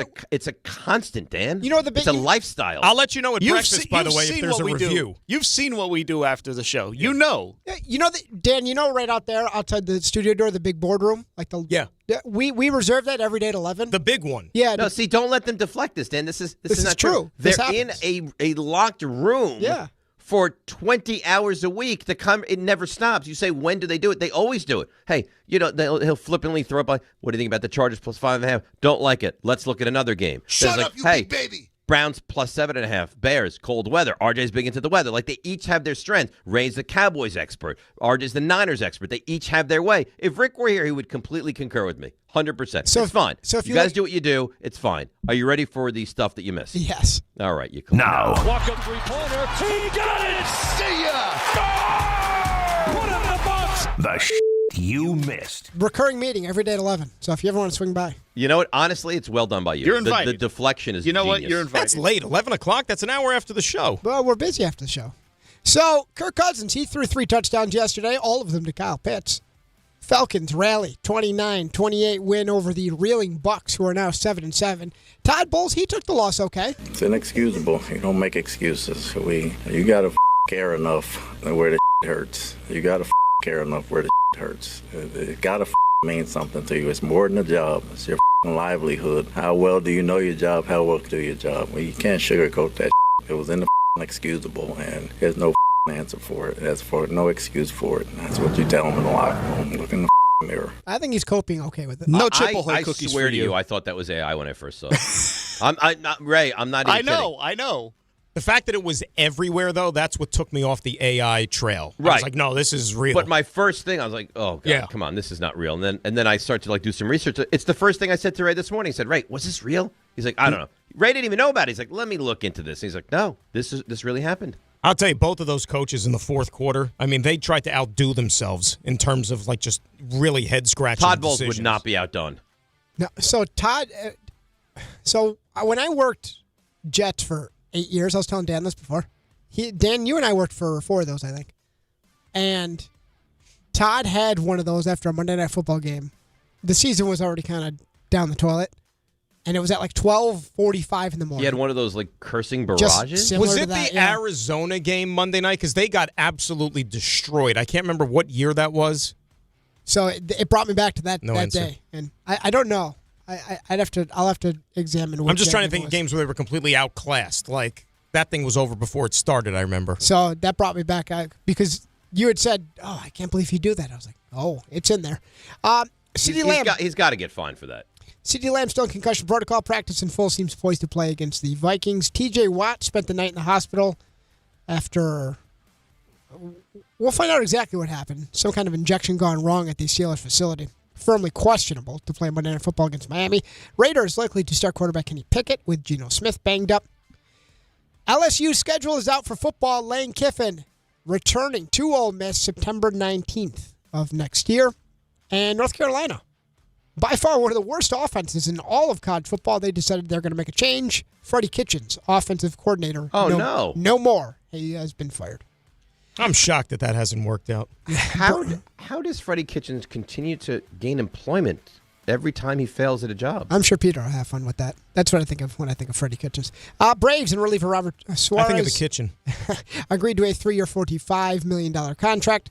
Hockey, Anders Lee, 2 goals, 2 assists. Islanders, 5-2 winners against the Ducks at UBS. Lightning scored 4 goals in the first, never looked back. They double up the Devils, 8-4 at the Rock. Lightning defenseman Victor Hedman back on IR, a move that will mean he misses at least the next 3 games for the Lightning. Former member of the Lightning, Steven Stamkos, scored 4 times last night. Preds beat the Blues, and Zach Edey of the Grizzlies has an injured ankle. He won't even be reevaluated for the next 4 weeks. This season's turned into a disaster for him, boy. Not great. And that's stuff you missed. You're really a talent. All right, I'm going to ask you the same question. I'm in contact with Rick right now.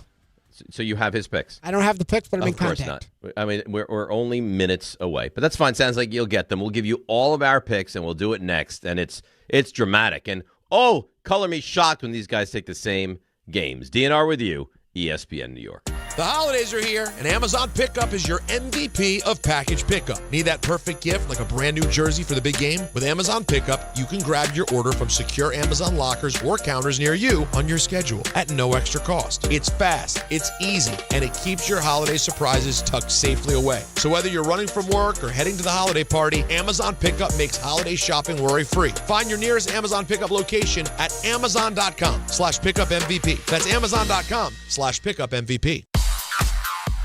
All right, let's see what's happening on the roads and wish a great weekend to our dearest friend, the great Debbie Duhame.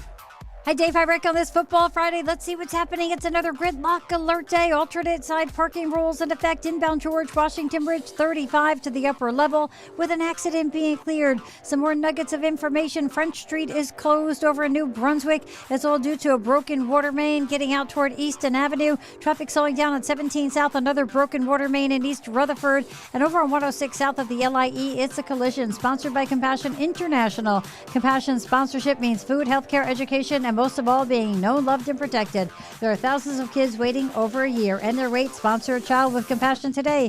Text the word radio to 83393. Go Jets, go Giants. I'm Debbie Duhame, 880 ESPN, New York.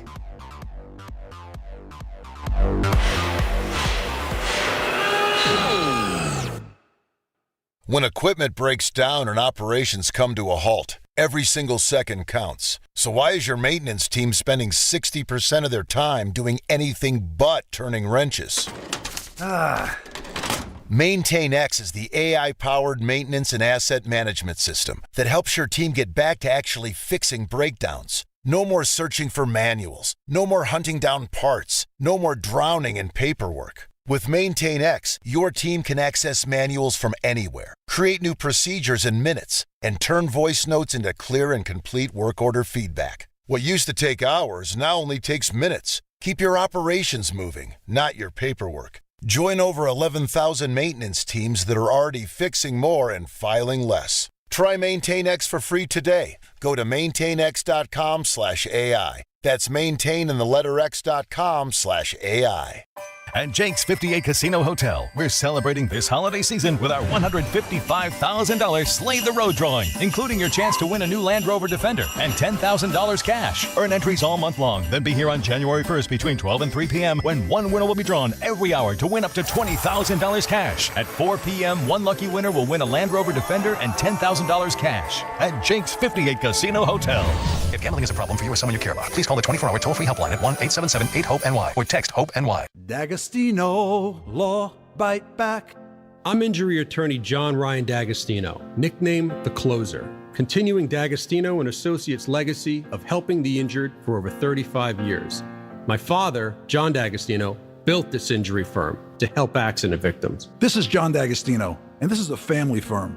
For us, it's about doing what's right and making sure somebody pays for your pain. Call us first at 1-800-BITE-BACK. That's 1-800-BITE-BACK. They call me The Closer because big or small, in court or out, I'm fighting to get the job done, to win, to get you every dollar you deserve. D'Agostino and Associates has offices throughout New York and New Jersey and will come to you. I've been there and I'll be there for you. Call us first at 1-800-BITE-BACK. 1-800-BITE-BACK. That's 1-800-248-3222. Feeling stuck on your own 10-yard line in the career game? Maybe it's time to just go for IT. My Computer Career has the game plan to score a rewarding new IT career in months. Whether you're a rookie, a breakout career changer, or a military veteran ready to serve. Why spend years chasing a college degree when you can fast-track your future in IT starting now? Take your mark, get set, go for IT. Take the free career evaluation at mycomputercareer.edu today. Financial aid is available to those who qualify, including VA benefits. A SoFi personal loan is here to help you achieve something once thought impossible: overcoming high-interest credit card debt. Walk the tightrope of your finances with one low, fixed-rate monthly payment, no fees required, and as soon as the same-day funding. That's right. Pull off your own debt-defying stunt with a SoFi personal loan. Visit SoFi.com/trick to learn more. Loans originated by SoFi Bank, N.A., member FDIC. Terms and conditions apply. NMLS 696891.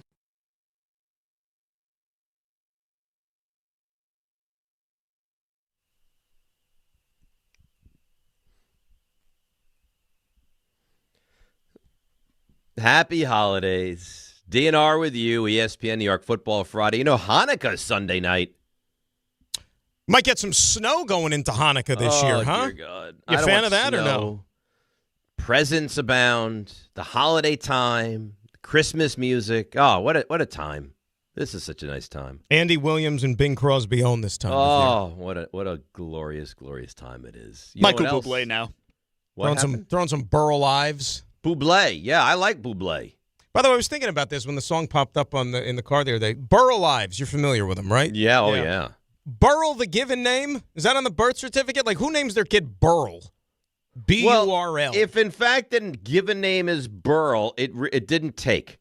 I mean, like, how many other guys named Burl? You know what I'm saying? Burl, Eichel, Ivanhoe, Ives. Ivanhoe? Really? What is that, Dutch? I don't know.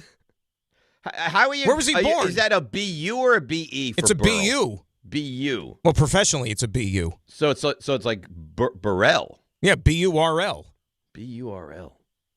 Burl Ives. Now, he's got to be born like early 1900s. Maybe that was a very common name back in the day. 1909. Yeah. Burl. Imagine if he gets called on in class. It's a strong name, though. Yeah. Burl. This is my son, Burl. 3 times 2. Couldn't you say like That's my son, Burl. a linebacker? Like, whatever. Yeah. You can't run at Burl. Well, I mean, like, I think Burl Bronco Nagurski. Burl Butkus. But Bronco, I don't think was his given name for Bronco. No, I think it was like Isosceles Nagurski. Well, you got the Ivanhoe. There's here. no way. All right. Well, Bronislaw. off of the great Bronislaw? Burl Ives conversation. Yes, maybe we should go right to the picks. What did you say, Ray? Bronislaw Nagurski. That's his given name, Bronislaw? I never knew that. Well, now you know. Oh, that's great. See, that's what we do. We teach. You want to know how old Sylvester Stallone is real quick before you do the picks? 80. I remember like seeing him do an interview once, like talking about like athletes and stuff that he was a fan of growing up, and like his favorite football player, I think he was like Bronco Nagurski. No way. I'm There's not no way kidding. Sylvester Stallone remembers Bronco Nagurski. Sylvester Stallone's like almost 80. I think he is 80. That's or what I mean. 79. He's right there. He doesn't remember Nagurski. Of course he does if he's I almost don't think 80. so. No. He played in the 30s. Yeah. You're talking about? Didn't Bronco Nagurski play in like the 40s or 50s? No.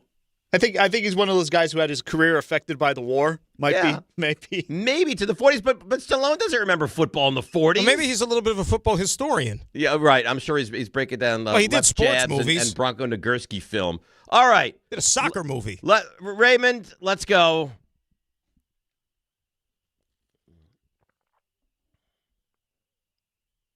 Yes, Victory was with Pele. Was Michael Caine? Great was the movie. big striker in that movie. It was a great movie. All right, time for our picks presented by Amazon Pickup. RJ, do what you do. All righty, so off a lovely, my first of the year, 3-0 week. Back above 500, 22-20. That's where you find me. Next, Rick, who has submitted his picks on time good. at 20, 19-3. Next, Raymond, 19-23, and Dave making up some ground at 18-24. I hate it here. That's right. I'm only a game back. So, RJ, you control the board. You go. Well, we're going to go to Rick because in the interest of him sending in his picks with a timely manner, which we appreciate, we will send those out first. So, I'll tell you, you can probably figure out which one if you follow the program. We're on opposite sides somewhere. Richard begins in Cincinnati. All right, here we go, Feather. That's right. Here we go, Feather. Rick likes... What is it, Fish? Not the Fish, but the Ravens. The Birds in the air. He's going to take a -2.5 against Cincinnati. Next, Niners. He's a big fan of them. I like the Niners. Big number, -12.5. But Titans stink. Like back in the day, me, Cass, and her mom used to smash. Yeah. Hopefully. That sounds great. Hopefully Titans get smashed. So let's see. He takes a favorite. Mm-hmm. He takes a favorite. Mm-hmm. And does he have another joker there? Do we have another favorite? Well, he's going to Denver. That number's 2.5. Where do you think he lands? I think he's taking Green Bay. He is taking Green Bay. Of course. Road He's transparent. favorite. -2.5. He'll take the Packers. And that's our friend Rick. All right. You control the board, RJ. So who goes next? Dave, let's hear it. Okay. Here we go. I shouldn't probably criticize him too much because I believe I'm going to go the favorite route as well. I'm going to start in the 4 o'clock window. I'm going to go out to the Pacific Northwest. Indianapolis is hemorrhaging right now. Their defense is a wreck. They can't stop anybody. They're bringing in a 44-year-old quarterback who hasn't played in 5 years that might be the starter. I'll take the Seahawks, and I'll lay the 13.5.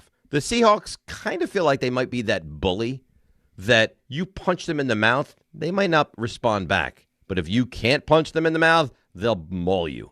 Seahawks, minus 13.5. We stay in that 4 o'clock window, 4:25. We go down to the Bayou. And I know that as a favorite, Bryce Young on the road, well, that doesn't work. He doesn't win. But that changes this week. Watching last night, Tampa loses. Carolina is playing good football. The Saints have done it twice where they beat teams that they shouldn't. They're not going to do it again. Give me the Panthers. That passing offense, they do slow down the run. Kamara probably not going to play again. I'll take the Panthers, and I'll lay the 2.5. And I'm in it to win it. And that's why I'll take this game. Sunday night, Dallas. Yeah, sure, Dallas. Important game last week. Detroit, that's too much for them. They can't win that. When you can be bullies and you can beat up J.J. McCarthy. And I think the Minnesota's defense is good. I think Brian Flores is really smart. But this Dallas offense is playing at a very high level. Pickens will rebound. Ferguson may not play. It will not matter. They're always in field goal range. They lay the 5.5. I'll take the Cowboys. Give me the Seahawks minus the 13.5. The Panthers minus the 2.5. And the Cowboys minus the 5.5. All righty. Favorites, just like your friend Rick. Who you I said. Very critical. I also went favorites this week. All righty. I'll go next. Oh. I will go next because I want to build up some drama. Ray, you can jump right on whatever he says. Hop right on board. Just say echo. And me too. Just go, me too. Yeah. Well, and by the way, we should say that Dan, at the very end of his Saturday show, every week makes his picks. So he's going to your picks stink worse than ours, right? They're not good. Yeah. But I own them, though. So make sure you listen to that tomorrow. You're the Sam Darnold of picks, yeah. Well, Dan mentioned that nobody could get involved with the Jets and the Jags at a number that is 13.5. Not so fast, my friend. This is the exact kind of game I get involved in. When you roll out a Brady Cook, I take the other team blind. It's a huge number. Makes me uncomfortable. But this is what I do. This is one of my principal rules. I will take the Jags minus 13.5. Oof, that's a big number. Next. How could you not love this man? He may not love the Bengals, but I love him. He was talking to the other teams around the league. Come and get me. Please rescue me. And he's going to back that up this week. Bengals are getting points at home. They're going to win this game outright. I love that somebody loses here. Sorry, Rick. I don't think it's going to be me. And next, Detroit Lions playing. Oh, come on. Better football. They are going. I don't know that they'll get smashed. The Rams are going to take care of business here. I'm not scared off by the 6. Give me the Rams minus the 6. Wow. What were you mad about, by the way? I was going to take the Rams, and I thought you were going to jump on that, and that upset me. You don't want to double up. Yeah, I'm still not sure what you're mad about. Raymond, go ahead. All right. A lot of big spreads this week, as you've pointed out. I pointed this one out earlier in the week, and I'm pleased that nobody else is taking it, so I don't feel like I have to defend myself to the likes of Dave Rothenberg anymore. Raiders are going to Philadelphia. And don't get me wrong, I don't think there's any chance in hell Vegas wins this game. He's taking the Raiders. But 11.5 is a pretty big number, especially the way Philadelphia's offense is playing right now. Again, I don't know how the Raiders expect to score too much. Their offense is a shambles. Their offensive line is terrible. It's going to be Kenny Pickett, I think, under center this week. Still, I think the Raiders probably score a backdoor cover late and cover that 11.5 line. So go ahead and give me Vegas at plus 11.5. Boy, I really looked at Jets and Jaguars, but since RJ took that game already, I am going to skip it just for you, Dave. Good. You know what? I'm glad that you're avoiding collusion this week. I respect that. You know, I just don't want to deal with the baby tantrums from you this week. Mm-hmm. So I will go to San Francisco instead. And listen, Tennessee's playing a lot better lately. They're keeping games close. I do think at some point they'll kind of regress to the mean. So I will take San Francisco, who, you know, I keep telling you I love everything Kyle Shanahan does. They find success despite Every injury, every downturn, they find ways to win, and they find ways to cover. I think I'll take the 49ers at minus 12.5 in that one as well. Yeah, I'm going to do it. Sorry, Dave. You already beat me to this one. Oh, but come on, man. Listen, man. This one's, you know how I felt. I've been pretty consistent with Dallas over the last few weeks. For the reasons you pointed out, offense is playing really well. Minnesota, listen, they gave a much better effort last week than I gave them credit for. I thought they kind of packed it in that much. It's clear that they haven't, and I still am kind of concerned. Like you pointed out that touchdown streak that they've lacked on the road. I really do think McCarthy finds a way to drive them down the field and score on the first drive of the game. It just feels like that's going to happen, but the defense will find enough to cover that 5.5. So give me Dallas minus 5.5. Okay. All right, there you have it. RJ, anything else we need to tidy up, or we're in it? We're done. That's all of it. There you have it. So the picks are in, and those are our picks presented by Amazon Pickup. Amazon Pickup is a convenient and secure way to collect your Amazon packages from locations near you. We take a break, and then, is there anything better than Plays of the Week? No. It's next, and it's right here. DNR with you, ESPN New York. FanDuel Friday is turning it up with NBA Happy Hour every Friday from 6 to 7:30 p.m. Eastern. FanDuel is dropping limited-time specials to get you in the zone.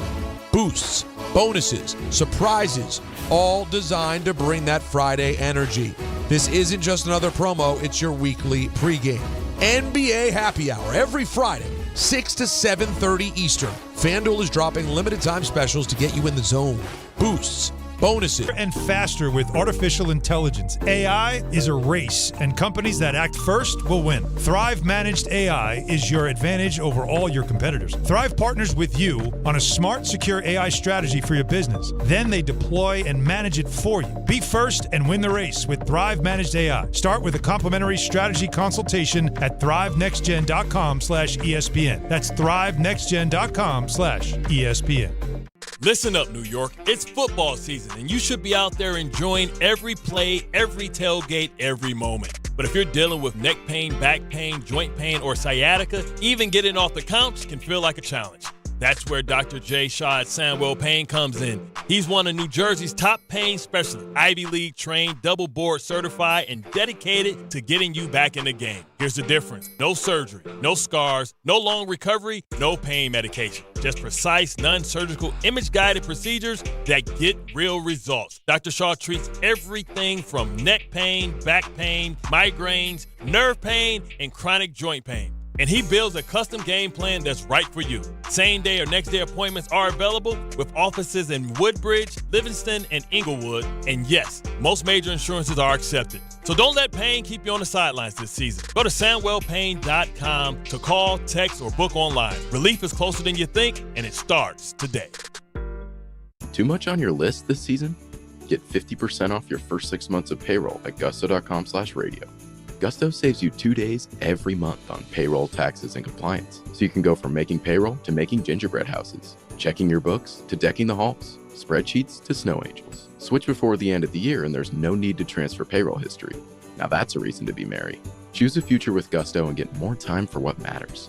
For a limited time, get 50% off your first 6 months at gusto.com/radio.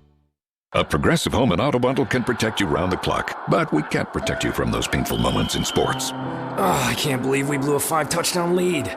Sure, but you got to feel like they were going to win for almost the entire game. But I was about to buy playoff tickets. So you were prepared for a good time. That's pretty nice. It's the worst loss any team has ever had. And you got to witness history. Okay, we're done here.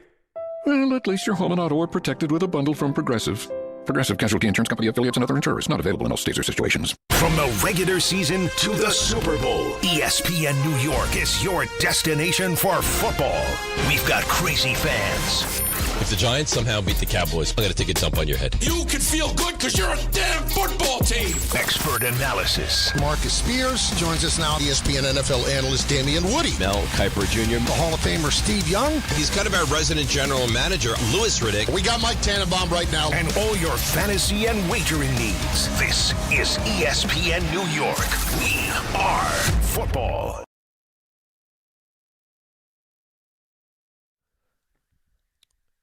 All right, DNR with you, ESPN New York. Really nice job by Grassa today filling in for Rick, who will be back Monday with us. And Game Time brought to you by Tullamore Dew Irish Whiskey, because when it's game time, it's exactly when it's Tully time. The Nets visit the Mavs in Dallas. That's tonight at 8:30. And that's Game Time, brought to you by Tullamore Dew, the original triple distilled, triple blended, and triple cask matured Irish whiskey. Be sure to grab a Tullamore Dew or try the new Tullamore Dew Honey during today's action. Glasses up to enjoying Tullamore Dew responsibly. Raymond. Oh, Hi Ray. There. Hi there. How you doing? Oh, I am great. I'm ready. You've been good happy. Today. I've got energy. I didn't have a game last night. Good. You know, I got to catch up on some sleep. It was great. This show, I was telling the guys, this show feels like it was a 2-hour show. Football Fridays, man. Unbelievable. It's like you get a good movie on a plane. All of a sudden, you're there. This is what we provide for you. Good at providing happiness. Thank you. So, Ray. Let's go. Yes. Are you ready to provide the plays of the week for us? Oh, of course. Would you like to start? Let's go. Raymond, guess what we're going to get into on the other side? Are the plays. I want you to guess. And specifically the Knicks of the week. That's right. You're good. You win a prize today. And that's Plays of the Week powered by ZipRecruiter coming up right here. And as usual, we start on a Monday, big football weekend. Congratulations to Big Ten champion Indiana and Fernando Mendoza, man. I mean, come on. It sounds so beautiful. I want to give all the glory to God. We were never supposed to be in this position, but by the glory of God, the great coaches, great teammates, everyone we have around us, we were able to pull this off. Whoever thought the Hoosiers would be here, but now the Hoosiers are flipping champs. Let's go. I mean, you made the Kirk Cousins comps. We're process-oriented. We're going day by day. Whether it's the offensive line, the defense, the coaches, special teams, we're all process-oriented to one goal. That's our thing, is we're brothers. We can drag teams into the deep end because we know that we're going to stick together and we're the strongest glue ever. Listen, it's too bad the Jets aren't to the number one pick position because it would be great. It would be great. Talking about football this weekend, Dave got kind of confused at one point on the announcing combos. Troy was saying, was it Troy doing that game? Who was doing that game? Romo? Whoever it was saying they thought they were going to go for 2. To try to win it if they scored. Right. I think it was Troy and Joe, right? And eventually that kind of led to some nastiness among us. Yeah, we could just have put a Jets helmet on RJ, let him run around the office. Oh, my God. You're just talking about Kyler Murray there. I feel like going into your locker room at your home stadium be like when I go visit where the Pilgrims used to live. Oh, God. I mean, nobody's safe. What'd you do all weekend? Look at fantasy and people's all-time records? No. You loser. Rick and Dave going at each other. You know what? You're not a good guy. I'm a great guy. You're not a good guy. I'm happy your football team stinks. Dave wishes worse things. You know what? I hope you have success the final 4 weeks of the season. Yeah, hopefully too. Hopefully they win. Actually, you know what? I take that back. I hope you win multiple games. I'm going to root for your team. That's what I'm going to do. Good. Well, here's the thing. Even if you root for my team, even if I went up picking 6 or 7 or 8 or 10 or 12 or 15 or wherever, I got a quarterback, pal. You're going to wait years to take a quarterback. Yeah, that's what it comes down to. You're like, I think we might have our future quarterback. Well, and then Dave has a bribe. I'll tell you what. You go open up a beer and drink it during the commercial break, and there's $20 in it for you. Oh, yeah, $20. That'll sway Rick. It'll cost you more than 20. $20 right here, cash. I'll throw it right on the table right now. It's like a harem. Yeah, that fridge to him is a harem. No, we don't want that. RJ, do you have a sex camera? I don't, but it feels like Rick's given this some thought. No, not some thought. He probably has it. Speaking of cameras, Dave's left alone this week. Sherry's got a business trip. So Sherry set us all up. She made a big thing of burgers that we're going to have. Did she leave you any sexy videos just in case? I don't know yet. I'm hoping to stumble upon some sexy videos when I get home later. Get lonely? Yeah, videos you make with the camera. A little sex camera. Nobody sees. I have to purchase gifts for Sherry. But you get her how many gifts? Well, we don't do 8. Sex camera. No, back on the sex camera. It's all about the presentation when giving gifts. You buy the camera, take a picture of your Chumbawamba. Oh. And that's how you... And I introduced Sherry, this is only for naughty stuff. That's it. Naughty stuff. Stuff like RJ won't do when we go out as a show group. I had to drag this buffoon out to go get a slice of pizza. A fun sponge. I was like, let's go do something fun. All right, let's get pizza. We had a show in 6 hours. I'm still annoyed you called him a buffoon. Why do you always have to be the adult? He's just trying to tell you there's consequences to your actions. He's going to be naked at the observation deck at the Empire State Building. That's great stuff. Those are stories for grandkids. Isn't that what you want? Jail. No, you don't want jail. I haven't been a bender since way, way back in the day. Yeah, please keep it that way. Thanks for Mel Kiper stopping by. That's analytics. People, somebody on the internet said, he doesn't know how to pronounce it. I know it's analytics, you idiots. It's analytics for me. It lies. It's analytics. It lies. End of story. See you guys. It doesn't lie. Dave, again, hurting himself. I reach into the microwave. Oh! I'm not. Can you see that there? It distracts you. You forget to throw to Rick for a read. We'll explain all of it next. DNR No, with not you. next. Not next. Oh, you know what? Oh, my God. You asked me before. I gave forgot. you the time. I forgot. And now you're just willy-nilly flying through it. It's not been a good day for you. No. And then you start lashing out. You want to do FanDuel? You want to do NBA reads? Go ahead. I'm not going to stand in your way of your FanDuel. Look at me. I have FanDuel. God forbid you go to break because we could have done it next segment. It's got to be now. Go. We could not have done it next segment. I put you in an NBA talk right now. So All right, you put me in NBA talk. I run circles around you. Circles. Circles. All right. FanDuel's the #1 sportsbook for same-game parlays. Circles. There's savagery there. There's savagery again with poor RJ. RJ, could you please stand up for me? That happened, 5 seconds before we were supposed to go on the radio? He is standing. Wow. That was mean. It was like Karch Karai. He set it up for me. I had no choice. I'm sorry. I'm so sorry. RJ's got a point. Maybe you're the reason, with all your darkness of the heart, for the Giants having the #1 pick right now, for Edwin Diaz leaving. I think it's you. It's low-hanging fruit. That wasn't low-hanging fruit. It dropped from the tree already. Lowest hanging fruit. A specific kind of fruit to Dave. You see a beautiful fresh apricot on the floor. You can't step over it. You have to pick it up and consume it. What's this fruit? Are you an apricot or an apricot guy? Apricots seem like something old people eat. Please help with your witty humor and your old man charm. Yep. Old man charm? Yo, yeah. That's very offensive. How do you fix this appearance of being old? Maybe I get a mustache. I'm a young man. You have a mustache. No, but just a mustache. You grow a mustache, I'll grow a mustache. And we'll do the show together with mustaches. Mustache guys? Yep. Sounds like time for a rebrand. We changed the name of the show. The Mustachios. Talking sports. Yeah. RJ. Young, hip mustache. We all grow mustaches. No. Yes. Yes. No. Young, hip mustache men doing sports. I'm not trying Young men with mustaches. Yes. There it is. No. You're on board, but as you see, RJ's not. Young, hip sports talk with mustaches. Yeah. RJ? Now we're talking. Yeah, young, hip sports talk with mustaches. That flows right off the tongue. Right off the tongue. You are just an energy right. suck. That's mean. You lead a horse to water, and you say, look at all this fresh, beautiful water. What are they supposed to do? They drink. That's right. You were talking about David Stearns and how you're going to give him some leeway, but if things don't go right... If they don't, then you kill him. Well, you have no remorse for killing, at least for the animals. What I'm learning is, terrible. Dave, you're a real menace on the streets with these poor animals. You're a killer. No, they get in my way. I can't help it. The deer runs across the road at midnight, and it's my fault. I will say this. They are not smart animals. I bet you Rick, with his cat-like reflexes, he would have avoided it. I promise you wouldn't have. And it probably would have hurt him, too. Probably would have pulled a groin. That's mean. Rick did a great job in the alumni game against the Shoresy crew. Scored a goal, had an assist. I think it was 14-6 was the final. I scored. Gritty goal in front of the net, and then I promised Rocco and Milo I would do the 6-7. So once I scored, I did the 6-7. Yeah, he did the whole 6-7 celebration as he was skating. Good for him. Good for Rick. Still attacking RJ, though. Yeah, you're traveling, so they account for that. Plus, they got, a little locker room, tiny showers. It's going to be tough. Right, and I'm the awful guy. Sure. Terrible. My guys, dialed in. I've had a great week of practice so far. What was Rick doing last night? Was he focused on the matchup? Nope. Out in front of cameras, giving interviews, scoring goals. That's fine. I think RJ's pretty well off given the results of last night so far. Is that confirmed, RJ? You're off to a good start?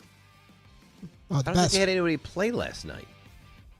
Can't have been too many. Anyway, I'm running out of time here, so I'm going to just close this on a recap of life without Sherry. How we doing? What's going on? He goes, Dad, it's easier when Mom's around. It really is. Adulting is hard. RJ, you'd be fine with that too? Ray obviously is fine with it because he has no choice. But RJ, no problem? That was mean. If you don't do it, it doesn't get done. I die. You accuse us all of being sensitive. Charmony's soft, this show. Yeah, but then again. That's original. Let's do an open where it just takes massive grenade-type shots at Dave. It's been the open for months. It sucks. Make yourself some oatmeal. I'm not like starting to shred oats and stuff. Yeah, but everything else. But I'm ripping open packets. No, you've got a long journey ahead of you, Dave, to start the weekend. So good luck, drive safe, and enjoy your great football weekend. All right, good job by you, Raymond. Good I forgot Dan. to say, Dave. Those are the plays of the week powered by ZipRecruiter. When you're hiring, never miss out on great candidates with ZipRecruiter. The ZipRecruiter for free. Try ZipRecruiter for free right now at ZipRecruiter.com/ESPN. Sorry for jumping all over that. That is my fault. That's totally my fault. It is Rule 76. You bet it is. No excuses. Play like a champ. Cross at Rothenberg and Apricots on ESPN New York. You see a beautiful fresh apricot on the floor. You can't step over it. You have to pick it up. Discover a driving experience crafted to inspire. At Garden City Mazda, exceptional design and sophisticated performance come together. During the Mazda More to Move You sales event, lease the 2025 Mazda CX-5 for $229 a month for 33 months.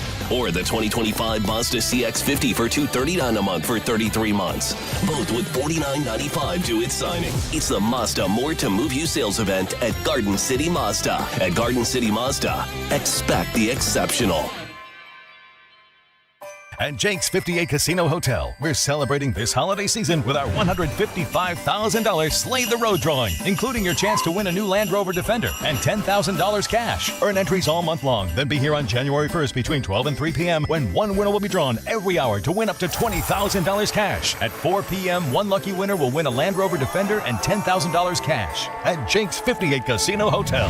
If gambling is a problem for you or someone you care about, please call the 24-hour toll-free helpline at 1-877-8-HOPE-NY or text HOPE-NY. Hi there. Surprise. 30 for 30 presents Booyah. Can I get a witness from the congregation? You can't stop authenticity. Booyah!